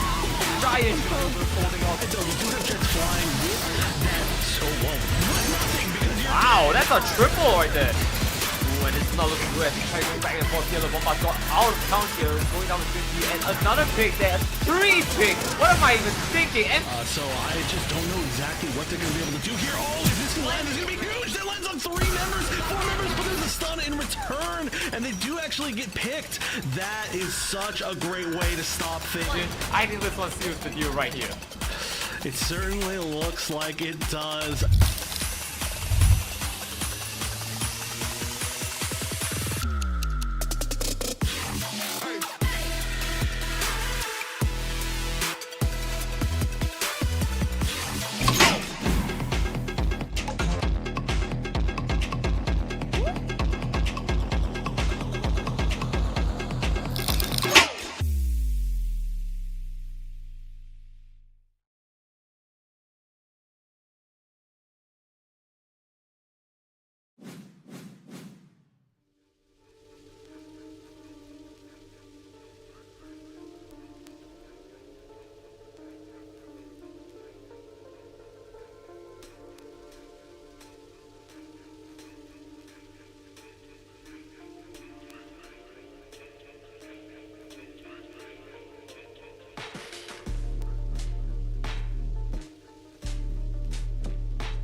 And welcome back everyone! We are back with our second match, Asticassia versus Fusion. If you're just tuning back in, we are with Asticassia having one game up in this set for our quarterfinal bracket. Fusion needs to win 2 if they want to advance up here, but other than that, we're gonna look at the comps. Once again, I'm Nitera and I'm with Chef, the Wonder Chef himself. That's right, and we can actually take a look at X-Minute now because I do see that in my PayPal his payment did go through, so definitely allowed to talk about that Suzabi. Great drip, by the way. I'm excited for this chaotic on the Susanoo. Whoa, I am really excited to see that actually. We barely got a chance to see what these picks are going to be. Nothing too strange aside from that, but we are going to see currently, looks like we've got Jets flying sitting on the RX-78, which has been really putting a lot of work for a lot of teams so far. I'm not sure if they meant to jump down right there, but you know what? Sometimes you just end up where you don't exactly want to be. We are starting off at A, so that high ground is going to be huge. We're running all the way back in, despite being at full life, so I'm not exactly sure what the strategy was there as well, but we do have Fusion holding this first point as it begins. Right, and I mean, I don't have much to say on my end, but it's definitely going to be quite the contest here as they've already gotten the advantage on side A, and they're going to try and make it work. We have SPM down, it might be time to go in for the fight here. Sing Shang Swarm, the swords coming in, and they are not getting anything so far yet. They've got to wait a little bit more going in, and unfortunately not making it out. Oh, just flying all the way up. Oh, TwistedSin getting hunted down by that laser. Rookie this time going to be the one that's on the Zeta, and honestly gets kind of picked in pretty quickly. We're pretty even as far as things go here. Fusion did manage to get the retake. They're going to be up by just about 15% if they manage to hold this the whole way. It does look like with where they're holding, yeah, they're definitely going to be holding this the whole way. Get it going down as well. Hax is going to get 1 pick, and they're actually going to get a few picks altogether on the side of Asticassia against Fusion. So I think they're just going to be repositioning towards C, even though they are currently still fighting quite a bit on A. There's going to be a pretty good run back now, I think, for most of Fusion. Well, I mean, think about it this way, if both teams are still fighting it out and they still get a reposition, then that's pretty good because now both of them will have quite an even advantage when it comes to it. But it does definitely seem that one team is ahead of the other, and that's not looking good when you have the high ground and you're just sitting down there waiting for a turn. Oh, look at this. The big regroup on the side of Fusion. They know that they're not going to be the first ones to get this, but oh my gosh, chaotic! Peeking out for 1 split second and saying, nope, never mind. Oh, there's going to be a pick, though. Your girl's MCM going to be going down. Fusion might have to wait and regroup one more time just before they can get this full push. Just these single picks is big. Oh, we're actually going to see the turn on both sides. Everybody's stunned. Nobody's surviving. No, it looks like most of the team from Asticassia was actually on the side, on the low ground, and most of the team that was on Fusion actually did get stunned by that G maneuver. So gigantic coming out of Wiki right there. That is going to be basically a full team wipe, and they've got one more push. They need to make an awkward decision here though now. 20 seconds left. Do you try to go for C, or do you reposition to get A preemptively? That's just kind of the name of the game on Mount R&D always. Well, yeah, you know what? Payment received comes after that G maneuver, and of course, recognized as well for skillful play. They're gonna try and make another comeback after that one. I do not know how, but with the full team together, they might be able to make a very astounding push here forward. But they're gonna change to A, so it might be time to just try it out. The Pop trying to take headway out of here, and of course, looks like they all regrouping it back for side A. Yeah, we do see a mono here with the Super Napalm. This could be a good spot to use it, honestly. Probably not quite yet, right? You don't want to pop... Oh, just kidding. I'm not exactly right now. Yeah, no, they definitely want that preemptive positioning. It's not going to catch anybody, but it is going to hit in a spot where it's going to cut off a lot of the team, and it did allow a little bit of aggression from the side of Asticassia, but maybe not quite enough of a follow-up. And now, actually, we're going to see Jets flying, going for the same exact thing, and landing, yeah, kind of in the same exact spot. They just want to cut off people from being able to get onto the site, and it did work as Fusion's going to be the first one to take A. Well, watch that whip, but there's no nade from that one as he was unable to make any hit with that. But the team did hold up and all on their own. Now they're just holding it on all by themselves here. You see the swords coming in once again, trying to make something happen, but doesn't find his mark. In fact, just taking free damage all over and over again. Now he finds someone, but I think he's not counted. Ooh, I I'm really excited that Chaotic's on this suit, by the way. I am a big fan. I feel like I might be playing a lot this season. You're not the only one.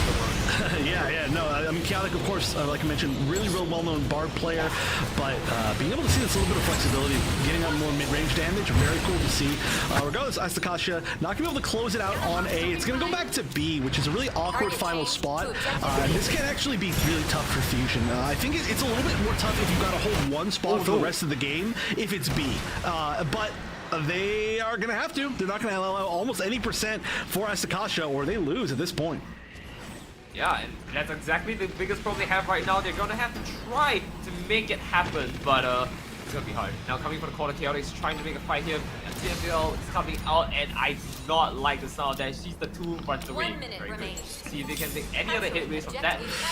But it looks like they are taking this for themselves. Asticassia is in like 8, 9, 8 calls, but I don't think exercising overall, but again, Start just gonna lose the achievement over here, and now they're trying to take a fight, but Chaotic's not able to make anything happen. The swords are not connecting as he moves in, but MCM is now out of the count, and they're able to take a team kill, forcing the game to end. Asticassia taking this first round. Wow, what a coordinated defense right there. Tell That me is about beautiful. That is a big reason why it can be so good to play Susanoo on this map in particular, is that you can chunk down these hallways and hit multiple people. Speaking of Toto in chat, shout outs to Toto. I think Toto called the disc the pizza and the ball the takoyaki. I think that's what she called it. So I've been calling it that for a while, but definitely the pizza can just absolutely chunk. It does a ton of damage. Like we can actually see right here, just as far as damage goes. Well, actually, no, Chaotic was not that high, but I was expecting it to be a little bit higher. Did really well though. Wiki though, my goodness, doing extremely well. That one big G maneuver from the Zeta was gigantic. That was beautiful. I saw the streaks of red, and I saw all 6 sitting down there waiting for something to happen, and unfortunately for them, it did happen. A complete team wipe from that. Yeah, that was kind of the winning moment. But one more match, or one more round, I should say, here on Mount R&D, and Asticassia is moving forward to our winners finals. Very excited to see. Not going to be easy though. Fusion is putting up a great fight. Underdog story once again. Fusion, you have my vote, but you gotta get this one out of the way first. And right now we're seeing them do it. Almost taking off the little mosquito in the corner right there, and another one flying up. Oh, wait, I don't even know what that was. The animation was like weird. It looked like a melee, but we just saw it caught it for just a split second. All right, but Asticassia really dominating here. Hack's the only one down on their side, and we've got both Jets flying and Kirk down, and now Neo-Nile down as well on the side of Fusion. You can see C starting off the game is being taken by Asticassia. Girls MCM getting hunted down as well. I think we need to see Fusion get kind of a big reset. Currently, they're still trapped in some weird, awkward spots. The pizza being charged. Oh, look at that. And the takoyaki just trying to get a little bit more damage, landing on them in their spawn, but they're just sitting there. They're trying to get a pick before they get their big push in. They've got time left to actually get a significant amount of points on A, so I do think they're going to go for that.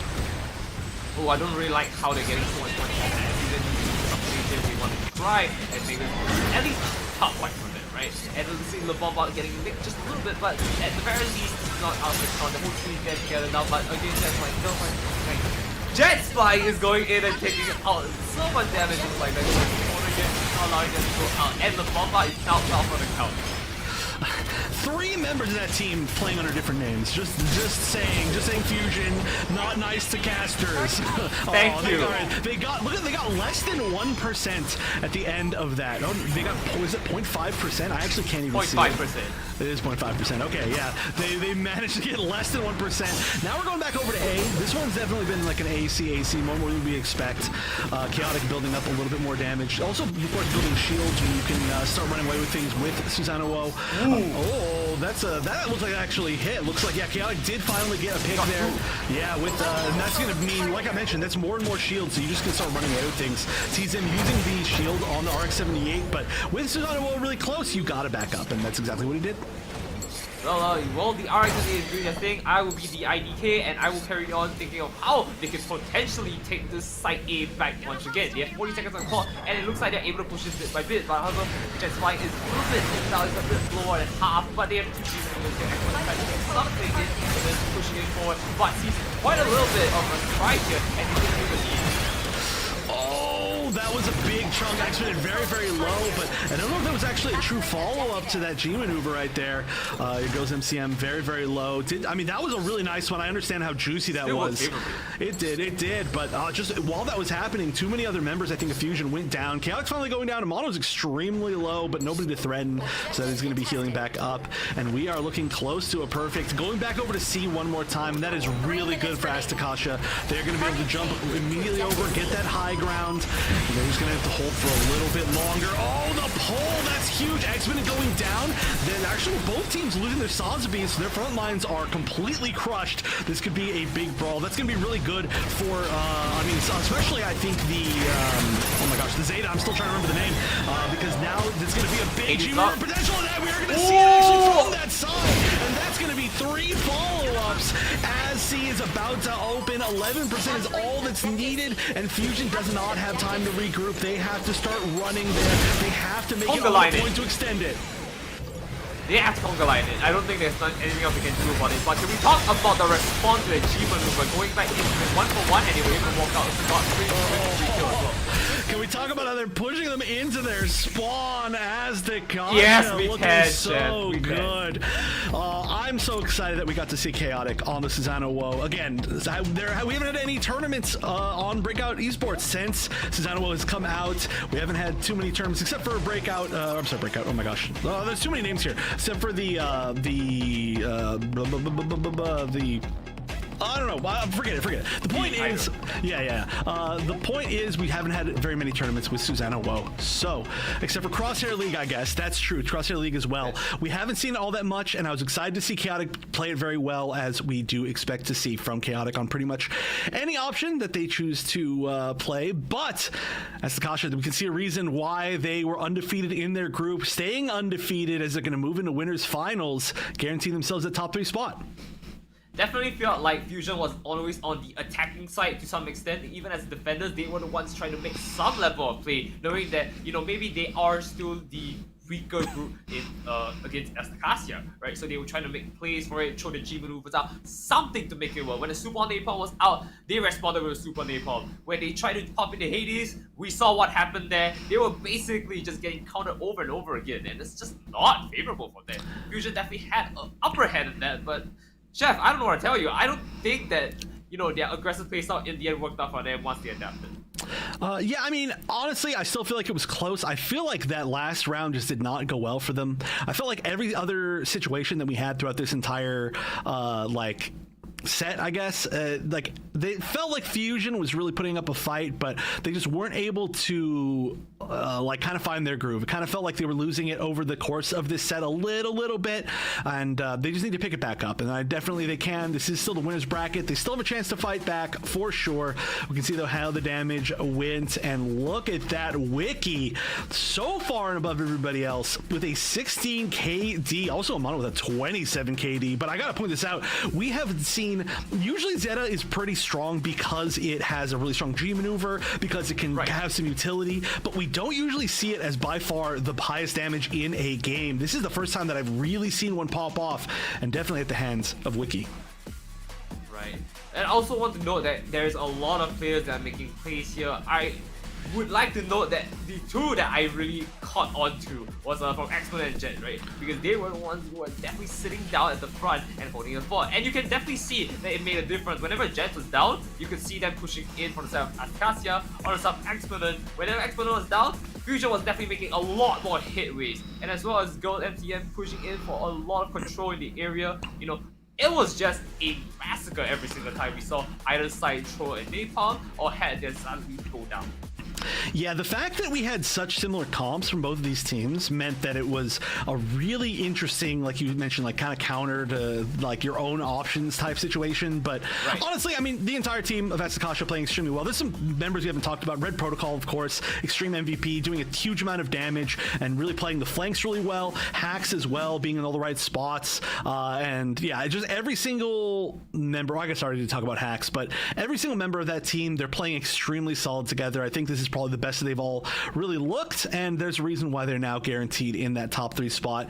So congratulations once again to them. Fusion, you've got a tough path, so that does mean the Fusion is going to be moving down, and I believe we guaranteed now, unfortunate that Rizzards of Oz have unfortunately forfeit, so it does mean that there will be basically a free win for Fusion down in the losers bracket. It looks like there were some issues with some of the like connections, some weather knocked out some internet stuff, and it's unfortunate. You hate to see it happen. Definitely been happening a lot to a lot of people recently with the strange weather that we've all been having. I just got hit by a hurricane in SoCal in the middle of the summer. Weird stuff, but that does mean that we're setting up for some future matches. So just a few more matches today. We're going to continue with the Gundam Evolution games when we get right back from the short break. Yeah, they're definitely going to be holding this the whole way. Kieta going down as well. Hax is going to get 1 pick, and we're actually going to get a few picks altogether on the side just before they can get this full push. Just these single picks is big. Oh, we're actually going to see the charge on both sides. Everybody's stunned, and nobody's surviving. No, it looks like most of the team from Asticassia won't fight yet, right? You don't want to pop that. Oh, just kidding. How about exactly right now? Yeah, no, they definitely want that preemptive positioning. It's not going to catch anybody, but it is going to hit in a spot. But I don't think it's exercising overall, but it's not out of control. The whole team get together now, but again, that's like still Jet's flying damage is like they're again, not allowing them to go out. And the bomba is now out for the count. They're just gonna have to hold for a little bit longer. Oh, the pull, that's huge. X-Men going down. Remember the name, because now it's gonna be a big G1 potential, and we're gonna see it actually from that side, and that's gonna be. We're going back into it 1-for-1, and they will even walk out. Not free kill as well. Can we talk about?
And welcome back. We've got one more match today for day 3 of Summer Clash presented by Breakout Esports, and it's going to be a good one. I am Wonder Chef, joined by Ryan. We're doing this the whole way through today. We're just getting through all these games.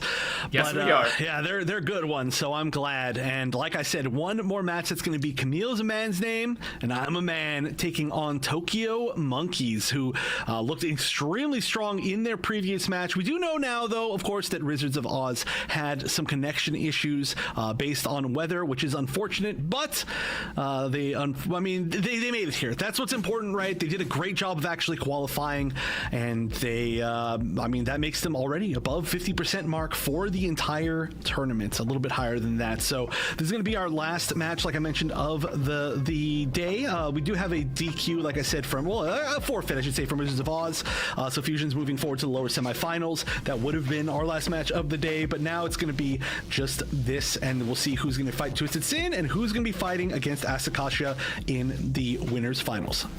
Well, if it's any consolation to any of the teams here, they are in top 8. And honestly, I mean, this is a stacked top 6, brother, right? Yeah, they have come so far. I mean, honestly, I would take a W right here. I mean, grab a drink. It's all in the house, man.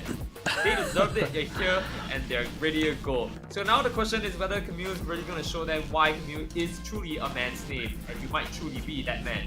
Or will Tokyo Monkeys make them go ooh ooh ah ah whenever they get a free kill?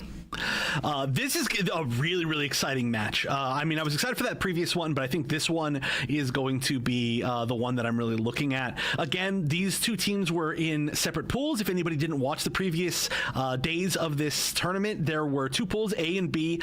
They played a round robin, and the top 3 teams of each pool made it into this top 6 bracket. Now, Kamille is a man's name, and I'm a man. It came out as first in their pool, undefeated. Tokyo Monkeys did not make it out first in their pool, undefeated, despite the fact they look so strong. They actually lost to Asticassia, who's sitting up in the winners finals. So, depending on how this goes, it's either going to be a rematch of the top 2 teams of that pool, or we could see both of the top teams from each of the pools playing up against each other. Regardless of how it plays out, it's going to be, I think, a very exciting thing for the winners finals. Bloodbath should ensue, trust. Yep. Missile base? Missile base? No, we don't see the missile base, unfortunate. And it wasn't even, it was called by Tokyo, but they banned it. Tokyo Monkeys banned Interesting. Are you seeing this? I am seeing this. The other thing that I'm seeing is Thermal Plant as a first pick, and then Mountain R&D as a second. So we are gonna go domination to domination.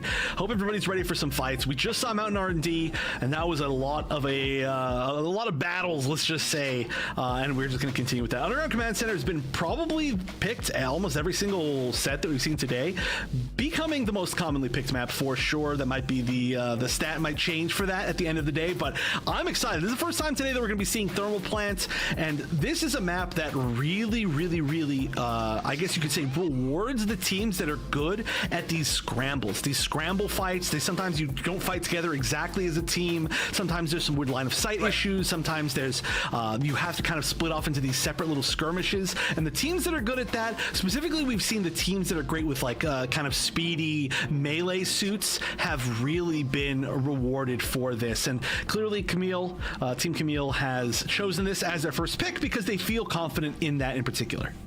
I would also like to note that Mountain R&D Lad was picked by Tokyo Monkeys in their last game, which is very interesting, because that means they are more confident with R&D Lad than Missile Base, or at least there's something they believe that on the other side is cooking. And gotta tell you, Kamille might have something going on for that, so we're gonna be interested to see how that pans out. And of course, both basically Tokyo Monkeys have played on 2 of the maps that have been picked, and well, I mean, they definitely got something going for them. Yeah. It might also just be like a little bit of respect thing. The Missile Base it's such a weird map, right? Like if you feel like the other team is strong, you could run into like a tie situation on that map very easily. It's true. Yeah, the offense on that map is awkward as hell. That's the only way I can put it. So maybe they just didn't want to have to deal with that. They kind of scoped out the competition. They felt more comfortable against Rizzards on that map, and now this time around, they're feeling like, okay, well, we need to fight them more on even ground and be able to win it out. Also, I gotta say, melee suits very strong on every single one of the options that we could have seen if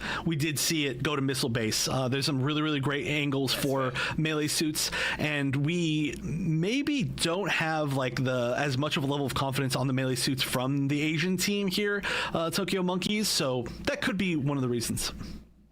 Well, anyways, for the time being though, as they're setting out, we're gonna throw this to a short break so that when we're back, we'll be back straight into the action. So don't go anywhere. You guys know what to do while you're waiting. Go to Matcherino, give your teams your support, give them a little bit of the moolahs that you can give them by just doing a few simple steps, by signing up and giving them your support by clicking a few links. And if you can do a little bit more, they gain a little bit more to start off. Anyways, we'll be going for a short break. Chef, take us away. All right, see you guys in just a few minutes.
Match number 1 of Tokyo Monkeys versus Kamille is a man's name, and I'm a man to see who makes it into winners finals.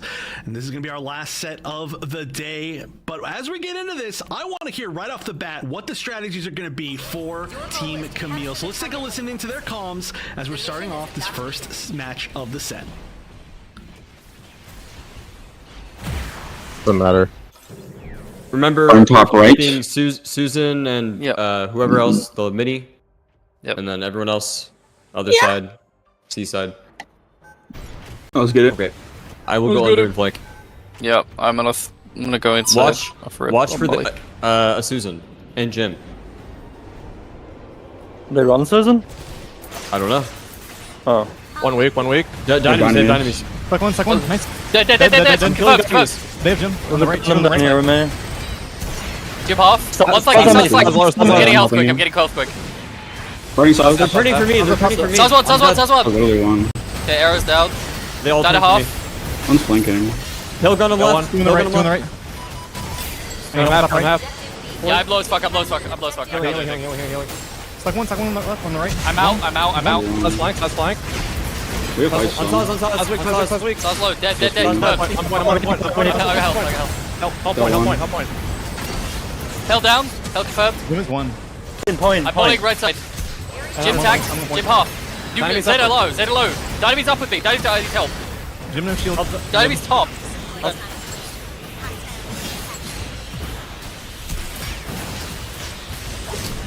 Alright, well, there you can see some great coordination, which led to a pretty good first push on the side of Team Kamille. Now, they did not get that pick off the, or I guess they didn't say, they didn't get the cap right off the bat, so they did get the lead very, very early on, but it did feel like they were winning the fight very consistently. And also, man, I'd love to see a lot of these players. Again, didn't get a chance to talk about them too much, but we're going to be already moving over to A. Ryan, how are you feeling about this so far? A lot of emotions coming out from this one, as we do see both going back and forth in trading wheel. It's coming very close as well. I mean, you can definitely see the percentages they're taking in from the cap from side A, and you can tell that no one is trying to give any amount of headway here, as they've now stalled it once again. They're now taking this long range fight from the entire corridor right here, and to no avail. I mean, they're just gonna have to wait it out. They're just gonna force side A instead this time, I believe, and this is going to be where they have to prepare, set up, and see if they can take anyone down. They find their first mark here, coming in with Zeus, and it's this can take us. Chef, what do you think about this going into it as we take the fight here inside A?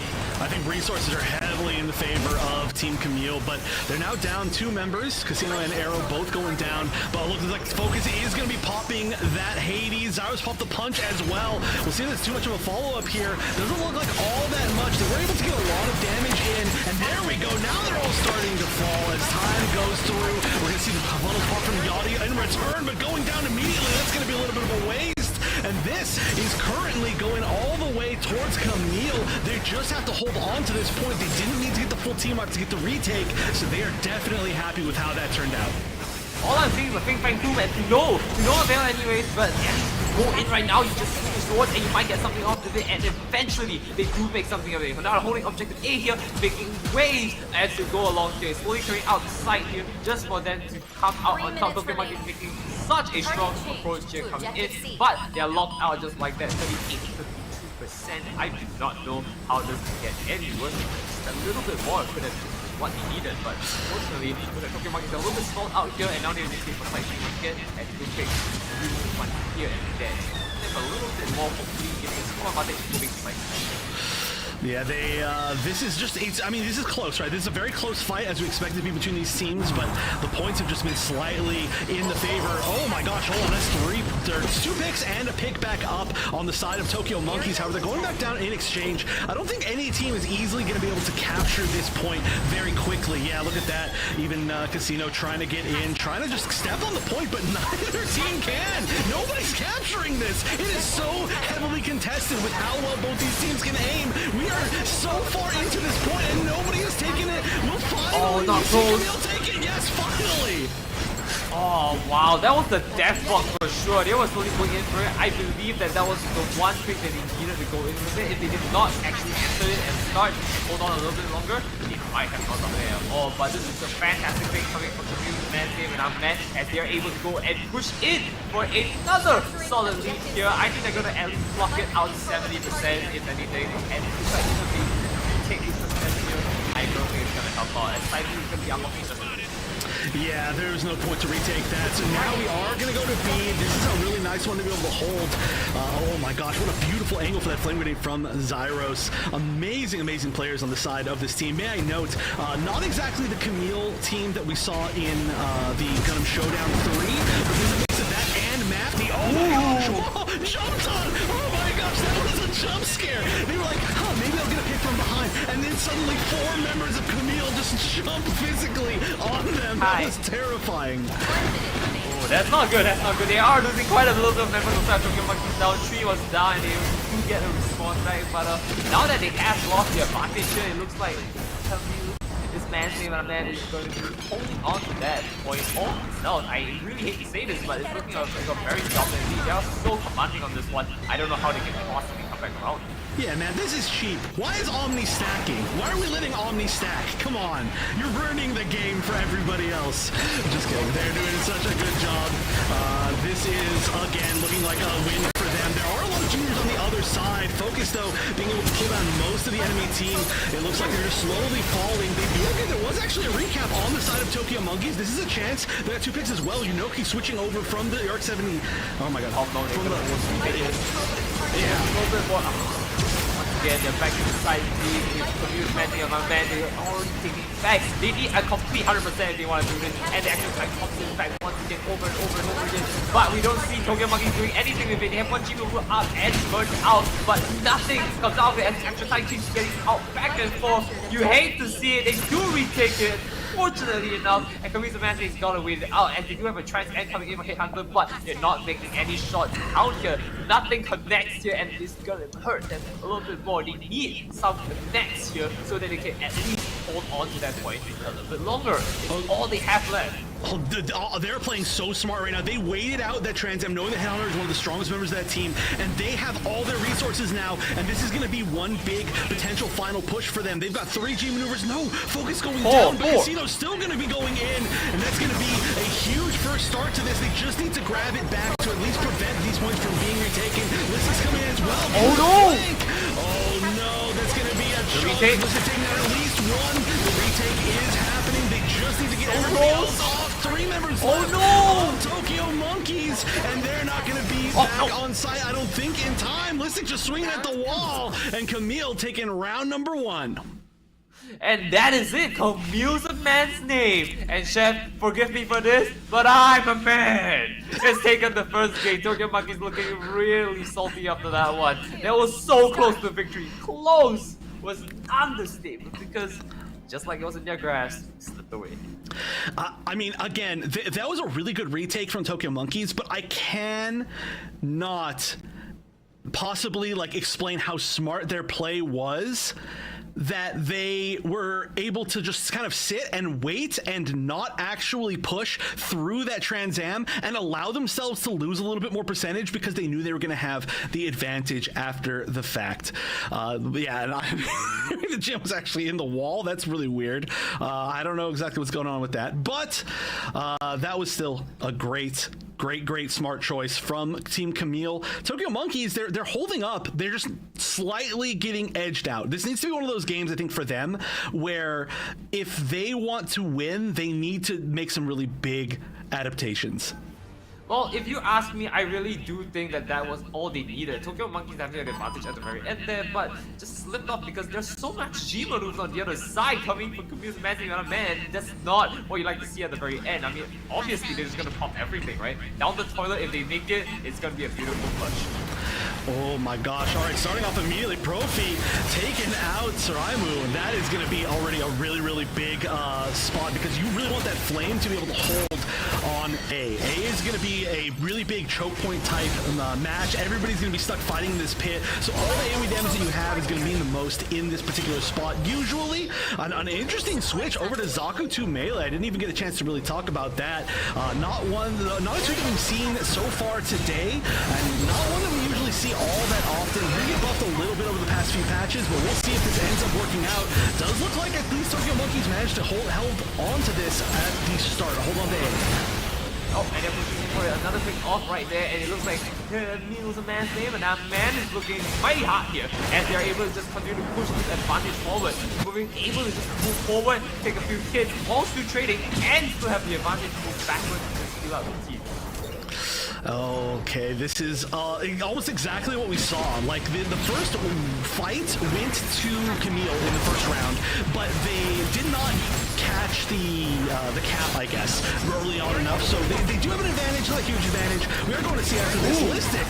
Listic is a maniac right now. I am loving this Susanoo play from Listic, and you can just see it just continues on, just building up more and more armor. Wow, and that armor was important. And going down to 100 HP, you can see that literally was the difference between life or death. Right, as you can see right around the corner here, they are trying to make this work from that really low tiny angle. I don't think that's the play. They need to stick as a team and move in right now. They don't have any G maneuvers on the other side, and obviously they're not privy to this information, but they can make something work just from that. Site C is about to be unlocked here. They might want to just maneuver around there to just stand by. The death box is here once again. The Axe connect, and they're going to try and go in for it right now. They do find their mark here, but I don't like the sound of that. They're getting so much hits off on the other side as well. I don't know if they can sustain this. Oh, Profi just barely staying up right there. Amazing axe throw, may I note. That was a huge game changer as far as that push goes. Yeah, but we do have so many members going down on the side of Kamille. We have, look at this, full rage, or was full rage on the Zaku 2 melee. That is very, very hard to deal with, and just going to be chopping down everybody in that room. And this is a much better fight back. Well, it was for a minute from Tokyo Monkeys, but as that was happening, everybody came back from Kamille, and they get to recap so they can hold on to this lead. And at this point, even a recap once again from the side of Tokyo Monkeys might not be that many points. Yeah, and I've got to tell you right now, they do have a little bit of a slight advantage as they're going to move over to side A again, but this is just a very small advantage right here. They have a lot more to work with here. They do take a retake on C, just for a few more percentages, but very little bit help. We have seen it just now that 99.9% was almost beaten on the side with Tokyo Monkeys doing a very strong push, but might have the advantage here with that little bit of a gap here, and I want to see if they can make it work. This angle is perfect for them to hold on to, and they're gonna try and make some waves coming forward. Oh, that's huge. How many is that going to catch? Listic definitely going down. There's no chance of life there. But only catching Listic is not the worst thing in the world. Casino popping the G maneuver, and that's going to be able to push off a lot of members. Nobody's quite able, once again, to get this initial cap. Yachty's going to be moving on. It looks like Tokyo Monkeys is going to be able to grab it. Listic's just respawning. But that was basically every G maneuver for every G maneuver, except for now Listic, who was picked before there was even an opportunity, is going to be able to come back and be the one to have it. We'll see if they decide to use it here. It is going to be going back to B after this, but things are just about tied up as far as percentages.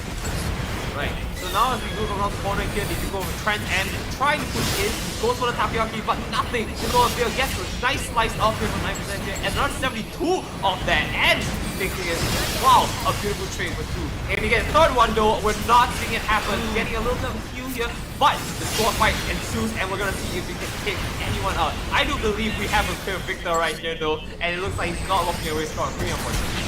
Yeah, the reason why that happened was they popped that invincibility on the Zaku 2 melee exactly as the big combo was hitting, which the big combo was hitting from Listic on multiple members, so they kind of had to continue to do it. But once they got raised, you know the 1v1 wasn't going to win. That was still smart from Listic, though, to try to do as much damage as possible, just so that somebody else could get that pick after the fact, which is exactly what happened. It's going to prevent the Zaku 2 melee from getting into position too early, and now we are going over to point B, a pretty significant lead, not too significant, like 15% lead on the side of Tokyo Monkeys, but they're the ones who are on the bottom. I don't know if anybody can take out this G maneuver, but it's not going to matter. It's not even going to go off because we're just going to see Thunder go down immediately. That's a little bit painful to see. That's really kind of shame. And now they're going to try to make another play here to make something work. Tokyo Monkeys does have an advantage here, but it's only going down for the count is 2-2-2-3 now, and they're able to just hopefully slow this back with a beautiful Rainbow Monkey going for the skies here. Nice extra going in there, the Jimu on standby, they need to force a retake here, and they're able to hold objective B for another astounding 10% back out to their favor. Yeah, and now at this point, we need to see Kamille retake this. 100% is the maximum that you can get here as Tokyo Monkeys. This is going to be the final point regardless. Tokyo Monkeys has the punch and the funnels as far as G moves available, but Focus has to use this Hades, has to carry with this Hades. It's going to be all about Focus, I think. As this, I mean, they have to. It's going to be popped. The punch is going to come out to the counter. Let's see. Oh, that's going to be train 2 for 2. This is not the worst situation in the world. Focus trying to find targets. Nobody's even close. They are going to be able to get the recap, though. That's going to be huge. As CD will start to funnel back in, there's only going to be 2 members back up for Tokyo Monkeys, and this is the chance for Kamille to carry it, but they're going to have to win 100 to 99.9.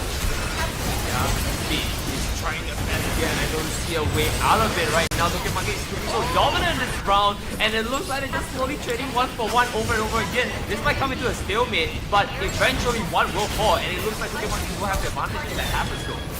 Oh, I know, this is scary.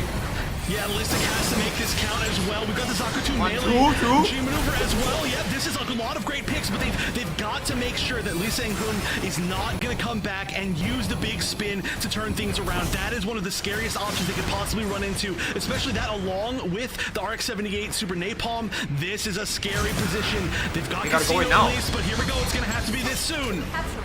Right, extra time is going to count down. They need to retake this right now before that extra time kicks down. They're now 99 and 99. How did this happen? Once again, Tokyo Monkeys at such a big advantage. They need to pick up anything right now.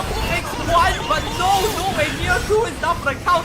Just a retake back, but it's 1 to 3. What can they possibly do here? Wow, amazing mobility from the side of Kamille. They avoided everything. That initiation with the G maneuvers, that had to be the way that Tokyo Monkeys fought back into that game. But Kamille was so ready. They all moved away. Nobody got picked. They got the counter picks in the meantime. Amazing defensive kind of shift right there. They were able to flex away and turn everything back around. That is why Kamille is a man's name, and they are a man. So game 1 to Kamille. What a great game. Amazing first game. Every team, you can see this is some of the highest level play that we can have. Everybody understands their exact win condition. They know exactly what they need to do. They know exactly what the other team can do to win in every single situation, how to counter it, how to be ready for it. That is just pure peak, I guess you could say, Gundam evolution, and you'll love to see it. And may I note, we did see in the chat in there that as a flex, Team Kamille has agreed to play on Japanese servers for game number 2, just to make it a little bit more even. Of course, this is a mainly North American tournament, so we are playing on the NA servers, NA/EU servers, but they are willing to do that, which is very cool to see, just as a little bit more of a flex. So if they win this, that's going to be a statement for sure. I love the way they play this game. I don't know if you can tell, but I have been smiling after the entire game. And I have not smiled this much in a while. I haven't seen a really good game in a while. I think the last time I saw one was last week, but even then, that was a very short and brief moment. My face hurts. This has been an amazing match, and I cannot tell you how much more I want this to go on. Kamille is a match game, and I'm man, unfortunately, is going to be the winners for this one, and Tokyo Monkey is going to be knocked out, down to losers. And they're going to be facing, I believe, Fusion later on. Well, no. I mean, that was just game number 1, right? I mean. Oh, right. Sorry. Yeah. No, I'm thinking too fast. You are. Yeah. So that was just game number 1. That's how intense that one was. So we are going to go to our second map, but we do know that it's going to be going back to Mountain R&D, I think. Now I'm starting to forget because it was long ago. So Mountain R&D. So we are going to see another very similar match, which is really cool to see. And I do feel like there may be a chance that there's a little bit more of a, I don't want to say advantage per se, but a little bit more comfort here for this side of Tokyo Monkeys. The angles that you get in this particular map in Mountain R&D versus versus Thermal Plant are a little bit wider open, and they've got a lot of really good far-range players, which we're going to be able to see here. You know, players like, for example, of course, we do get to see Headhunter, who, look at that, Headhunter, highest down. Oh no, I'm sorry, Focus. Oh my goodness, ran down Zaros. Okay, everybody did too much damage on the side of Kamille. But yeah, Headhunter, you can see leading that team is going to have a little bit more advantage if they can maybe go for a little bit more of a sniper option. But wow, look at this damage on the side of Kamille. We're looking at about 33 to 35,000 average across the board, but you can definitely see that there are not a lot of opportunities for both sides to really go for repair.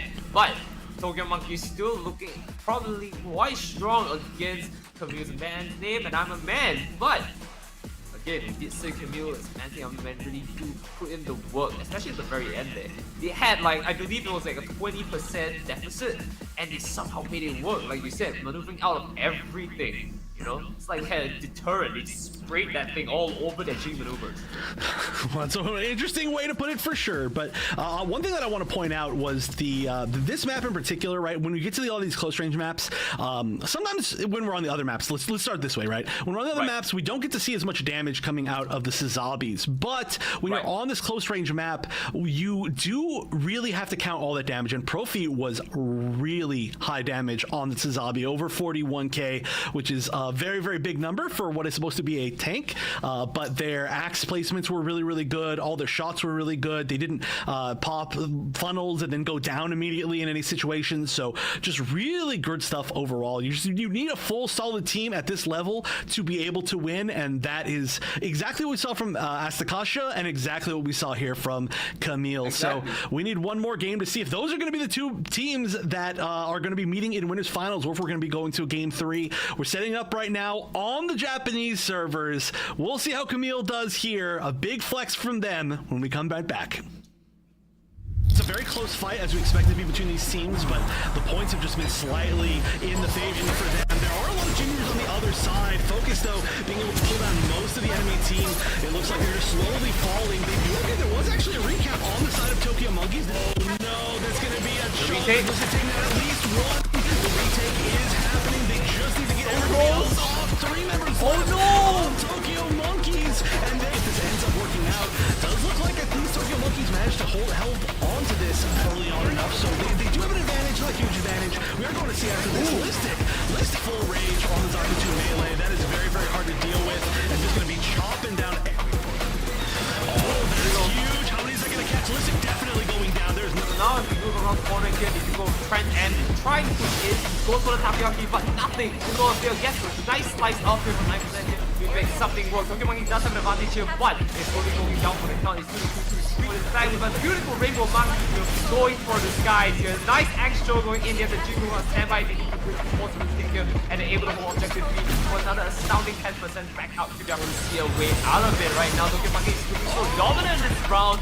and it looks like it just didn't happen once again. Tokyo Monkey is at such a big advantage. They need to pick up anything right now. Takes one, but no way near.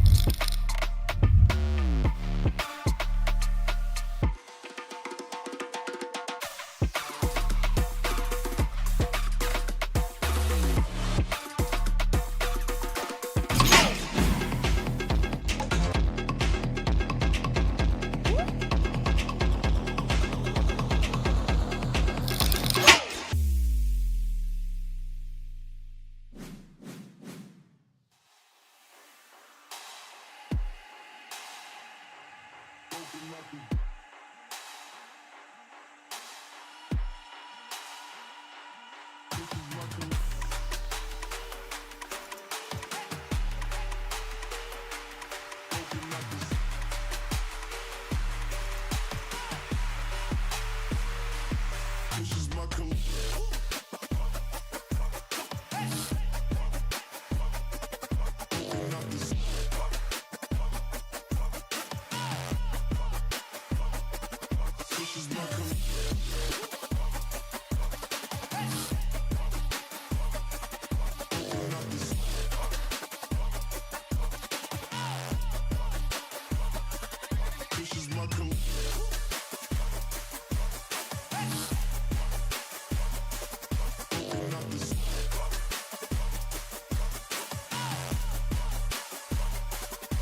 is my career.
Alright, welcome back to Kamille's Man's Name and I'm Man versus Tokyo Monkeys. We're at map 2 at the Mountain R&D. And we're gonna see who takes home this game. Will Kamille, Man's Name, be the one to take it home? Or is Tokyo Monkeys someone come out on top and making this best of 3? Have one more rodeo for us. My name's Nightera and I'm joined with Wonder Chef again. If you haven't seen us before, well, now you hear us. So we're getting into the games here. Chef, what do you got for us? Gasman! We've got Gasman in the game on the Susanoo. Well, very cool to see. Gonna be somehow ballistic, I'm assuming there. But wow, that is really cool to see. Or I'm sorry. Oh my gosh, the names are all wrong for me. But this is Gasman coming in, and immediately everybody on Team Kamille is dying. So that is just not a great start altogether. Lee Sang-hyun, who was extremely strong on that Zaku 2 melee in the previous game, is now on the Pale Rider. I don't see anything good coming out from that one. 2 down on the side of KM, and we're not looking very good here. Kamille needs to try and just regroup up for another push into side A, and Lucy is just kind of sitting on there, enjoying time at the high ground. Oh, this is not looking super good so far for Kamille. They're getting picked up again. Focus is in a tough spot. Casino, once Casino gets this high ground, of course, Casino's still probably my favorite Dom player in the world. Just needs to get into that spot. If you're fighting from the low ground as Dom, it's a very, very tough thing to do because you got to hit direct shots rather than just hit splashes on people's feet. But right now, we're just not going to see that even as a possibility. At this point, it looks like we may be going 100% of this first point going to Team Tokyo Monkeys, yeah. Yeah, but I mean, let's also like preface this first and like let everyone know what's happening, because I mean, we did play on RNG as a side of Tokyo Monkeys. This is their pick. They were very confident in this and they picked it again for this game. But also look at they are in the Japanese servers at the moment, so this is definitely something that they need to win, right? I mean, it's favorable for them. It would be a real shame they couldn't.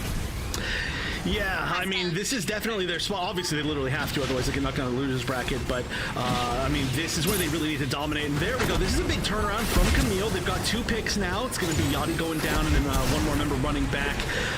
They're pretty healthy as far as things go. Casino's going to be able to run back and get a little bit of a heal. This high ground is definitely starting to look in the favor of Kamille. And this is going to be an immediate capture. It looks like this could go the other direction. But, actually, a recap. Yachty just jumping back onto point after Profi gets picked, and that's going to be pretty difficult for the recap, as I say, as it exactly just happens. But yeah, everybody's just fighting in totally different areas here.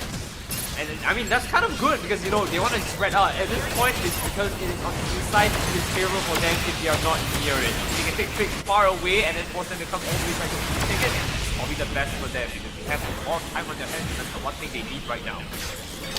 Yeah, this is really lucky for Kamille if they actually are holding on to this, because they do not have exactly the numbers advantage. So they're just trying to hold on and prevent the take for the last few seconds of this, which is all that they really need to do. At this point, they might not even really fight for this recap. They might just have to let the 60% happen and preemptively head over towards A. We still haven't gone to Might B. just be for the best. Yeah. Right, I mean, we're going to A right now. We're going to see how they're going to pan out. But they're slowly getting mixed up in the corner right here by none other than Survival, and it's not looking good. Yeah, I had to back up. Has that sea snake G maneuver that is. That is scary. But yeah, you know what's scary is Arrow just coming out of nowhere, jump scaring you from behind the corner. Really, really nice to make sure that there was just no chance and that this first cap gets picked up from the side of Kamille. At this point, they know that they need to really start evening up points, otherwise they're going to be in like a last spot situation. They do not want to be in that. Nice! Arrow also hunting down Headhunter, and that's going to be a very strong first cap on point A here for Kamille. They've got the numbers advantage, the positional advantage, and the G maneuver advantage.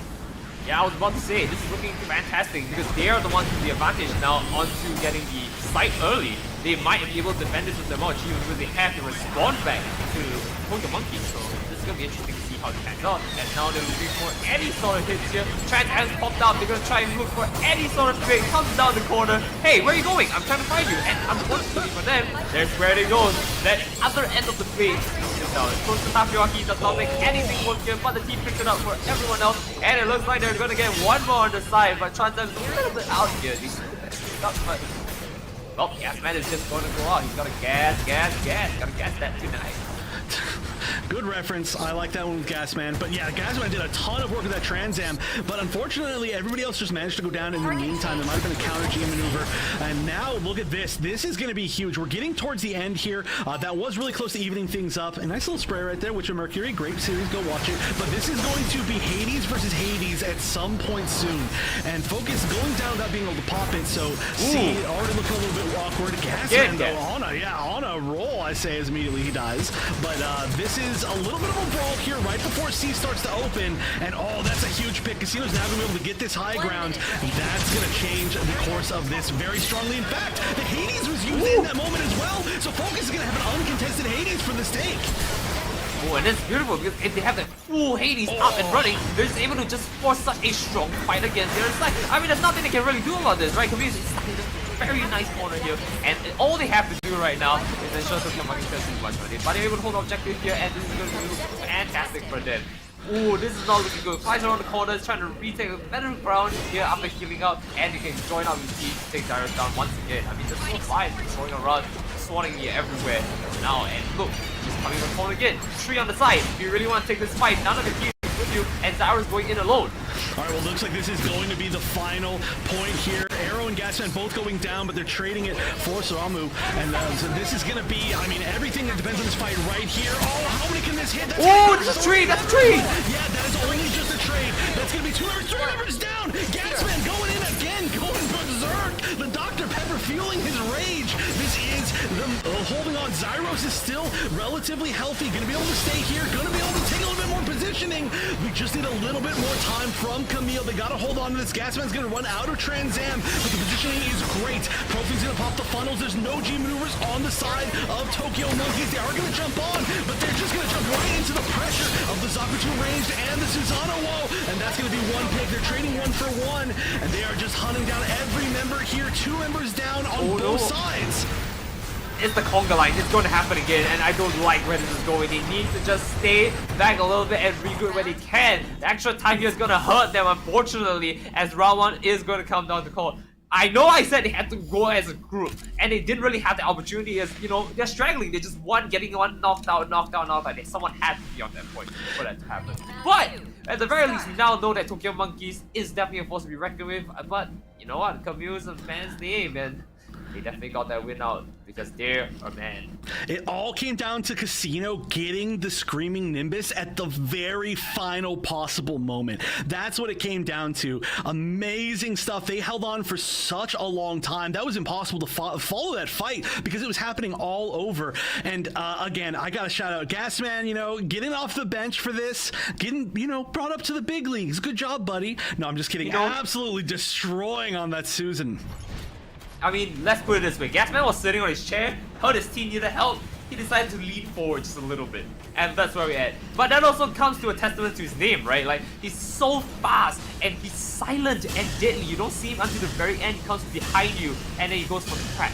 Well, Gasman might be silent deadly in a way, for sure, but I don't know if it's in the game. Definitely glad to see it, though, regardless. And here we go, one more round here on the side of Kamille, and they're going to be moving forward to winners finals. We'll see how well they can make it happen. Oh my gosh, starting off strong. Serrano going down to Focus and Arrow from the side. Arrow just being an absolute menace. Like I mentioned, this is the player that's been playing Zaku 2 ranged longer than I think I've seen anybody else in tournaments. Headhunter going down as well. Focus just absolutely on the winning end of every single fight so far. Outside the corner trying to find Gasman here, and Arrows on the other side though. Can they get it out? Silent but deadly, more like silent and fleeting, because Gasman walks away scot-free just like that. But with a lot of health missing right there. Comes around the corner and he's able to take a fight, but we just jump over to the other side looking at the axe, just completely end looking at right there. But Side B is looking very mighty fine on the side of Kamille's man and Ryan and his team. Oh god, this is going to be quite an exciting one, Jen. Yeah, and I do want to point this out as well. We did just see Moon, of course, the one saying it in chat, the turn A player. There is a turn A now on the side of Team TM because Yunoki's switching over to that. So that's going to be a pretty big difference altogether. We're seeing some just overall shifts. Beautiful axe! Oh, yeah, that was a great axe. Yachty going to take down Gasman for sure. And this is going to be maybe a retake, but already more than 50% of this timer, way more than 50% has gone to the side of Kamille. So they are probably okay with not winning this particular fight. They're just trying to build up some more G maneuver. They're going to reposition anyway. And yeah, these last maybe 5 seconds look like they could go. Well, actually, maybe not. They're turning it around. 0 of the first point going to Team Monkeys. 46% going to Kamille. Chef, you had to speak, you spoke, that's why. They didn't take it back, they were about to, and then it happened. The caster's curse popped in here. I did in fact cause that to happen, but this is looking so much better from Kamille than the previous round did. I mean, that was obviously a huge comeback for them. Oh, nice snipe! Taking down VCY, Focus from downtown. Definitely should be a quarterback right now, playing the wrong game. Where's Madden? Alright, anyways, we're going in back again. It looks like they've taken it for themselves. Kamille's last name man has now found to get pushback for here. I was trying to make some headway here against them. But it's a 1v4. I don't know if we really want to stay there. Rainbow Monkey again being a devastating player as he just knocks everyone off his feet. Just a little bit of a left. Alright, Focus. I want to say Focus is MVP of this game. Focus just literally eliminating the entire enemy team. Also, can I note, that Super Napalm from Headhunter was really good. Profi sniped it out of the air. Oh wait, that's a butterfly. Oh my gosh, the butterfly is going to take down Focus, but an awkward position. Not going to get more than that. Going down himself too. Profi, okay, Profi sniping Yunoki out of the butterfly just now with a shotgun. Also sniping the Super Napalm out of the air earlier. Profi absolutely killing it as well. Everybody on the side of Kamille is killing it. They are up by 83%. Finally, not a perfect, but yeah, only 7 seconds left on this point as we're going to go to B next. Anything is a good thing at this point, you know, every percentage counts. We've talked about it before, and they really need it. Tokyo Monkey has been struggling to make this one a comeback here, and they want to do this. And of course, they see the 4 coming in, and unfortunately, Gasman's really silent, going in for his strong. And now nothing is going to be coming out of the way, and they're not able to make any headways here, completely getting collapsed by the entire team. And now they're free to go to Side B without anyone to disturb them. And there it is. Side B is now on standby here. They've already positioned. What can they do from here? The mine on the ceiling. Yeah, that's the tech right there, Casino. Let's go. All right, first very quick pick. This is going to have to be a huge pick. So I'm going down on really unfortunate timing. They're not going to have very much time to push back. I mean, they're going to have to make this count. 3 G maneuvers on the side of Tokyo Monkeys, 4 on the side of Kamille, and oh my gosh, immediately 2-3 members going down on the side of Tokyo Monkeys. There is a counter here, though. Gasman's going to be using the handy. Sorry, there's no counter here. No chance. That is Kamille taking it all the way, even going to the Japanese servers, winning 2-0 here, dominantly moving into winners finals. Camille's a man's name, and I am a man. We definitely saw how Kamille's man's name of a man take this one back. I mean, they were on a different server, so I mean, you know, expected they were trying to adjust a little bit, and then you saw the domination as they slammed them down on the second half, and that was amazing coming from them.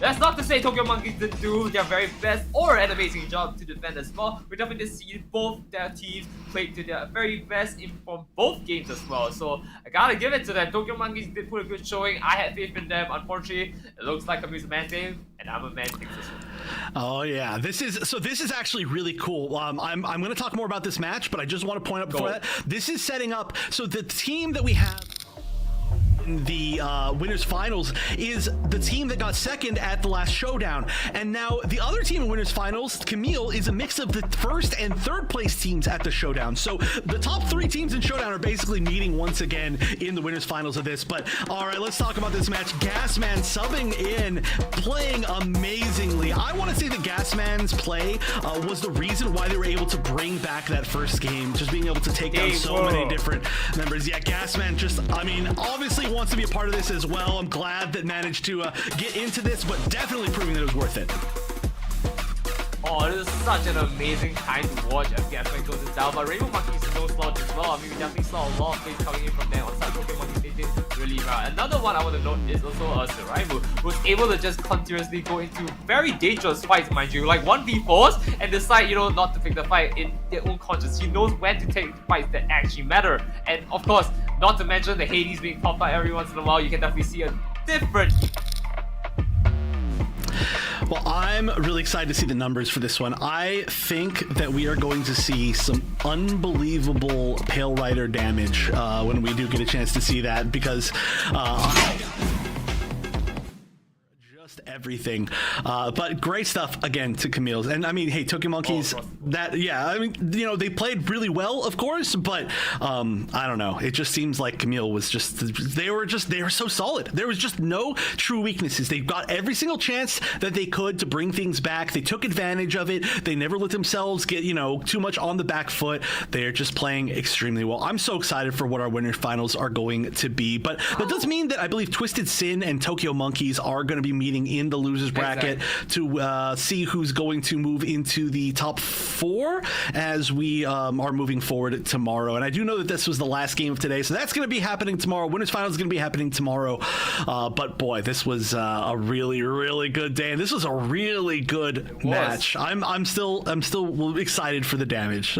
I'll be seeing, or at least I'll be seeing you tomorrow. I don't know about me, so I know you're coming in here, so I'm gonna let you close it off so you get like a chance to reopen it. Whoa, we're not ending the stream quite yet. We've got a few more things still, just to of course we do. Yeah. All right, let's here we look go. at the stats real quick for this match first, then, shall we? Of course, we have our, you know, the very talented people that are going in on top. Damage-wise, we're looking almost across the board, very even. Zyro's focus and of course Headhunter on Tokyo Monkeys on the other side, all doing quite a substantial amount of damage here. But across the board, kills as well. Very, very even. Yeah, Focus actually not that much higher above everybody else than I thought. I thought Focus was going to be complete MVP of this game. Definitely was in my eyes, but Zyro's kind of from behind taking like just about as much damage and being a part of more kills just because the Flame Grenade does tend to do that. But yeah, pretty even damage across the board. Headhunter, absolutely godlike player, and also, I mean, a good friend of everybody in the West. So I want to give a shout out to Headhunter, of course. Look at that. Amazing damage. Every single game, I think, has been basically top of the damage. Even in a losing game was really close to the top of the damage for the entire thing. And this team, of course, still is in, so we will see more of the Asian team a little bit later, a little bit tomorrow. But boy, look at this. Across the board from Kamille. Everybody with high damage. Even Gasman on a melee suit, which is not going to get as much. But I mean, Gasman was doing fantastic. I mean, the one thing that we should not remember, we're talking about this with Baba tools, and of course, that is damage does not equate to, you know, the contributions, you know, and Gasman definitely put more than his weight's worth. Remember, he did 24k damage, matching almost everyone in that team, and not only that, he was able to take his own solo picks as and when he had trans out, and that was fantastic. But also another one to note is Aero, as he's scouting the skies as a flyer. You can definitely see he's trying to make as much work as possible, you know, just chipping them down so that his team can just go in for it. And Rainbow Monkeys, I think, is the unlikely and very sad, you know, victim of Aero's onslaught. Just for clarity, I believe it was Zyros was the Ashmar in the air. Arrow was the Zakutu ranged on the ground. But yeah, it's definitely true. That is exactly so it's Zyros, true. Yeah, my bad. yeah, no, the blank then O name there. It's definitely easy to mix up. But yeah, regardless, that was exactly what we wanted to see. So great stuff to them. Again, we are now set up for our day 2, essentially our day 2 bracket. We've got just a few more matches to go. We can actually take a look at the stats for how today went, and I'm very interested to see Mountain R&D, yeah, and Underground Command Center. I expected that these, I actually called that out earlier. This is the these have been the most common today. I mean, we didn't have any off-broadcast matches, so we could literally just see, but I would have to assume that over the course of this tournament now in general, we've seen more Mountain R&D and Underground Command Center than anything else. I know that we saw a lot of colony trading posts earlier in days 1 and 2, but this has been the these have been the real 2 maps that we've seen quite a bit. What's your favorite map to watch out of these so far? Well, I wanted to say Harbor City, but like it's not a very favorable map when it comes to like team play, because it's just you either conga line down mid, right? You conga line down through the crates, or you're just playing a fly high in the sky game. So you know what, my pick might not be the best pick, but I'll be honest with you, Chef. Mountain R&D also has caught my attention after what you said, you know, after understanding a bit more. Yeah, Mountain R&D definitely feels like a very interesting map. Yeah, well, for clarity, I think Harbor City takes a ton of team coordination. That's what makes it so difficult for, I mean, and why we see a lot of great teams pick it is because they know that they can out-coordinate the other team. But Mountain R&D, always super fun.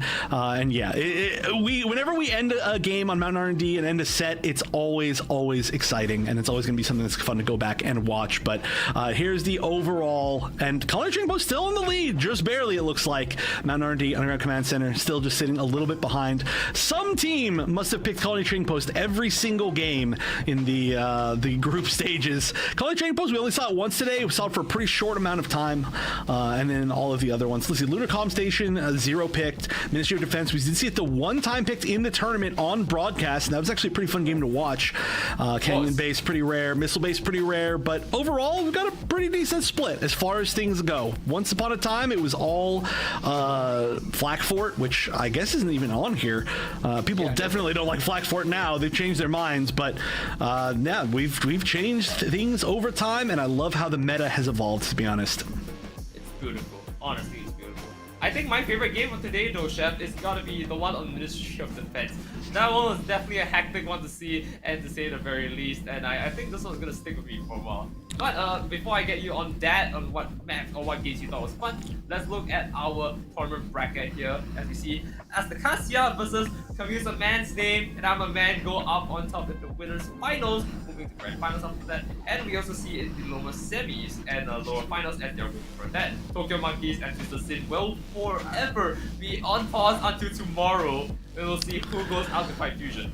Yeah, that's going to be a really good match. If TwistedSin manages to win that, it's going to be a rematch against Fusion. Or if Tokyo Monkeys wins that, they have for sure a loser's bracket path up all the way. I think that it was not to put any of these other teams down. Obviously, they're all really amazing, but I do feel like Tokyo Monkeys is looking to make third as far as just how their individual skill has been. I feel like though they've got a very, very tough path. Everybody is doing a great job, and I just want to shout out once again the Matcherino. You know, we're moving to the top 4, moving to where people are getting the prize money. So exclamation mark Matcherino in chat, and I do see that Unruly, Lord Unruly, donated $100. Thank you, Unruly. We are now at just below 150. If anybody can push that one over 150, I will. I don't know. Give you I'll blow you a kiss on stream or something. I got nothing. I got really nothing I can give you. But all right, yeah, you do it, Ryan. But yeah, huge shout outs to everybody who donated to the Matcherino, especially Unruly. We had a great ranked match the other night, so huge shout outs once again. Playing on this tournament, I believe in Portland Burnsiders this tournament, I think. But regardless, just another community member. Huge, amazing shout outs to all the community. It's been a really great tournament so far, and we've just got a little bit more. So, production, is there anything else that blow you a kiss right now? Okay, Casino. How do I do this? There we go. That was my kiss blown to casino. Only to casino. Nobody else catch that, okay? Everybody else had to look away from your monitor. That is just for straight up casino. Who, by the way, I'm really glad we got to see play again on the Dom. But yeah, I think that's pretty much it. So Ryan, any last thoughts you think for today as we're heading now into our final day of this 4-day tournament? I'm gonna be honest with you. The only thing I want to say, I mean, other than good luck to the teams, is I would love to see who comes up. My go-to match would be Tokyo Monkey vs Fusion. I hope that happens on my books, but I really don't want to cast that match. It feels like a heartbreaker for me. I'm going a little bit too attached to them, and I'm going to take a sleep break after this to hope that I can reset that. And if I come back tomorrow, I would love to see that happen. Yeah, I think that's totally fair. I think every single match that we're going to have for the rest of this tournament is going to be an absolute banger. So, again, you're all going to want to tune in tomorrow. It's going to be the final day of the 4-day event. It's all been leading up to this. We've got currently in the winners finals Kamille versus I can't say the name, man. Versus old, yeah, thank you. Versus old second wind. Come on, you can't make it more difficult for me. And then sitting down below, we've got Fusion, TwistedSin, and Tokyo Monkeys fighting for at least making it into that top 3. So it'll be the same place, same time tomorrow. Be sure to follow. Be sure to, again, use those Matcherino codes. Be sure to follow everything on Twitter. Breakout Esports is going to tweet out when everything's live. And of course, there's going to be lots more stuff after this. So be sure to follow them completely. But that's it for us. Thank you again to production. Thank you so much to the teams for putting on amazing showings. It's been way too long since I've been able to do this, and these were some freaking sick games. Let's continue to rep Gun Evo well while it's still around, and this is definitely a good way to do it. So we'll see you all tomorrow, same time, same place. We'll catch you all later.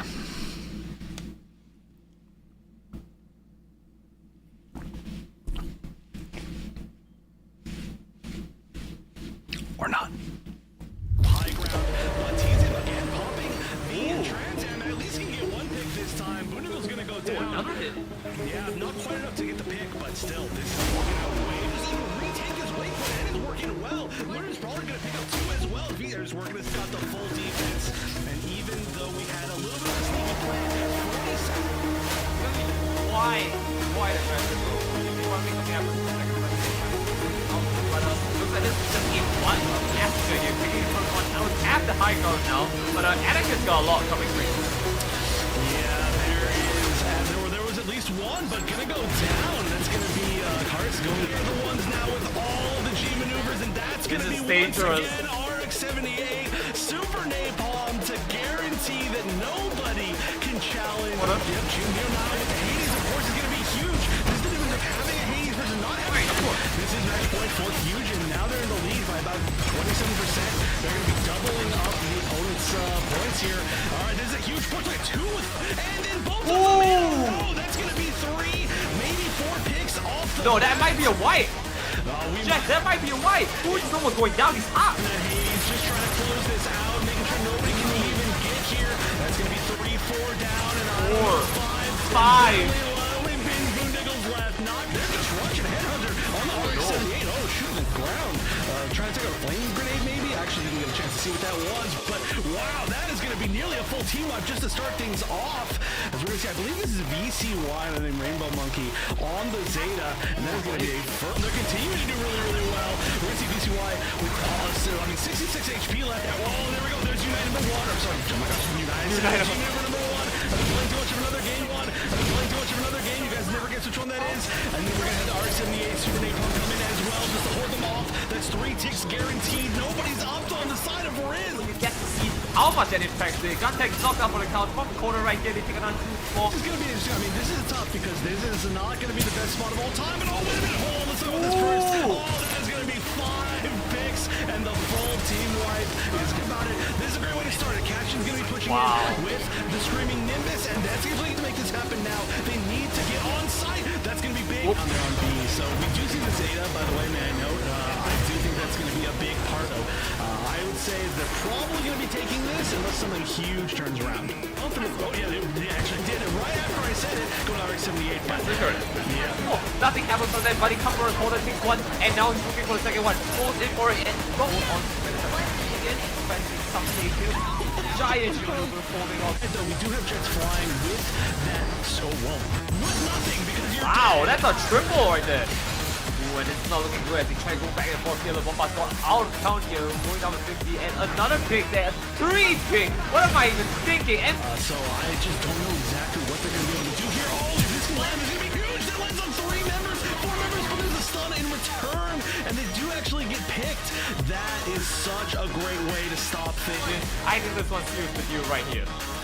It certainly looks like it. They're definitely going to hold this the whole way. Get it going down as well. Hack's going to get 1 pick, and they're actually going to get a few picks altogether on the side just before they can get this full push. Just these single picks is big. Oh, we're actually going to see the on both sides. Everybody's stunned. Nobody's surviving. No, it looks like most of the team from Asticassia won't quite yet, right? You don't want to pop. Oh, just kidding. Exactly. Yeah, no, they definitely want that preemptive positioning. It's not going to catch anybody, but it is going to hit in a spot. 8, 9, 8 tall, but I don't think exercises overall, but it's not on the whole team get together now, but again, there's like so much jet slide damage is like that. Not allowing them to go out, and the Bombard is now off on the count. They're just going to have to hold for a little bit longer. Oh, the pole, that's huge. X-Men going down. Remember the name, because now there's going to be a big G-Mirror potential, and we are going to see it actually from that side, and that's going to be... We're going back into it 1-for-1, and they were able to walk out. Got 3 kills as well. Okay, very close fight as we expected to be between these teams, but the points have just been slightly in the favor for them. There are a lot of juniors on the other side. Focus, though, being able to pull down most of the enemy team. It looks like they're just slowly falling. There was actually a recap on the side of Tokyo Monkeys. Oh no, that's going to be a chunk. retake. Looks like taking out at least 1. The retake is happening. They just need to get everybody else off. 3 members left of Tokyo Monkeys, and then if this ends up working out, does look like at least Tokyo Monkeys managed to held onto this early on enough, so they do have an advantage, not a huge advantage. We are going to see after this Listic full range on the Zaku 2 melee. That is very, very hard to deal with, and just going to be chopping down. Oh, that is huge. How many is that going to catch? Listic definitely going down. There's So now as we move around the corner here, they go with Trent and try to push in, goes for the Takoyaki, but nothing. Single appeal gets a nice slice off here for 9% here to make something work. Tokyo Monkey does have an advantage here, but it's slowly going down for the count. It's 2-2-2-3. But in fact, with a beautiful rainbow monkey going for the skies here. Nice extra going in there. The Jingu on standby. They need to bring the force to retake here, and they're able to hold objective 3 for another astounding 10% back out to be able to see a way out of it right now. Tokyo Monkey is looking so dominant in this round, and it looks like it's happened once again. Tokyo Monkey is at such a big advantage. They need to pick up anything right now. Takes 1, but no. And I mean, that's kind of good because, you know, they want to spread out. At this point, it's because it is coming onto this because they do not have exactly the numbers advantage, so they're just trying to hold on and prevent the... Hey, where are you going? I'm trying to find you. And unfortunately for them, there's where it goes. That other end of the base.